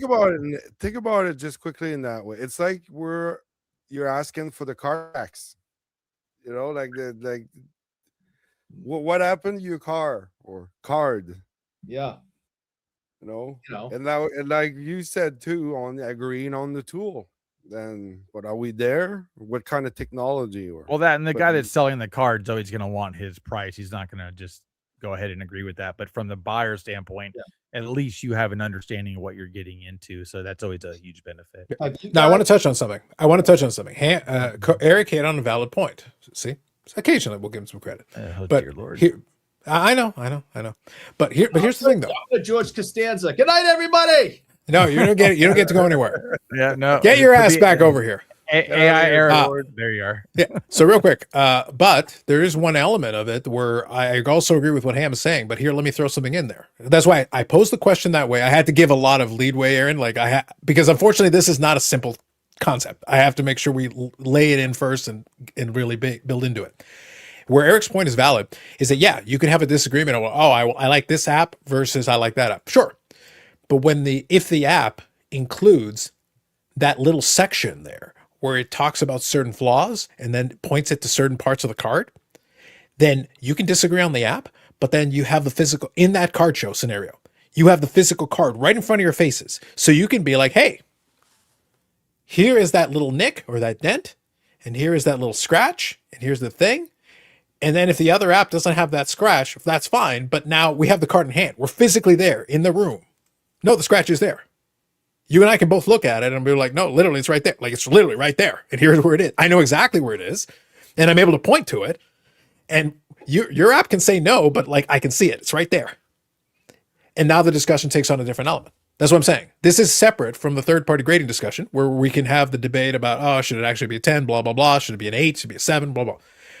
At least as a starting point, just having that little extra piece of info, that extra piece of data that Lapper's example included, as the buyer, then that gives you that, again, the other person could be like, look, I can't pretend that corner isn't dented. It doesn't matter what your app says. The corner is dented. Like, it's physically dented. We can physically see it because we're not doing this online over a scan.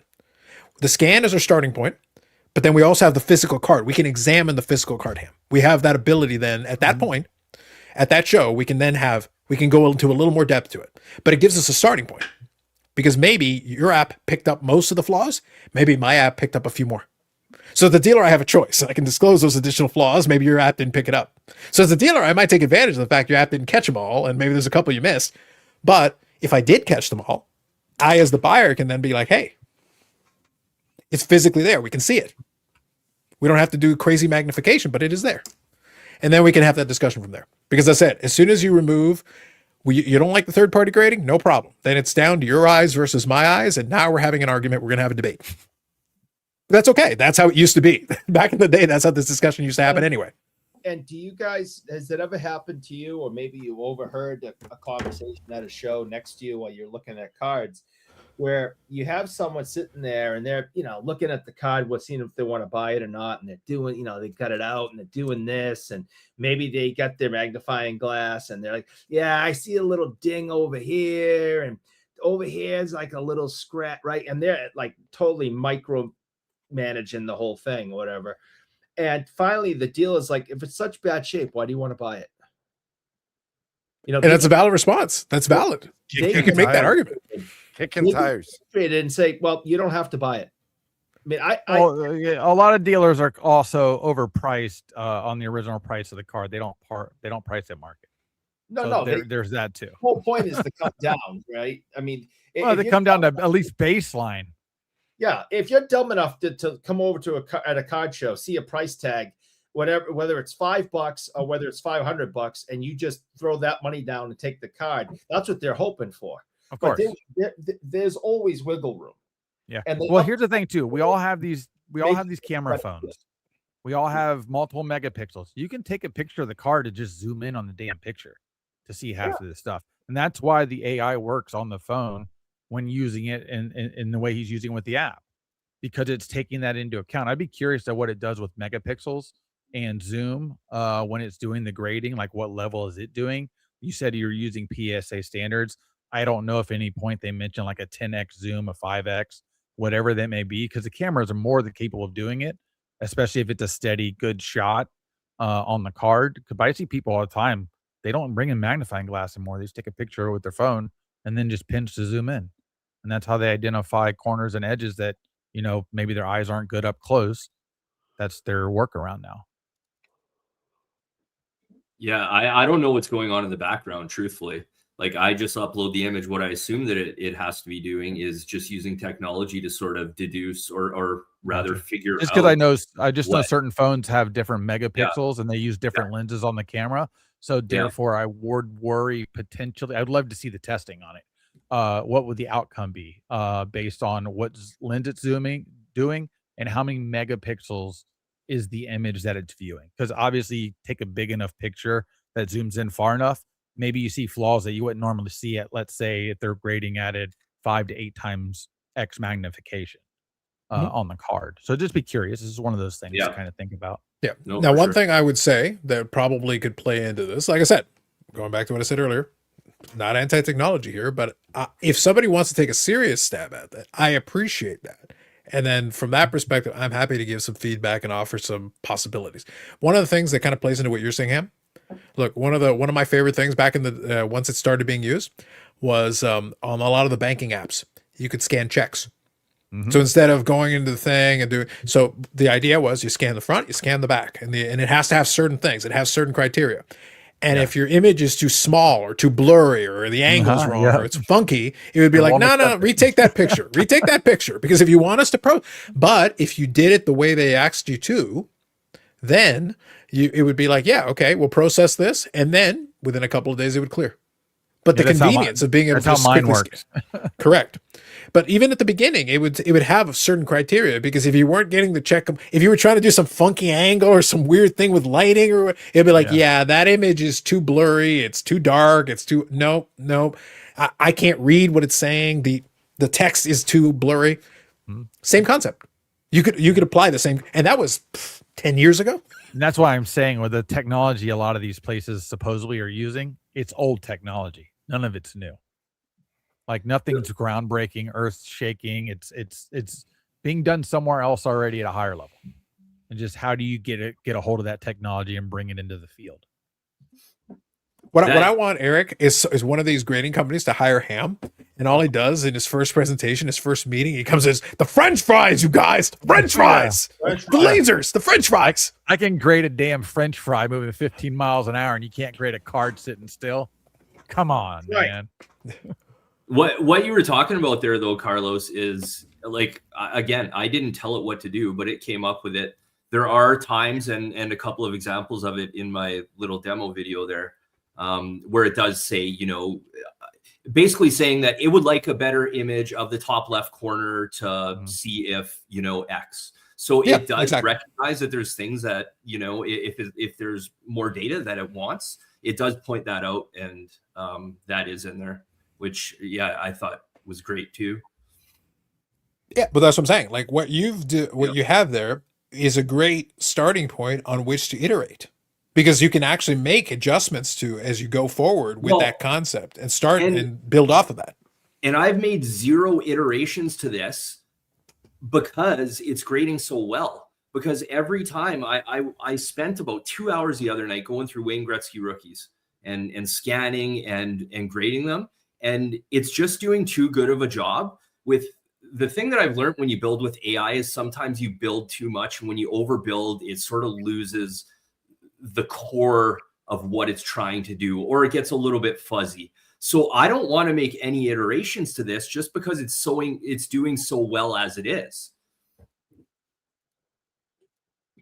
Yeah, no, I think that's so. I think the argument for what you're saying to me is that I don't think it's necessarily on you to build the perfect app, especially given that it does. To me, it offers it offers a nice viewpoint where with the right prompts, you could create something that would do a tremendously great job pre-grading and offering certain insights. And right there, that's valuable. Go ahead, Eric. So Lapper, here's my question for you. When are you going to ultimately put this through the ultimate test, which is to, 9091 Pro Set Hockey? Doesn't matter. Take any card, you run it through your program that you just came up with, and then you send it into PSA and have it graded and see what the results are. Yeah, that's the ultimate test, right? I truthfully trust the grade output of my app more than I do. There's going to be more variance in PSA, I think. I mean, I can do that modern. I don't think it makes sense because it's just a shit show. Like, it would probably have to be vintage. Like, I've thought about that. I think there's going to be more variance on the PSA side. But having said that, all the examples that I've put through I'm in line. And so I said it in the video. I said, Bobble said a funny thing. He's like, I think your AI app sort of proves that humans are doing a good job. Now, really think about that. Like, that's sort of funny. But they are. Like, we're getting the same outputs. So humans are doing a good job. And my little app here, 3-minute app, is coming up with the same result. So I mean, I don't know that. I just don't know if that's truly a good test of it. I mean, I guess it's the only test, but yeah. Everything that I've done. So real quick, I want to kind of play into Eric's point. I'm inclined to agree. Just 1 second, Eric, and I'll let you go. I'm inclined to kind of agree with your point, but I think here's what's funny. And I've said this a bunch of times, and it's just kind of funny the way it plays out. Like for the last month, PSA graded like 1.8 million cards. I think it was somewhere in that range, 1.8 million. Okay. So if I take 1.8 million cards, just for the sake of this conversation, this would be kind of fun. And I think last year they graded 20 million, something like that. Let's say 20 million cards, give or take. I think it's somewhere in that neighborhood. Okay. So if they got 98% of it right, I'm being high. Let's say it'll probably be less, but let's say for the sake of conversation, they got 98% right. Do you know what that would mean? Eric, I know you love the maths. Do you know what that would mean if they got 98% right? 98%. Well, there'd be an A+ if you looked at it in school. You know what else it would mean? They got 400,000 flat wrong. 400,000 cards wrong, completely wrong. That's a lot of cards. That's a ton of cards. Crack and slab, not baby. Considering both ways. But that's 98%. Yeah. That's a lot. Like, That's cards that got wrong. You're not interested in the positive statistics. Yeah, but the reality is, like, it's in a way it is a positive. In another way, it's not. But it's like I could play with this number all day. I'll give you another one. If it was 92% right, so it got wrong 8%, but 92%, 92 out of 100 times that a card is submitted or a specific card, it gets it pretty much right. Kind of Lapper's point. Most of the time, a lot of them were within range. Again, when we're saying right, it doesn't have to mean exactly to the grade. It can mean like within half a point or a point. Looks like it's pretty close, especially in some cases, because certain cards, it's like, yeah, okay. So there was an example given. I don't remember who said it, but they said, okay, if somebody cracks out a card and it gets a 9 and they crack out a card a bunch of times and it finally gets a 10. Well, in a way, here's kind of where your argument lies in. And maybe a thought on this, Aaron.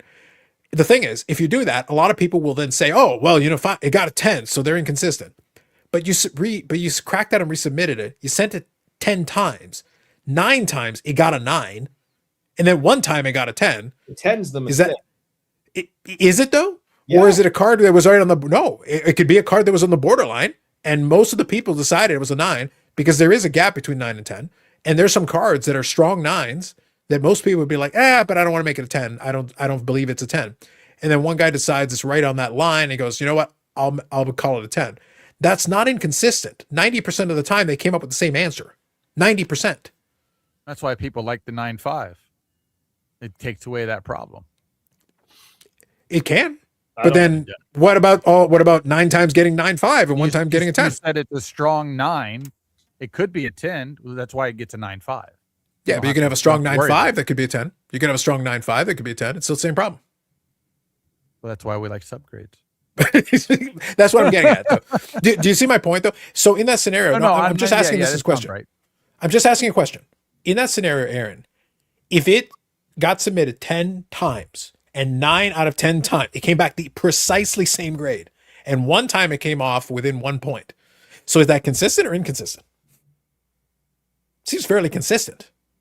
By definition of consistency, that was one person disagreed with the consensus, but it was within a point. It's not like that's a crazy wild variance. It's the really outlier cases where somebody goes, oh man, I submitted it in, it was a 6 and now it's a 10 and you get this sudden crazy bump. Those are the outlier. But I just gave you the example. If it was 92% correct, a lot of people believe it's way less than 92%. But if it was 92% correct, that means in 20 million cards, you got 1.6 million cards wrong. 1.6 million cards wrong. And that would still be a 92% success rate. But nobody talks about the 18.4 million that in that scenario you would have gotten right. Supposedly. Yeah, but what I'm getting at, Ham, the reality is there's something that backs up this data. People keep sending in the damn cards. And also, there's plenty of people out there who send in their cards and don't make videos or social media posts bitching and moaning about grading. But I will say that that's changed. When PSA graded the grading standard and they changed it and they lied about it and they finally said we admitted to it because we noticed the data was changing on our end. The cards that used to get at least 9s were now getting 7s and 8s. Like you're seeing modern cards now not even touch 9s, which they're supposed to be a 9 out of a pack. That's telling you something right there. So something did change. Something got harder. But what is it? Because to me, grading's pretty simple. It was always, to me, I'd open up the Beckett and it's surface, edges, corners, and centering. That's how you grade a damn card. And then all of a sudden, PSA is like, we graded on 13 different levels. Where's that book at? I don't see a book that says this is how we grade everything. Nobody tells you the secret sauce because it's made up and they change it whenever the hell they want. And then we have to deal with it. That's the problem. This is why people will want AI grading. This is why they'll want a technical, basically grade at the end of the day, because they're getting tired of not knowing what they even freaking have. So Ham, you want a book? I might have that one. You wanted a book? Oh, yeah, God forbid. Coins are harder to grade than cards. Jesus. So Aaron, this is the American Numismatic Association. These are the grading standards for United States coins. They've got different issues and different types, years, brands, and also different nuances. They've got a bunch of.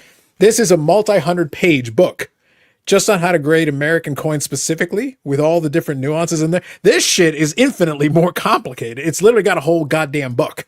Yeah. Yeah. That's way hard. Imagine trying to train someone on this shit. Yeah. What year was that book?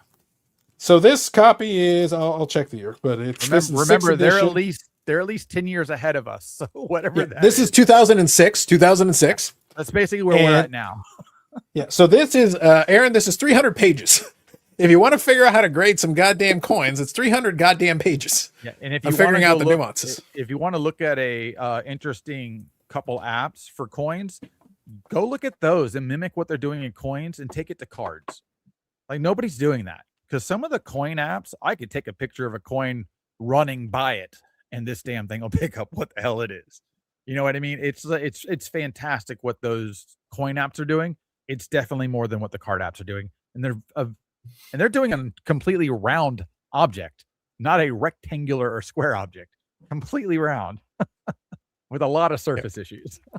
Yeah. So I think it kind of plays into this conversation. That's why I wanted to have it, because I thought it was worthwhile. Is that, look, the reality is there are other hobbies where the grading scale is far more, and the coin grading scale is technically 70 points.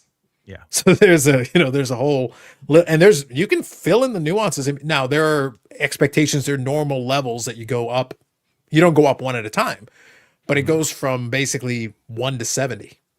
And there's a lot more room for now. Why it ended up at 70? A funny story on that. The only reason it ended up in 70 was that the person who originally conceived of the idea is they thought that a 1 would be 1/70th the value of a 70. And the 70 was deemed to be perfect. So they came up with that. I think it was called the Sheldon scale. And that's what they ended up going with. And it's become kind of the standard. Now, the problem is down the road, it's like 70 is kind of complicated. Once you get to uncirculated is once you hit 60 is uncirculated. But then the difference between these, it gets really nuanced. Oh, a 60, 61, it's uncirculated. It looks kind of trash. So there's the whole eye appeal thing. But as opposed to like a 65 looks really nice. 65, 66, 67. Those are really nice looking. Introduce some toning to it. Woo. It becomes horror. It becomes a shit show, Aaron. It becomes an absolute shit show. You want to talk about card grade, Aaron? This is why I get such a kick out of people getting mad about different card grading things, because I do know about these other hobbies. I'm sitting there like, oh, y'all have it so easy. You're so soft. You're so soft. By the way, Eric, read this comment. I feel it's applicable. You could do it out loud. That'd be make for better radio, better television. Well, I don't know. I wanted to read it first before I. Do you need to take a picture of it and enlarge it on your phone? Because sometimes you set me up. No. This one's valid. Read it. Yeah. Humans will not be replaced with AI. Ask ChatGPT about the history of Parkhurst. They end up quoting the Burrell. God, Bobby, what are you, the new Ricky Henderson? Come on. No, go with it, Eric. So AI is subservient to the Burrell. Just saying. Grading is at the same level. I included that comment and I made him read it, Ham, is because Bobby referred to himself in the third person, which, to be clear, I initiated. I told him that if he had just called his damn book the Burrell, then the Burrell may have had a chance to supplant the Beckett. But you have to call it after yourself. Name it after yourself. Go full ego. I argue. And he did do it. He did it in the third person, and I'm very proud. It makes me happy. Center changes the most. It's silly, yep. Maybe they should use AI for customer service. That'd be nice. I only read Bobby Rell books, yep. Try and see a difference between a 69, MS69 and MS70. So that's what I'm getting at. They have the same question. They have the same discussion, the same issue. Where do we put Mike Baker on a coin? So Mike Baker's whole idea is CAC in coins. And that's been around for a decade. Decade. Because that's where he started. He started in coins. Yeah. So like it's been going on a long time. It's not new. It's exactly right. Exactly right, Bobby. But yeah, no, that's the reality. But going back to, I want to make sure I'm clear on this point. I like what Lapper did. I think it's a really fun exercise, and I would love to try some other cards through it. And I'm not expecting it to be perfect. I like the fact, though, that it identifies certain specific zones. That's why I say I would be happy to send some cards that maybe have some more flaws in it, and I think it'd be kind of fun to see what it picked up in terms of the images and all that, and we could have some fun with that. Because to me, the ultimate goal of something like that, going back to what I was talking about earlier, so we're on the same page, I don't want perfection from this shit. I don't want perfection. What I'm looking for is I want it to pick up certain issues and flaws that maybe I didn't catch with the naked eye. To be fair, I kind of catch a lot of things. So I'm pretty picky about the stuff I send in if I care about the grade that much. There's some stuff where I just want in the holder. It's part of my PC. I don't really give a shit. I'm not death staring it. But if I do take a closer look, I tend to find a lot of those flaws myself. I'm very confident in my ability to do that. So those cards, Ham, when I do that, guess what? PSA is within pretty much bang on to the range of where I'm at. I'm sitting there like, I think this is a 9. On a good day, it's a 10. It comes back either a 9 or a 10. That happens a lot. Because in my mind, I can see enough flaws where I would maybe knock it down a grade.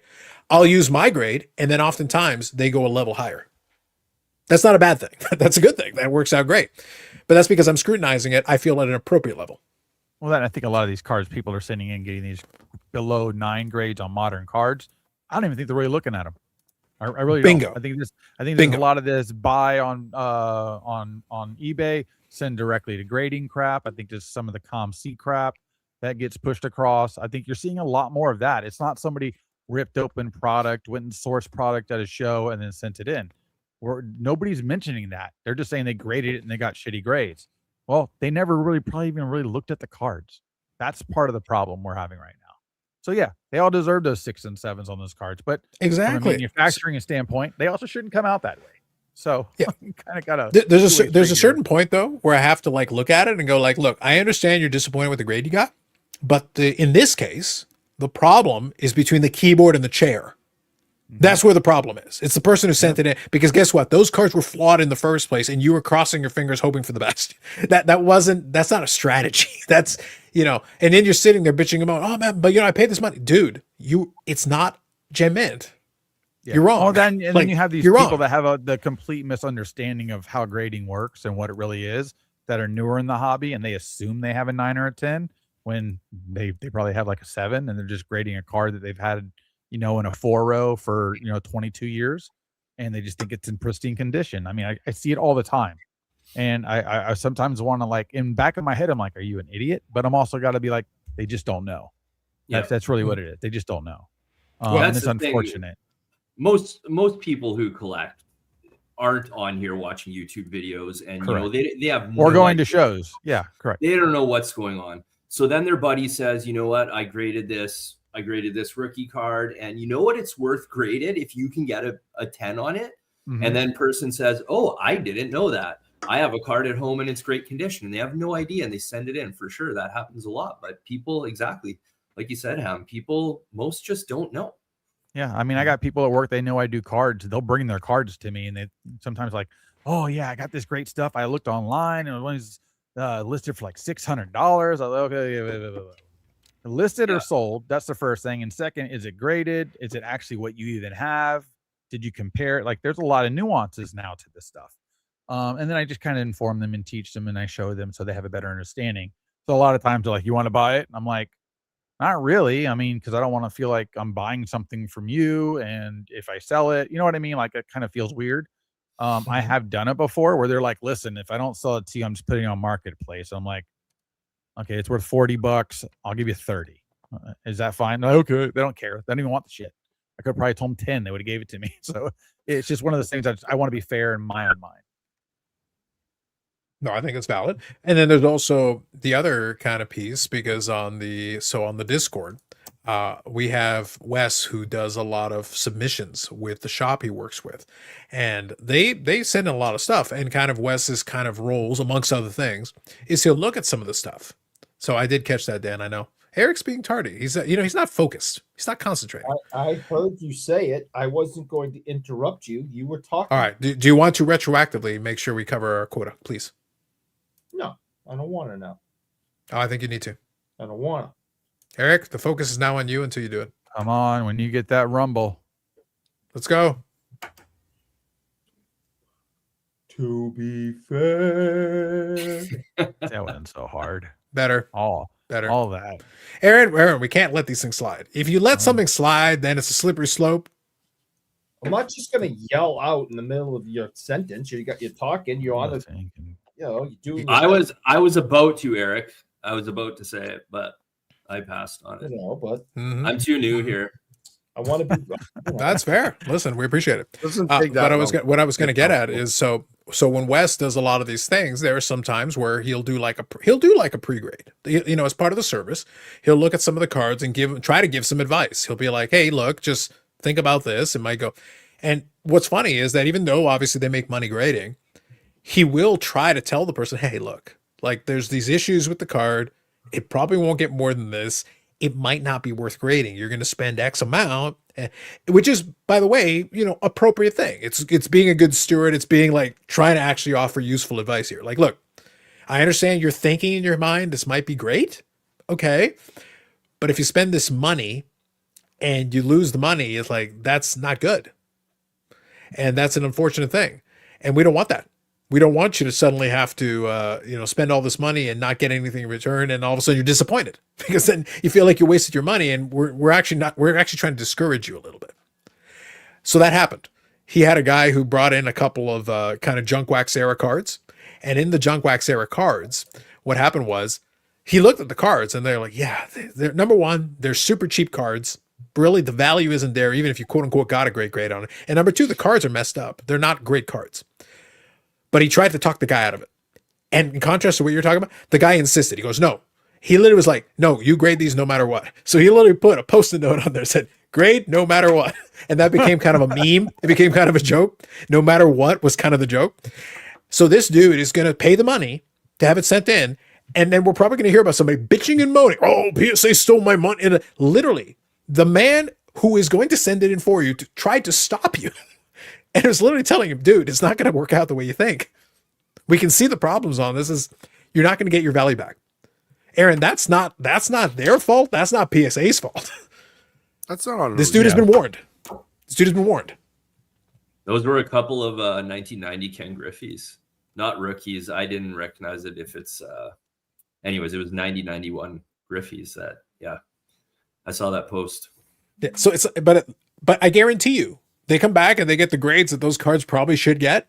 They're like, oh, PSA is a scam. It's a rip. Yeah. No, it's not. Like, you sent in cards that had no business. Why? Yeah.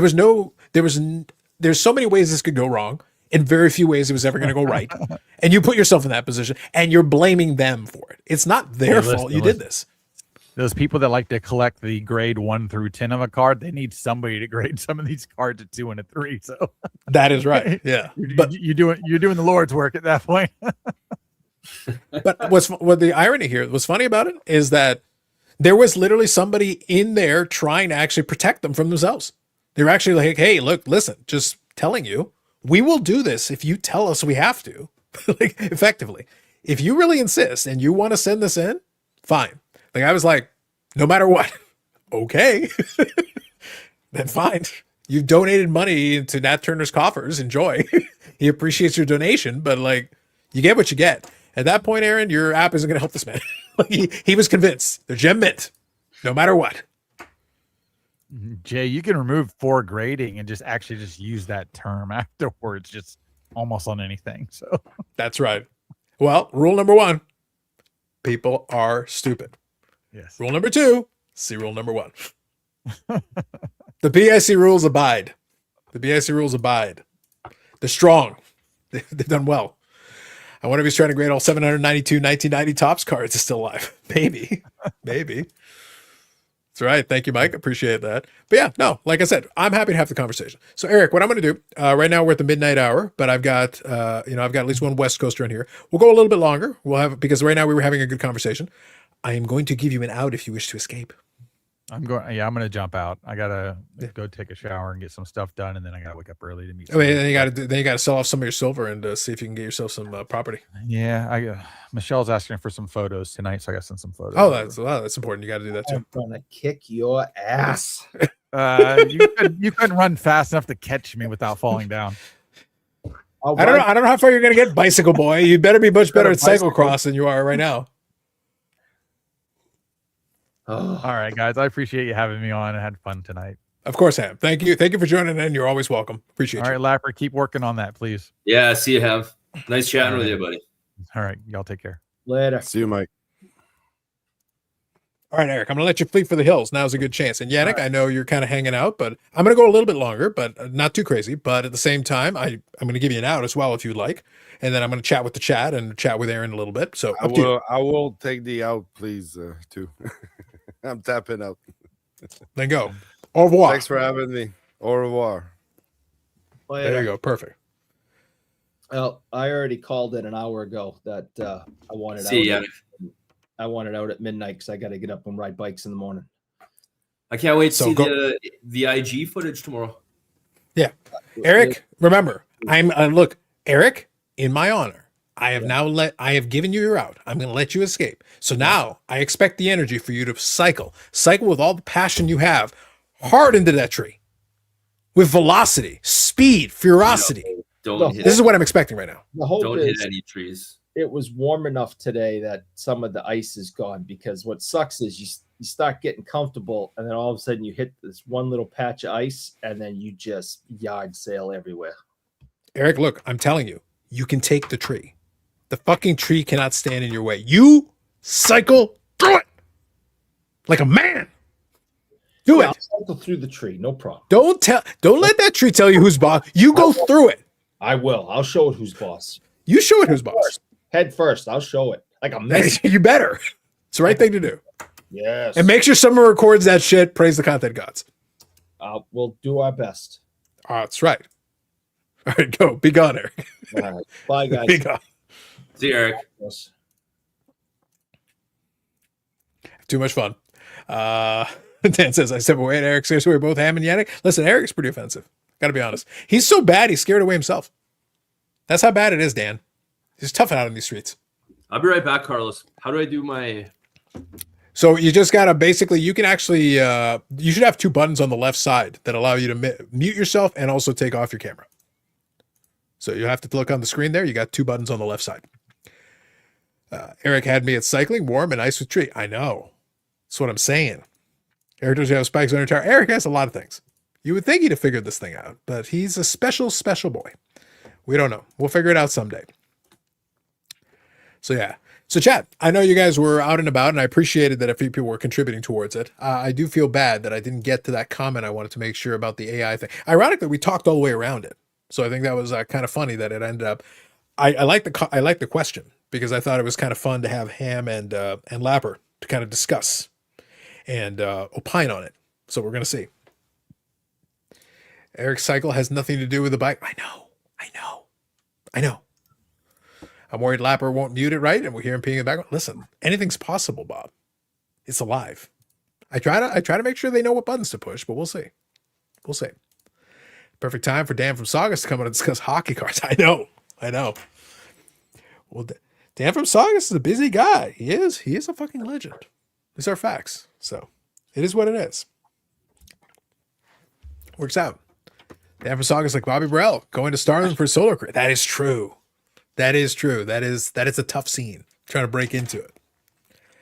It's funny, Aaron. One of my favorite things is that obviously I like to talk quite a bit about the YouTube thing, but it is something that obviously things get busy. People have other stuff to do. For pretty much all of us, this is not a career. It's not a job. Something we'll do from time to time. But one thing I laugh at, because you're doing it consistently long enough, you'll see people come, you'll see people go, you'll see a mix of all those things.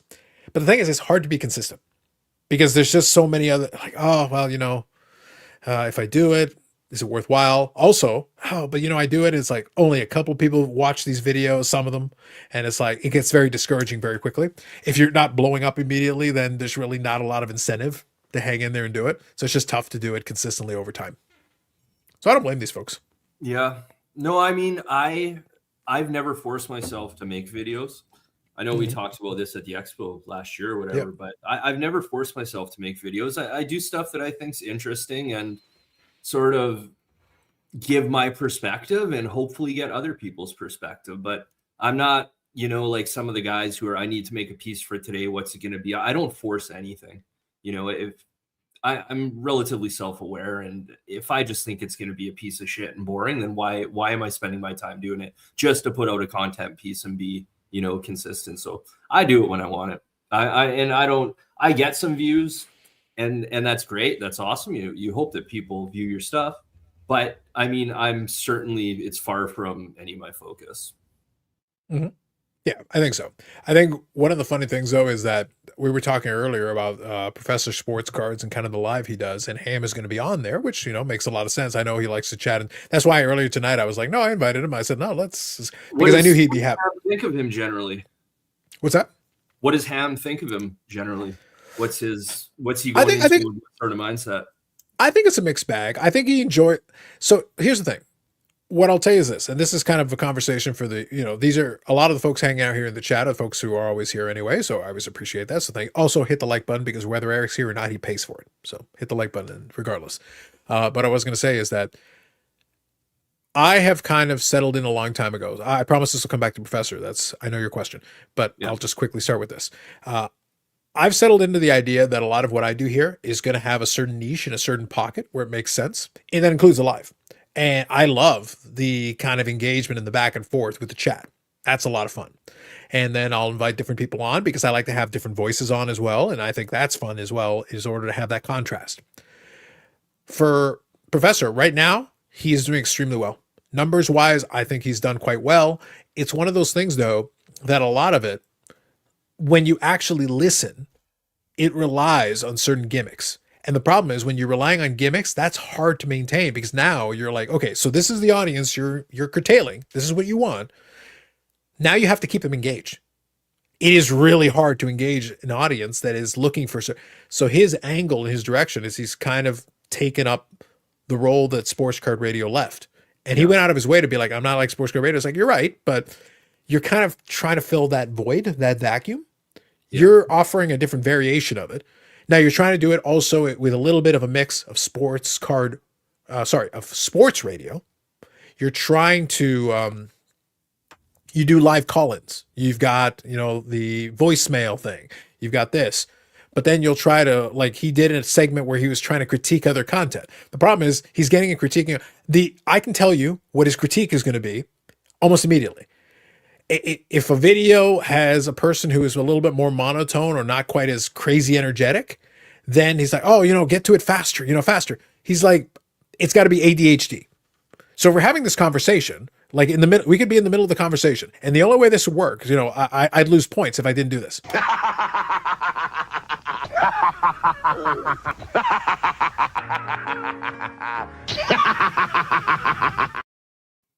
Now it doesn't even apply to what we were just talking about, but I just made something appear on the screen. It's like, hold on, I gotta move things around. The screen has got to be like, oh wait, not enough happening. Hold on, whoa.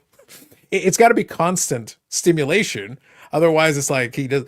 And then I'm sitting there going, some of these videos have a couple of thousand views, so people can sit there and listen or watch a long form piece if the person is offering them something they're interested in hearing. That's okay. It doesn't have to be constant stimulation. Make things happen every 5. It's like, I don't have attention deficit. So I can sit there and listen to something for a minute and actually parse out what's being said and then talk. So when he was checking out videos, he'd play 6 seconds of a video. Oh, not fast enough. You got to be fast. It's like, you don't have to be that fast. Like, you literally play like 6 seconds of the video, dude. Like, let it play a little bit before you want to start critiquing. Let it run. A couple of some more seconds will be fine. Pastor's getting better at interviewing. He's not interrupting as much anymore. I would hope as time goes on, he'll get better. So, but I'm just saying, like, a lot of what he's doing, and that's why I say earlier on when I was doing the live stream, Aaron, we had like 8 people watching, 10 maybe. So I would just put the link in the chat, and if people wanted to come on and chat directly, I just have them talk on the screen. Yeah. So yeah, be like, great. Sounds good. So to me, that made sense when you just got a handful, like it's not a big group, and it never got to this gigantic number. But at the same time, it's like, I'm not going to bitch and moan about every single controversy in the hobby. I'm not going to complain and whine. That the discussion tonight kind of plays into why that is. I'm not sending in a ton of cards to PSA. Well, here's the dirty little secret, Aaron. Out of the cards that I send to PSA, which isn't a ton, but I send in from time to time, semi-regularly at the expo, usually I'll drop off a couple of cards or whatever. To be honest, they've graded most of my cards correctly. I have not encountered a lot of issues. But again, I've already pre-vetted my own cards, so I kind of know what to expect going in. And as long as I'm consistently getting what I expect, do I have anything to complain about? Not really. I got what I expected. So what's the problem? It used to be that way when did I start back up? Like 2020 when I came in, it was good. I feel like I did a pretty good job of knowing what was going to be what. That went on for about a year and a half. And then something really changed for some length of time. And then they went back to being okay. And now they're back to it really being challenging. And like, these aren't tough cards, white corners, scratches, modern cards. But that consistency on the modern, I don't grade any vintage, so I can't speak to that at all. But I definitely feel like there's not a lot of consistency with the modern stuff. And on top of that, you have quality control from Upper Deck, which has been atrocious for some years now. That's fair. Years anyways, but don't disagree. That's fair. I mean, anecdotal, but that's definitely what I see. Well, the anecdotal thing though is it's still valid. So I have a lot of fun with it, but the reality is I'm not invalidating. Because if I have the experience that I'm opening up this expensive pack and I'm getting this card that should be like an amazing card and the corner is beaten to hell on a high-end product, the frustration is valid. That's legitimate. That's completely fair. So, so I'm not denying that that's the case, but it's one of those things where like a lot of these companies, and I've talked to people at some of these companies. Here's the crazy part. A lot of the people that work there, they know, but they're also not in a position to fix it. So it's kind of a problem where it's like, yeah, you can get them to be like, yeah, you're right. Off the record, don't say too much, but I understand. I don't disagree with what you're saying. And sometimes that's the way they'll be like, I don't disagree with anything you said. You're not wrong. But they also can't fix it. So it's one of those situations. So I'm not going to take it out on them. What do? They're not the ones manufacturing it. They're not the ones vetting the cards before they go in the packs. So I can't give them too hard a time. I can pass along my feedback. Sometimes that's the best I can do. But that's why I say it's kind of funny. Benny Ryan says, good point. How do you lead the pitch and forks and torches car to maintain? It's one of those things. You got to keep feeding them a steady dose of, we're angry about this. Why are we angry about this? Half the stuff you're talking about in those instances, like, didn't affect you really. I understand the idea, but hey, come on. I like this. I'll never forgive Sweet Sapphire for leaving Dusty Rose and getting with the $1 Million Man. I know, Bob. You're right. Professor's worst trait is his inability to vet his guests. He gives a microphone to some real blowhards. How dare you speak of Mike Petty this way? How dare you? Terrible. George Lucas, faster, more intense. That's right. I don't know if that's the line you were looking for, but I appreciate you giving it to me either way. Hobby needs a Regis filming, maybe. Professor 7K subs in a video from a couple days ago at 5K views. That's a lot for have active. So yes, I think it also plays though to certain videos. Like certain videos are going to hit in a certain way. And don't misunderstand me. He has built a good platform. And there is an audience for that because you can see it. There are folks in that comment section that are not in other people's comment sections because unless you're giving them what they're looking for, there is an audience for this. And he would be the TV version of this. So I guess this is what I'm going to ask kind of the chat and everybody else. Okay. So if we're talking about numbers, and by the way, that's a valid metric. That's a metric we can look at. Is it the goal to be keeping up with the Kardashians, or is it to make a good show? So, because Keeping Up with the Kardashians was on for over 10 years. Is that a good television program, or is it a program that a lot of people were watching? Even if they said they hated the show, but they were watching. So is the metric just getting as many eyeballs on it as possible? Because if that's the case, then they're successful. By that definition, then Keeping Up with the Kardashians is a good show. Pick your favorite other television show. There's a good chance that it had less ratings. So is it a good show or not? Because if it's about ratings, then it's a good show. But if it's about quality, well, it's kind of trash TV. It's kind of garbage. But people watched it. Lots of them. The show stayed on the air for that long, not because the network wanted. The network is sitting there counting numbers. They're looking at the numbers. That's what they care about. So get the eyeballs on the screen. I don't care if this is the most garbage television that's ever been produced. You get the eyeballs on the screen, we'll air it. It's not that extreme. But what I'm saying is it about the raw number, or is it about what's... Because I will watch some of these episodes and fast forward through them, and I'm sitting there like, there's no value here. I'm not seeing it. So going back to your question earlier, Aaron, about the thing, I think Ham appreciates certain aspects of it, but at the same time, like, I think he'll enjoy going on and he'll enjoy having the debate because he likes having the discussion. He likes having the debate. So the question is the show then, because Professor can bring people on that have some interesting things to say, that doesn't mean it's a good show. But what does Ham think of him from a content perspective? Like, what does he watch his content? He has, yeah, he hangs out in the chat and kind of watches the content. He's literally agreed to be on. So I think it's a mixed bag. My impression is that I feel like it's been a mixed bag. And Dan's been on the show as well. Now, I get you, but I mean, I can't listen. I think when you're talking about blowhards, I think I know who you were talking about. I'm just saying. Yeah, I watch Kardashians on mute. I've watched pieces of his content, but I just generally can't do it. It's not my thing. That's for sure. Yeah, but that's what. So the reality is that when a lot of the YouTube stuff, there's different stuff for different people.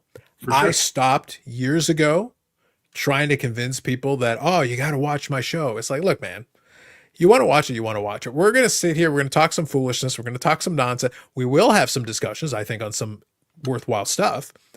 But we're also going to talk some foolishness. We're going to talk some nonsense in the very same episode. And the episodes are long. The reason the episodes are long is because here's how the formatting of the show works. I come up with some random shit. Eric shows up. I make fun of Eric. And I have my goddamn beer. That's what this is. That's the format of the show. I don't have a plan. I just don't. So what are we going to do? That's what people appreciate, though, is it being informal. I don't like you guys. Yeah, you don't have to make the plan to do that. You have a good casual conversation, and that's exactly why I enjoy it. I can pop it on. I can keep it on the side and listen in and do some work and browse some cards or do whatever I'm doing. And, you know, it's not too heavy. I mean, it certainly feels like he's reaching for that demographic, though. Yeah, I'm not a piece of that demographic, clearly. But, you know, he seems intentional in that demo that he's trying to reach. Yeah, and like I said, that's why I said he's the SCR demographic. SCR demographic, but he's also tried to format it like sports radio, sports talk radio. So when I see some of the episodes, I feel like, because we've got the call in, you know, the link is there for the call ins, and, you know, live call ins accepted, blah blah blah. It feels like it's a sports radio kind of segment, which, by the way, there's nothing wrong with that. I grew up listening to sports radio, and like the format is established. We're just doing it online. That's the difference. We're doing it online. And, you know, we got guests. Now, to his credit, I will give credit as well. He has gone to like formatting it. Like you'll see like these slides where he's got this idea where he's going to have this person in at this time and this person in at this time, and they'll kind of filter through a lot of them. And I was like, okay. To that, I give credit, because you're formatting. You're actually trying to build out a program, and it feels like you're building out a program. So it's either going to work for you or it isn't. I find for me it doesn't work because I don't feel like I get much out of it. Like, even I listened to the Brian Gray episode where he was on for a little bit, but I was listening to it. And it's like, yeah, it's Brian Gray being Brian Gray. There's nothing I haven't heard from him that I haven't heard 10 other times. He's literally been on my channel. I've borne witness to having this conversation directly. So it's not like he's reinventing the wheel out here. So yeah, you just pick your different guests, pick a couple of guests, get some callers, especially some callers who want to yell at each other. Let them yell at each other, and there's your program. Half the work is done. The other Canadian live streamers on Professor, yes. I've heard, you know, the disconnected head, the head that some would argue floats in space without a body. He will be on next week. Very exciting. Sorry, Carlos, I take a bunch of drugs before your program starts, so I may say things I regret the next day. Some would argue it helps. Some would argue it helps. The Fabulous Sports Babe. I actually know the reference. I'm thinking Fan 590 Toronto back in the day. The Fabulous Sports Babe was around for some of that too. Damn, that's a callback, Bob. Good Lord. Crazy. Brendan Ryan says, I've yet to see the PhD for sports cards. True. Still waiting on that one. Someday, maybe. But yeah, so I laughed because, so I found myself, Aaron, I found myself at a crossroads a couple of years ago. I have a choice because I'll just talk this out with you guys just because we're having some fun. I could 100% have gone down that path. It would have been so easy for me because I allude to it, but I'm also kind of serious. Sometimes the biggest troll on this live stream is the host. It would be so easy to be like, okay. And I did. And in the early days, people go back to the OG days of the live stream. The Mike Trout conversation was where I leaned into that hard. I don't actually care about this guy that much, but I found the people overplaying him was kind of a thing.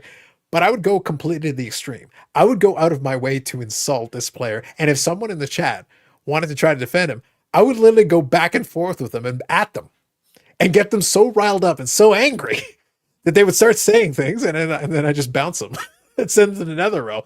But I literally would rile them up to the point. I just be like this. Yeah. But not a lot of people were watching. I was just having fun. I could have gone down that path, but here's the thing: if I did that, I guarantee you, Aaron, given the format of Sports Card YouTube at this point, we'd have 5 times as many people sitting in the live right now. We'd have 5 times the amount of people, but the chat wouldn't be as chill. Yeah, it would be like a bunch of people. Oh man, let's talk about breakers, loaded boxes, this, that, and the other thing. Every 5 seconds, it'd be about one thing or another, and we could scream about everything. We could. It just what's your goal, right? Yeah. Do you want to maximize those views, or do you want to build a smaller community? I mean, I have my Discord, which you are in, but you don't participate. That's fine. But I look at some of the sections on there. It depends on what I'm looking at. I try to be picky in terms of when I interject. Although I do sometimes will see some things. I'm like, okay, look, I could get into a 2-hour argument with this guy, here, or I could just let it go. I could just let it go.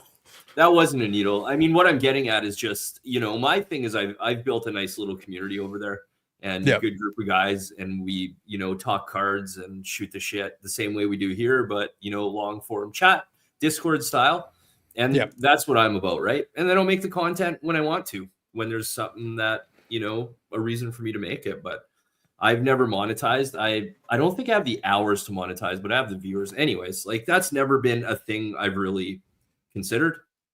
Oh, But Aaron, do you want a little dirty girl- secret? Aaron, do you want a little dirty secret? Just since you brought that up, this is one of my favorite things. I joked with, and somebody explained this to somebody a while back. Do you know why I started the lives initially? No. Why I started doing the lives consistently? No. It's a really easy way to get watch time Oh, okay. because lives count towards watch time. Right.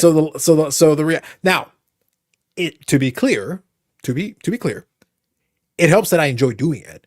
And as you get more reps, you get better at it. So number one, I enjoy doing it. But number two, as you do it more often, you develop. And then it helped that we developed the cast of characters and people could come in and join in and you can see like Eric and I pretty much have figured out, established a thing. Eric will say something scandalous and I will mock him mercilessly for who knows how long.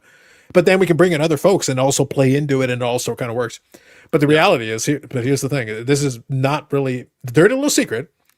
If you do a lot of lives, you will rack up the watch time if you've got something that people are at least willing to watch. Now, if your live's trash and it's boring and no one wants to watch it, well, that's not going to do shit for you. Yeah. But if you are able to engage, and then also engage, heaven forbid, engage with the chat. If they're talking to you, talk back. Go back and forth a little bit. But if you can develop that, well, then guess what? The live then has a thing. Well, every single minute that every single person that is watching, and this isn't a secret, I'm just telling you guys common sense. Every single minute that every single person is watching is 1 minute of watch time. So if Right. 30, 50 people are watching, 1 minute goes by, that is 50 minutes of watch time. Right. So add it up. How quickly does that add up? Think about it. Well, And it's us talking. It's us going back and forth. You guys say something. That's why I try to pause different times to engage in the chat. It's like, no, I want to acknowledge that you at least set a comment, especially if there's something worthwhile and something I want to kind of check back with. But the more you do that, then the more engaged people are. Then there's something to talk about. And as long as you're willing to do that, the watch time builds up. The lives do hundreds of hours of watch time every single week. So I think the yearly is supposed to be what, 4,000 watch time hours? I don't I think even it's know. supposed to be. I think for the monetization thing, as long as you got enough subscribers, I Yeah. think it's supposed to be 4,000 watch time hours per year. 365 days, 4,000 watch time hours. Yeah. On lives alone, I will blow past that. I can do half of that or more in a month. Yeah. There it is, the answer right there. There's your watch time. There's your monetization. Done. Bubbles says, I only blow gasket with LeBron versus MJ debate. Yeah, that's a back and forth. Yes. Valid. It's no coincidence the live numbers had a big bump right after the series of Beckett Schilling videos. Yeah. And I saw the subscribers build up during that. And this is where it gets challenging, Aaron, is that I don't want to offer them false hope that I'm going to spend subsequent videos then do it. Unless Beckett says something ridiculous, I'm not going to go back to Beckett. But he said ridiculous things. So yeah, I had no problem making a series of videos, and it made total sense to do so. And if there's something else, Ken Golden just says something ridiculous, I will make videos on that. But I'm not going to manufacture something. Like this week, the last week or so, there's really nothing crazy going on. Like it's regular stuff. There's still stuff. If I really want to do this and I want to find something, all I got to do is go over to the land of whatnot. There's somebody that's stealing money, rigging brakes, doing something weird, saying weird things on a live stream. I guarantee you I can find the footage. I can make the video. It'd be easy to do. I could do it in 10 minutes and it would get 1,000 views. Easy. Do I want to make that video? What audience am I inviting? Because then some of those folks would show up for the live, and then we go from having a nice little chill chat to having be like, oh, can we talk about the whatnot, scandal? You want to talk about, and I really don't. It's not that complicated. Whatnot is a cesspool. I can repeat that until we're blue in the face. Look at who's on it. Look at who's been on it. Who's what they've said. It's like, water is wet. Like, I don't know what else to tell you. No, that's just clickbaiting. I mean, if you're trying to make a video to get as much engagement or as many likes or and watch hours as possible, it's certainly on the negative side. You know, Yes. I mean, we've learned that from media for the last 50 years. Yeah. But that's why I say at some point, I think all the people here have to make a choice. You have to decide, like, it's not even a dark side, light side thing. It's just like, do I want to invite the type of answers that I'm going to get? Because when you invite that audience, then you're going to have to consistently appease that audience. So what do you have to provide in order to consistently appease? So you're getting the additional views, you're getting the additional clicks, you're making more, AdSense revenue as a result of it. That's all good. Nothing wrong with that. Not complaining. But what audience have you drawn in because of that? What audience do you bring? Can you consistently provide them with enough to keep? That's why I say I don't envy Professor, because he's decided to cater to an audience that is you're going to have to feed that beast constantly.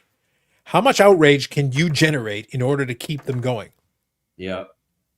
Like it's just got to be horrible mentally. I mean, unless you really get off on that. It takes a very specific type of individual. There's certain folks that can do it. That's why I say there's different things for different folks.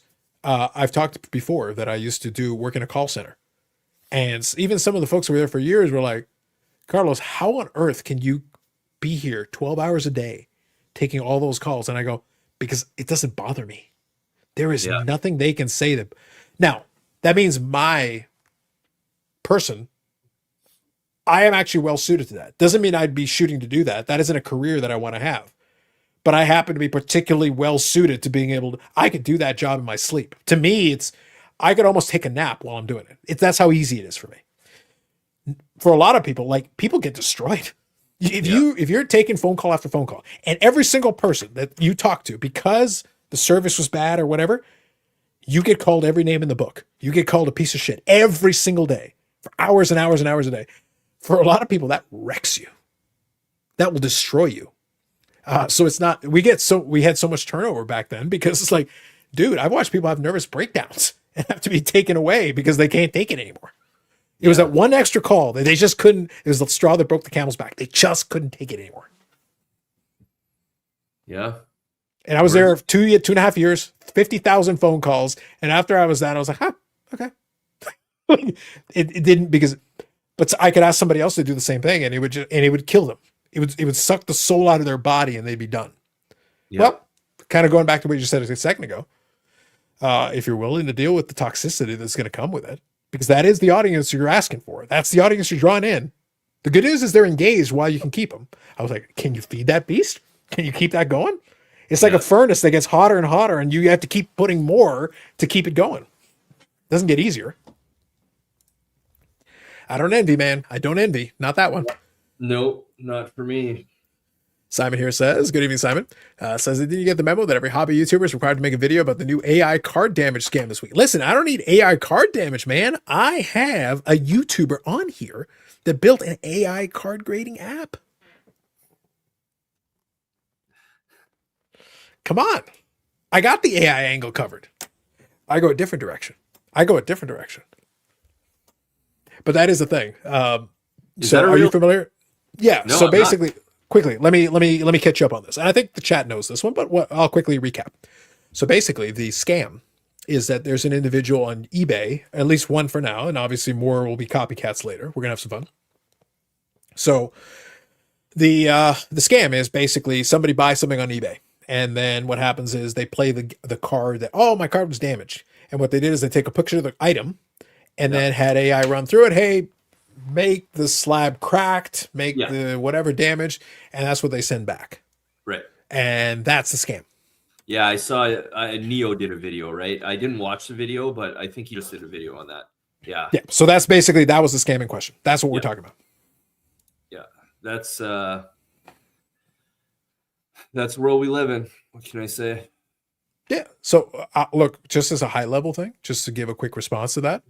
And by the way, I appreciate Simon's comment on it. Here's the reality. I've talked about this before, and I'm staying consistent on this point. Wherever there is money to be made, especially as time goes and people are looking for every angle possible, then all of a sudden the ingenuity that you will find from people to come up with ways to scam somebody out of some money. You could power the world for a decade with the amount of energy consumed on people coming up with ways to scam to steal a couple of bucks. Because it wasn't on these crazy high-end cards that a lot of those issues came in. It was on stuff that wouldn't qualify for the eBay authentication program. Because if they look at it and they send it, as soon as it's clear, it's clear. Because on the authentication program, it gives you that guarantee. It gives you that protection. If it falls under the threshold, then you're sitting there going like, is it worth me contesting this? Or do I just give the refund? So then the person gets the card and gets the money back. It's a scam. Yeah. Yeah. And unfortunately, I can guarantee you there will be copycats. There will be other folks. As soon as now people know, wait a minute, that's a thing you can do? Yeah, it is. It's not that hard. So that's where you're. Yeah, it's unfortunate though that they're a small amount of people, but they also get a large amount of the hobby attention. From you get this sort of magnification where this, I'm sure started with one person. Now exactly more people are going to do it. And it may become, the story, the hobby flavor of the week for the next bit. But most people in the hobby are pretty good. We don't talk about all of our exchanges that go well and the good things. That's not talked about so much. So, and some people get off on it. It all circles back, right? You want to make content on that and possibly put $1 in your pocket. And I don't know. I mean, I would just feel like shit, like doing that every day, but I'm not everyone. Like different people get off on it. Professor seems to be one of those. SCR seems to be one of those. Their perspective is just different. I understand that too. They really think that they're probably doing good for the hobby. And, you can debate that. I don't think that those things are particularly good for the hobby. That's not to say asking questions isn't good. That's not at all what I'm saying. But it's not what you say sometimes, it's how you say it, right? I tell my kids. But I think that's fair. Bubbles says there was a comic book creator that tried to go trash panda and he started hating his own audience, making internal therapy videos. Now everyone hates him. That's the razor's edge. So just to be clear, I'm not trying to prescribe anything to anybody. I'm simply stating, as a person who's observed and who's participated, and God help me, like every time, Aaron, I look at the numbers, it disturbs me even more. It disturbs me. Every time I do one of these live streams, my only commitment, the thing that I've tried to do as time has gone on, is I want to do a live stream. I try to do a live stream every week. I haven't missed when we did New Year's, when we did the New Year's one, and the New Year's and the Christmas Eve one, honestly have become kind of tradition. They're kind of fun. I've done those for 5 years going, so it's fun to have the tradition. The New Year's episode was 1900 days since the first live stream I did where I didn't miss one every single week. 1900 days. Yeah. So it just keeps, so every single week we tack on another 7 days, another 7 days, another 7 days. And it just keeps going. And every time I do it, to me, it's become kind of easy.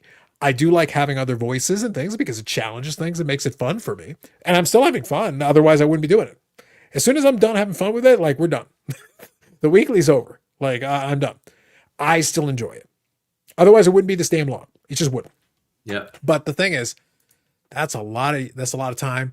I cleared 1,000 videos a while back. I did thing. It's like 1,200 videos now. It's more than that. 1,200 videos, hours, days worth of content. Last year, I did over 16 days worth of content. Days, not hours, days. Yeah. That's a lot of days. Aaron, I don't get paid enough for this shit. I'm sorry. Like I don't make enough money to make 16 days of anything. But I do it anyway because it's fun for me. But it is monetized. I do it, but like if I do it by the hour, I'd be better off going to McDonald's. Well, at least you don't have post-production. You do majority lives, so it doesn't. It's done. Click the button. You're done. But kind of this. like that video I just did, I put more of the B-roll in, like the overlays, different clips. I don't normally do that because I'm not trying to spend much time. I shouldn't have put that filter on it. It does piss me off a bit. It was weird. It was a little awkward. I did have some fun with it, but it was awkward. I might be able to change that in. I'm going to see. Anyways, but yeah, you don't have that post-production, so that's good. If you have to go through each one of these and do that, it'd be definitely a pain. But you come on here, you have a beer, you talk to the guys, have fun, and it's a good thing. That's a lot of days. Oh, I was going to say too, yeah, New Year's Eve, I was sitting on my computer here doing work, and then whatever happened, I went to YouTube, and it popped up that Carlos had just gotten offline. And I was like, shit, like I've been sitting here doing nothing New Year's Eve through New Year's. I give my wife a kiss, and that's about, it. Said Happy New Year. She was watching a movie in the living room. I was doing work here, but I didn't know you were on. I would have been watching that. I was disappointed. I got to start sending out the feelers and let people know. Like, listen, bro, that was the fifth year New Year's Eve BIC New Year's Eve special, the spectacular. Yeah, no, I missed it. Yeah, we ran it into almost all the way towards. We were most of the way there. We got most of the way to the West Coast New Year. So we did the East Coast New Year. So it was I think it was 5.5 hours on that one, 5.5. So good That's episode. A good one. That's a good one. And I started a little late, and I started an hour later than normal, just to get it into the new year and then carry over to the next one. So it was good. But yeah, no, it's a fun. Now 5 years running on the Christmas Eve episode. The Christmas Eve episode is its own special thing. I'll do it from the family house. I get Carlos Sr. to come on and regale the people. So he comes on and holds court for a couple of minutes, and then the New Year's Eve special, I do it from here from HQ, and I do my thing. Nice. But kind of Bob Bozel's comment here is like, yeah, when you go that way, it is doable, but my God, it's difficult. And also kind of playing into the AI thing that you were talking about a little earlier. So I'll touch on this briefly. I always enjoy showing this video, this picture, but it's one of my favorites. So here we got Eric with his good friend, Ray Bork. Now here's the thing. This is where technology goes wrong. It's a fun thing. It's a terrible thing. So this is Eric and Ray Bork. And as you can see, Ray's look better. He's had his moment. But I've talked about this and I've explained it. Ray Bork's a zombie. Like, he died years ago and became zombified. Like, people don't believe me, but I have to show them the picture so they can see. Now, the thing is, our friends at ChatGPT took care of this one for me. Yeah. It doesn't take a lot. Eric posted I've seen the original. Yeah. It's only so the thing this past week, wasn't it? I think he showed it a while ago, but like the point is, I took the original photo and I just said, hey, make it like Walking Dead. Yeah. It didn't take a lot. I'm just saying. And it's pretty good. Like, it's pretty darn good. Does a pretty good job.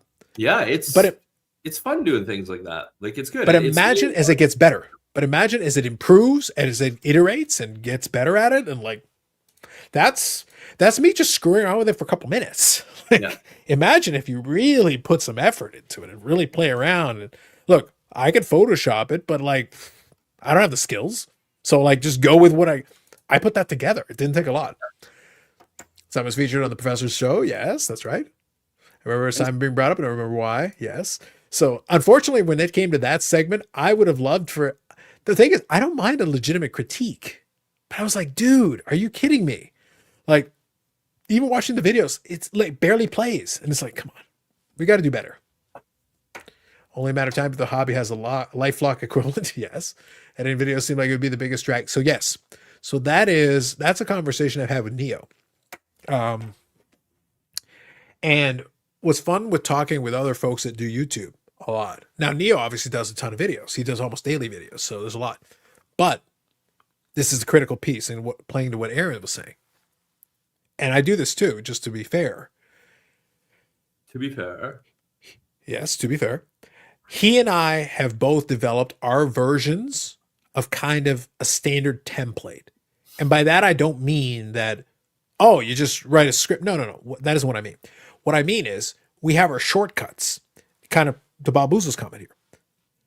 If I do like a talking head video, or I do like a video where I'm showing a screenshot and then I'm scrolling through it, but I'm reading it and explain and talking through it or whatever, the amount of heavy lifting required on that is minimal.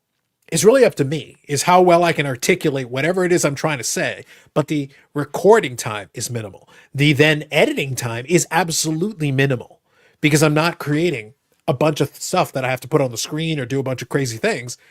I've done tons of videos that I've done extremely well, where all it is me reading a press release and interpreting, making my points are mine. But all I'm really doing, what you're seeing on the screen, is the press release, or the screen grab, or the social media comment, or whatever. I've done a bunch of videos like that. Neo does that all the time. And there's nothing wrong with that, because at the end of the day, it's hopefully, you bring something to the table as far as an analysis of some kind. If you manage that, then probably you're okay. But realistic, in terms of editing time, not a lot. The podcast episodes I do, yeah, we're screwing around. Oh, you look at the episode runtime and you're like, oh man, but you guys talk for like 2 hours. Yeah. But what you saw was almost the entire episode with barely any editing.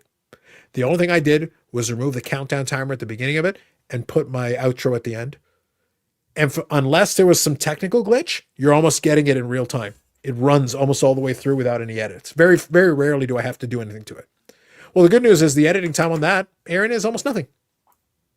I'm literally just fast forwarding through it. I'm scrubbing through it to make sure there wasn't a technical glitch or an issue or a snafu that I then have to play around with and fix. Very rarely does that occur, but I'll still watch all the way through, sped up.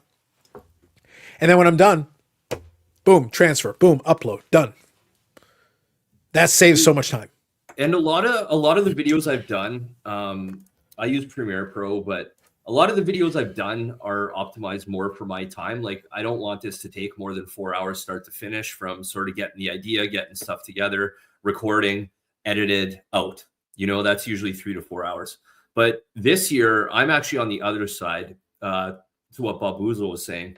I'm going to try and do a lot more editing and make the videos more appealing and spend more time on them, but have less frequency. Not that I had many videos last year. God, I think I only had half a dozen. I'm going to have more than that this year. But I'm really focused. I'm going to try focusing more on the quality. And part of that, though, is that I enjoy using Premiere Pro. Like, I enjoy that editing process and trying and doing different things. Before I got into sports cards, I was using Premiere Pro a lot and just making different videos of like bringing my son to Costco and different stuff, doing different edits and stuff like that. But I enjoy it. If you don't enjoy that side of it, then certainly it's going to be a huge drag. But then it's, you know, you can do as little or as much as you want, you know? I agree completely. So what's fun, the reason why I wanted to have this kind of conversation now, by the way, chat, if we want to talk on a couple of things, we can, certainly. I'm not going to go too long, I promise. But I figured we would chat, and Aaron is at least in a time zone that is a little bit more agreeable to it. It's not as bad. Yeah. So folks on the East Coast, I appreciate you hanging in. I do appreciate that. So Dan here says, we ran until 2:30 a.m. Eastern on New Year's Eve. I was there on Bill Air. You're a champion, Dan. You're a champion, and I appreciate you. Simon's video about Nat Turner was on The Professor. Yes, that is correct. Is that man next to zombie AI generated? Yes. Eric is AI generated. He is fake.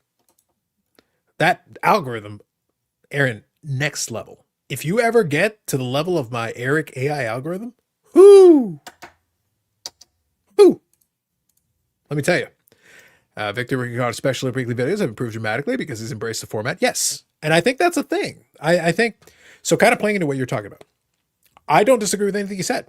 And I think it's great. I think that's, here's the thing. I enjoy editing too. I actually have a lot of fun with it. It can be it can be a challenge into itself. And I love the challenges for YouTube. This is a hobby within a hobby for me. I love the challenge. However, I also kind of have to think about the ROI. How much time am I willing to put in relative to the return, in terms of, it doesn't have to be money, but it can be like, okay, look, if I'm going to kill myself and put in a ton of effort and it gets like 10 more views than the normal video, like, is that worth it? Like, debatable. By contrast, last year, and I have it in front of me, just wanted to pull it up, I did 188 videos. That'd be really hard to do with a ton of editing. Half a video a day. Basically. So it's like, we're not doing a ton of editing on that, my man. 188, pushing 190, and that isn't my most prolific year, but it was a pretty strong year. And I did almost another 50 on my second channel. So yeah, I'm not going to kill myself doing editing, my man. I got to have my shortcuts. Now, if it was a situation where I could be like, okay, look, It would be better to be quality over quantity. Oh, then I could bring the B-roll in. And, oh, I can have so much fun. I've done some videos where I've had a little more fun with it, and they're fun. But yeah, the views barely change compared to normal. So like the audience is basically saying, yeah, the lazy ass videos where you're barely doing any editing are about as watchable. And that's what I was like, okay, well then I'm not going to kill myself. I'm not going to add another 6 hour editing. I think that's where some of the fun comes in, is seeing what does well and what doesn't, because it's always almost reverse what you think, right? Like you put time into a video, or you think this video is great content, timely, it's going to work, it's going to hit, doesn't hit. And then you force yourself and put out something that you don't think has much value, and it crushes it. And you're just like, okay, that's interesting. Yeah, I agreed. It's a constant evolution. It's an experiment. That's why I say, like, I enjoy, that's when in the topic we were talking about earlier, I enjoy watching Professor Sports Cards do his experiments. And the thing is, it's working. Now, my curiosity is, how's your staying power in 6 months? Yeah. In a year? Because because you will get the audience used to it. If you don't then change it up again, come up with another angle, come up with another twist, that's going to get tough. I've tried to evolve things here and there and playing around with it, but it's going to be very it gets difficult. Every year I look at it and go like, is there anything I can do? And there are things that I can do. I could be more provocative on some thumbnails. I could use titles that are a little more clickbaity, and it would help, because you could take the same video, you adjust the title a little bit, and all of a sudden, boom, there's your extra views. You don't have to do that much extra. Bubbles says, if Carlos gets a $12,000 Medano shield from live streams, it's worth it. That's right. My goal with monetization was always just to pay for the StreamYard so that I wasn't out. That was the goal. The goal. And we got there. And I'll tell you, the Beckett defensive shilling thing in November, that was the most profitable month of YouTube ever on this channel. It wasn't crazy, like compared to some of the big folks. It wasn't anything crazy at all. But I gotta say, it was greatness. It was like $230, and I was like, really? Okay. It was. I pretty much. Good job, Jimbo. I appreciate you. And that's from your lives got a lot more views at that time. That was lives, videos, everything got a bump. Okay. Everything. And that was just like November, wasn't it? That was just November. Yeah. Just that 1 month. Yeah. And December still did well as well. Like it had some residual carryover from that. And I did do some other videos that did well as well. So it's one of those things where like there is a carryover effect, but then the problem is, like I said, if the audience is then looking for that constantly. Yeah. Right. Okay. So I can't manufacture that. Yeah. In December, we had Snipe. We had the Probstein platform that kind of torpedoed and crashed. Right. So, basically, as long as if Ken Golden does light himself on fire or something, then we'll be set for January. Kenny, get on it. Lighter fluid. Matches. Yeah. Let's go. Well, Help me out. If Snipe couldn't keep headlines for 2 months, that tells you a lot about the hobby, Oh God, Just there is nothing that anybody can do right now that would hold for 45 days. Yeah. Nothing. You could have, PSA could go to Congress and have Congress and basically have Nat Turner testifying at Congress, and we might get 25 days out of that. Yeah. Maybe. No, for sure. So it's like, yeah, no, if your goal is to try to attract that audience and sustain, oh my God, you need craziness happening. You need explosions happening at Panini headquarters, followed by Nat Turner testifying before Congress, followed by. And then Big Bride does something. He hits a button and something goes off. Like, it's got to be like constant. It's impossible. Like, there's no way. Yeah. I'm surprised no one has copied Card Ladders, the crossovers, naming the episode at the end of the show. That is another angle. You could do that as well, yes. Show me hype, gets you snipe. Look at you. Look at you. Yeah. I wouldn't try to replicate that model. It is possible, but you've basically got to go for that audience. And then the moment you do, God help you if you try to make videos outside of that window. God help you if you. Hey, I'd like to talk about collecting today. Boom, Yeah, downvotes. that's exactly it, right? You know, I was thinking exactly that. I'm like, he wants to just show his PC, and no one's watching that shit. No one cares. Mhm. Because that isn't the audience you've cultivated. That No, is not the audience you've shot for. The same way, you know, it's just those dopamine hits after hit after hit after hit. You got to keep bringing it.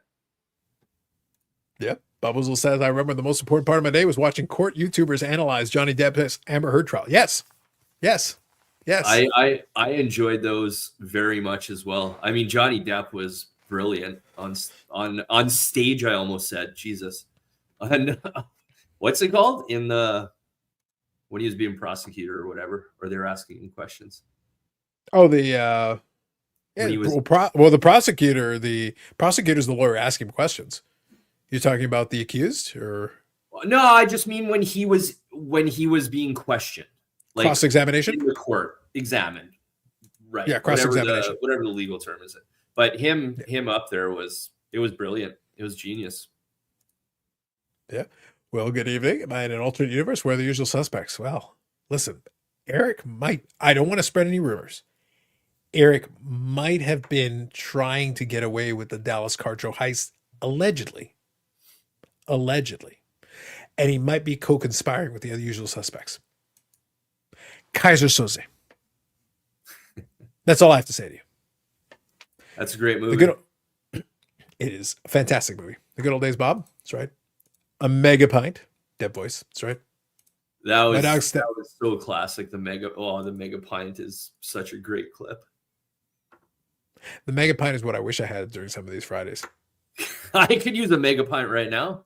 That's what I'm saying. Fantastic. I enjoy it because one of my favorite things amongst his other proclivities, Eric is like a super alcohol lightweight. He basically has 2 Guinness, and then we might be able to get him to hang off a chandelier. Yeah. Like it's a rough scene. And if you go look at Guinness is a super thick drink. Like it's a thick drink. Yeah. But it's like a 4% alcohol, like 4.2 or whatever. I forget what it is. But I'm sitting there like, when I'm doing these lives, and I've joked about it, like, so I've been having the Mad Tom IPA here. Muskoka Brewery is the one that I recently, but this one here is 6.4. Jesus.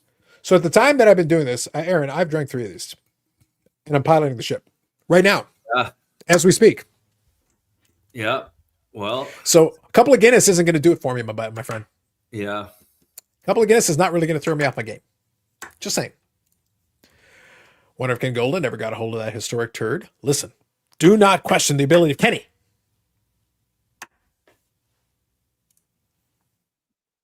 I like where you've gone with this, Bob Whistle. So yeah, it's always become a running joke that I always joke because obviously Eric will have his couple of Guinness, but if he ever has a 3rd Guinness, he just spontaneously will combust. That's it. 2 Guinness and he's hanging off chandeliers. 3 and he just spontaneously combusts. It's a rough scene. I didn't know he drank at all. When I hung out with him this Very year, little. Yeah, he was having Diet Cokes or Pepsis or something. Yeah, it's not. I don't think it's a common occurrence for him. That's why it's always kind of fun. Not by contrast, obviously in the Friday life, but like I'm used to an old University of Guelph liver. I had my practice back in my day. I'm not. It's not like back then. No, listen. I'm an older man than I was. I'm not the man of my youth. However, I can still hang. I'll be all right. Yeah. It's a different conversation entirely. I'm fine until you want to do a shot of tequila, then it goes downhill from there. I can keep going on the beers and I'm good, but throw a couple tequilas in there or a shot or 2 and no bueno. Yeah. Now listen, when you start bringing the liquor into it, it can get dangerous quickly. Beer is fine because then a lot of people don't get it. Like you got to make sure you drink your water. Yeah. Hydration is critical. It's key. You don't do that, rookie move, my man. That's going to hurt. It's not going to be good for you. But yeah. All right. So last couple of things, folks, chat. If there's anything else you want to touch on, we touched on a lot of good things tonight. And I think we had some good conversations. I was glad to have Ham join us. So I appreciate that. That was good. And yeah, so we're going to see, I did mention it again, but I'll reference it quickly. Bobby is going to be working on his YouTube channel. He did let us know that he's going to be working on that. So he will be a special guest when time comes in. He's always got the link, so he can always pop in when he wants to. So what I'm going to do is I'm going to mix it up a little bit in terms of the people I bring in. And at the same time, I'm also going to then double my efforts in tormenting Eric. That is my commitment to you. I will make up the difference by tormenting Eric more. See, that's what gets the views. You know where your audience is. The people see it. It's a consistent thing. That's what I said. Like, bottom line, we can make this happen. It's fine. We can make this work. Yeah. It works. If I attempt to drink a 10th in my prime, I pass away. Fair. I hear you. I hear you. I get it. I get it. I don't even want to think about, Aaron, how much beer was consumed in such a short period of time, quote unquote, in my prime. It was a bad scene, man. It's a bad scene. Yeah. Yeah, That's I right. won't tell you about mine, but for sure, you look back on it and think, what the hell? Well, I used to joke with a couple of buddies of mine that we hung out. I went, I'll quickly share the story. I've shared this one on here before, but one of my buddies from university, he was a tank. Like, dude could drink all day, it was wild. And we used to joke that, like, I'm confident I could just give him turpentine. He could probably drink that too. And it didn't matter. Like, it just didn't matter.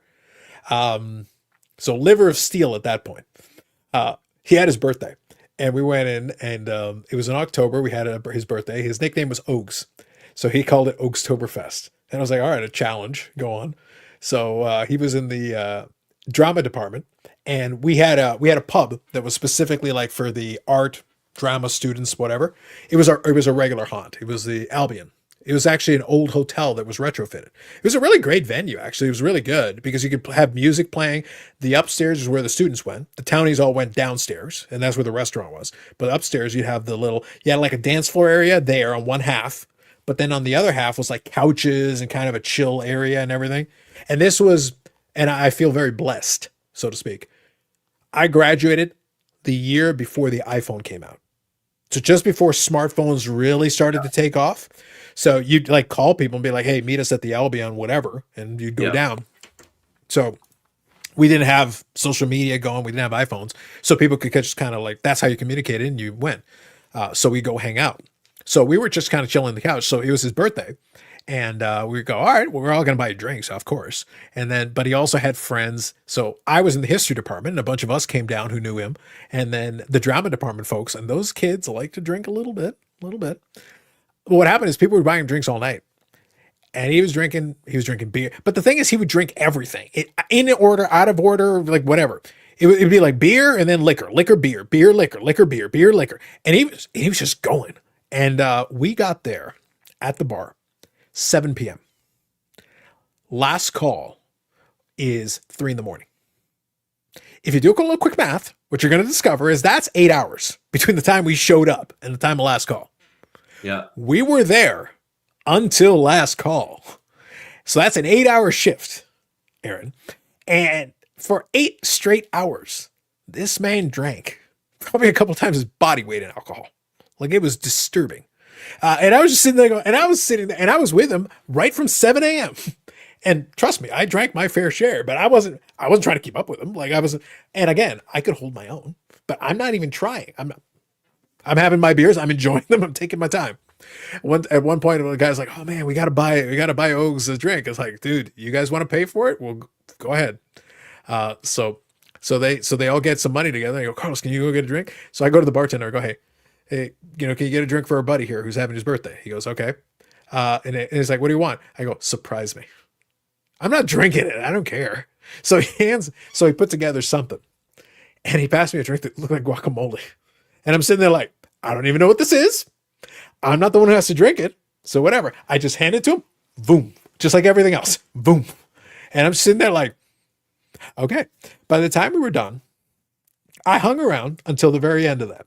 By the time we were done, I was like, all right, so how's it going, buddy? You ready to go home? He looks at me. He mumbles something for like a minute. And then he says, stage manager.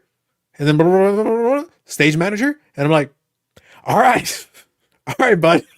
It's like, we're going. So where it was, because it was upstairs, Yeah. You have to go down a flight of stairs. And I'm like, okay, so I'm going to help you out. So I helped him down. Had he been sitting that whole time too? Or for the most part, you guys were sitting? Up, sitting, Oh, up, okay. sitting, up, sitting. And I'm just sitting there like, okay. So I help him down the stairs and I look at him and I decided to do my own field sobriety test because he was insisting. I'm fine. I'm fine. All right, okay. Walk to the end of the block. It's sort of like 10 feet. Yeah. And the line is going like this. Like Yeah. the straight line is like, he's going onto the street. And I'm like, okay, fine. So I go with him and I say, okay, let's start walking down. So I'm carting a dead body is what I'm doing. I'm just walking. Yeah.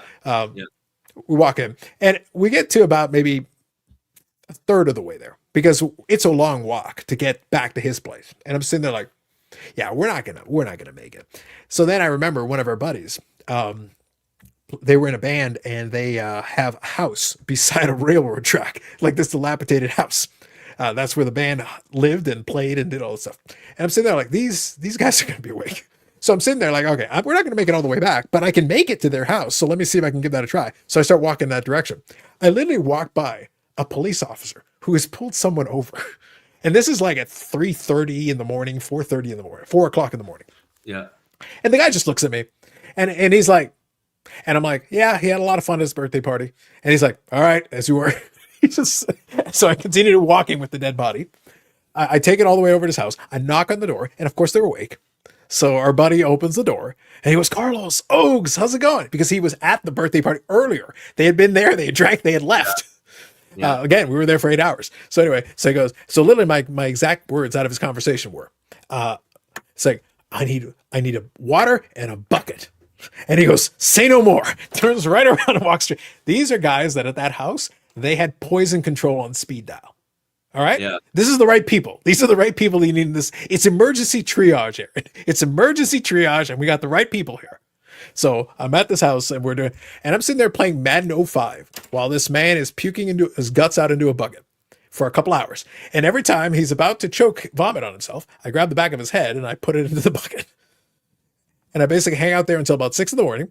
And then I drag a half dead body all the way back the rest of the way to his house. And it took me about 30 minutes to walk the rest of the way. And then we get in there, and this is about 6 a.m. Now by this point, it's 6:30 in the morning. I get his door open, and then I walk back to my house. And I go, after that, I've done my duty. I've done my good deed for the day. But that was a full night of proper drinking. That is very nice of you, very considerate to do that for him. I'm sure you felt massive relief just throwing him in that room, closing the door, and leaving. Oh, you damn right I did. I would have felt so good. I've done that. I was gonna say, I think everyone's done that, but I don't think everyone has done that. I've certainly done it. I don't think most people should do that. I think that's a terrible idea. Exactly. I think that's true. I think that's a horrible idea. Why would anyone in the right mind do that? Yeah, You're either with Carlos or against Carlos. That's true. The Zoomers, that's an old man story. I accept this fact. Bartender did not pour on non-alcoholic stuff. He did not. I found this may as well be Old Testament. Facts. This is facts. When I was drinking every day, I'd visit the bar the next morning to make sure I'd paid. That's valid, Bob. Or just or 3 a.m. Carlos. By that point, it was 6 a.m. Carlos. So anyway, so I finished that up.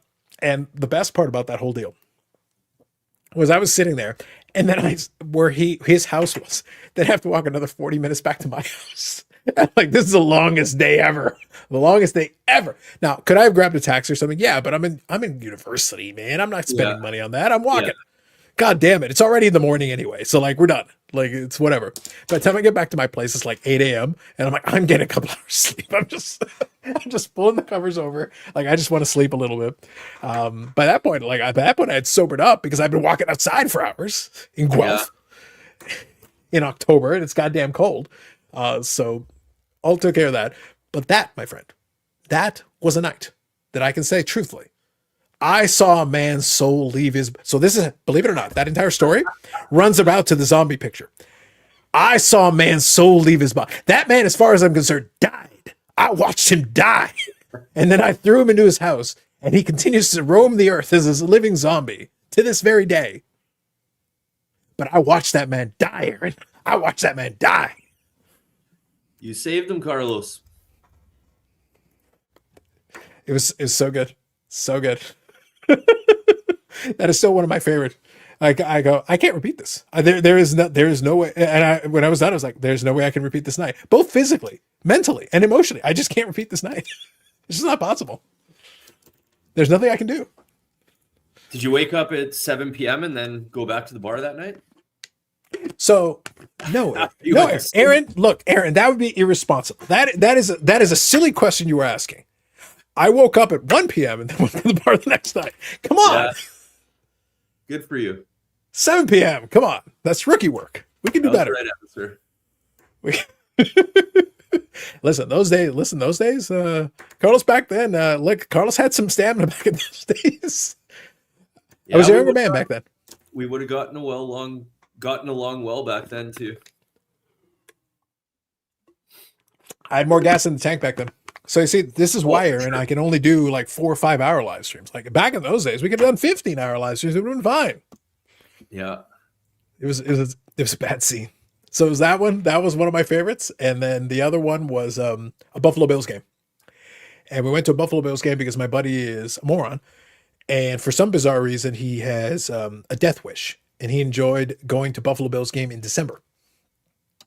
And look, I understand what you're talking about the West and talking about like cold, but it's still cold. I'm sorry. It's still cold. It is cold. Yeah. So we were in Buffalo is an outdoor stadium. So we were there for the tailgate and obviously we're drinking and we brought a 2-4 of Alexander Keith's. By the way, I had to explain the Keith's thing to some folks. So I think you know what that is. So anyway, we had a 2-4 Keith's. By the time we finished that tailgate and then came back after the game, and then we were finally leaving the parking lot, we realized we had polished off the case. And it was just me and my buddy. And I'm sitting there like, did we literally drink the case? And he's like, well, you drank most of it. And I go, that doesn't make me feel better. So I'm sitting there, and I have a picture of me at that game. And the thing is, the condensation had then froze on the labels of the Keats, so the label fell off. Yeah. So like you got the condensation, and then you got the label falling off because of the condensation. And I'm sitting there like, and then in retrospect, I'm like, this is one of the stupidest things I've ever done. That only sounds like proof that you didn't drink that beer fast enough. That specific beer, maybe not, but trust me, I got through the rest of them. The rest of them got consumed, I assure you, sir.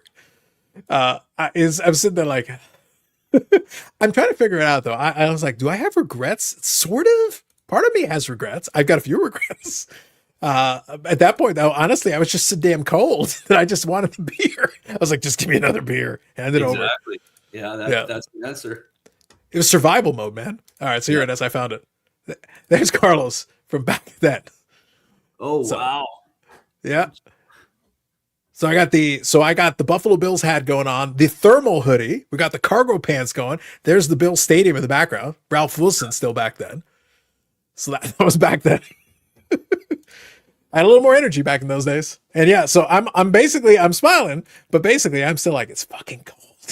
Yeah, for sure. So it was one of those games. So there's Buffalo. And that's before they started throwing themselves through tables. So that predates that a little bit. Not by that much, but it predates it. So good. I loved it. Anyway, all right. So I'll tell you what. I'll stop with that. Thank you all for joining in. I appreciate you. I'm impressed that several of you stuck it out. Believe it or not, I have to turn it around and I'm gonna do some errands in the morning. So probably should have killed it a little earlier, but it's fine. The last stories were worth it. I figured I would share those just at the end. Just have some fun. those of you who hung out got a couple of those stories back to back. So yeah, so that's why I hang out here and I have my beer. It's like, Aaron, there's still a little liver left in me, a little liver left. The good news is, after university, I took it a little easy. I let the liver recover a little. But back in the day, I tested it. I tested it well in my 20s. Great drinking. Thank you, Dan. I appreciate you. Absolutely. Brendan, thank you. Appreciate you for hanging out. Good evening. So on your way out, folks, if you could hit the like button, appreciate it. Again, Eric pays for it. So bear in mind, Eric does pay for it. It's good. I will say, though, I don't have a lot of pictures from back then. So I do appreciate that I at least have that picture to kind of bring it with the story. It kind of adds something to it. And you can literally see the label got peeled off on that one. So that was fun. All right. So thank you to everybody that joined in. Eric was here. present, I guess. Thank you to Yannick for joining in. Thank you to Ham for popping in. And thank you to Aaron Lapper. Appreciate you. I will put in a link to your video as well, because I think it'd be worthwhile for at least people to check out. I think there was some good stuff on there. Again, good job on that. I'd be happy to I'll send some photos over to you. We'll play around with it a little bit. For It's sure. kind of a fun thing. To me, it's kind of a fun, and I don't think it necessarily needs to be anything more than, hey, that's cool that you were able to build that out. I think that's neat. And it's good that it at least does some stuff. And I think fun to put a little through some paces and see how it does and some other stuff. So see how it does with that. Anyway, so otherwise, folks, again, if you check this out on replay, feel free. I'm going to try to really push for this. I would love to hear if you've got any thoughts, comments, or questions, because I want to incorporate them into the subject. I don't want to necessarily wait for news to happen. Sometimes we don't have any. So it's not a bad thing to have. Hey, if you got some topics and things you would like to chat about, we got time. We got time on Friday nights. So why not incorporate that a little bit where we can? Anyway, that's it for this one. Thank you very much. Catch you in the next one. Longest running episodic, whatever it is, it continues. Have a good one. Catch you in the next one.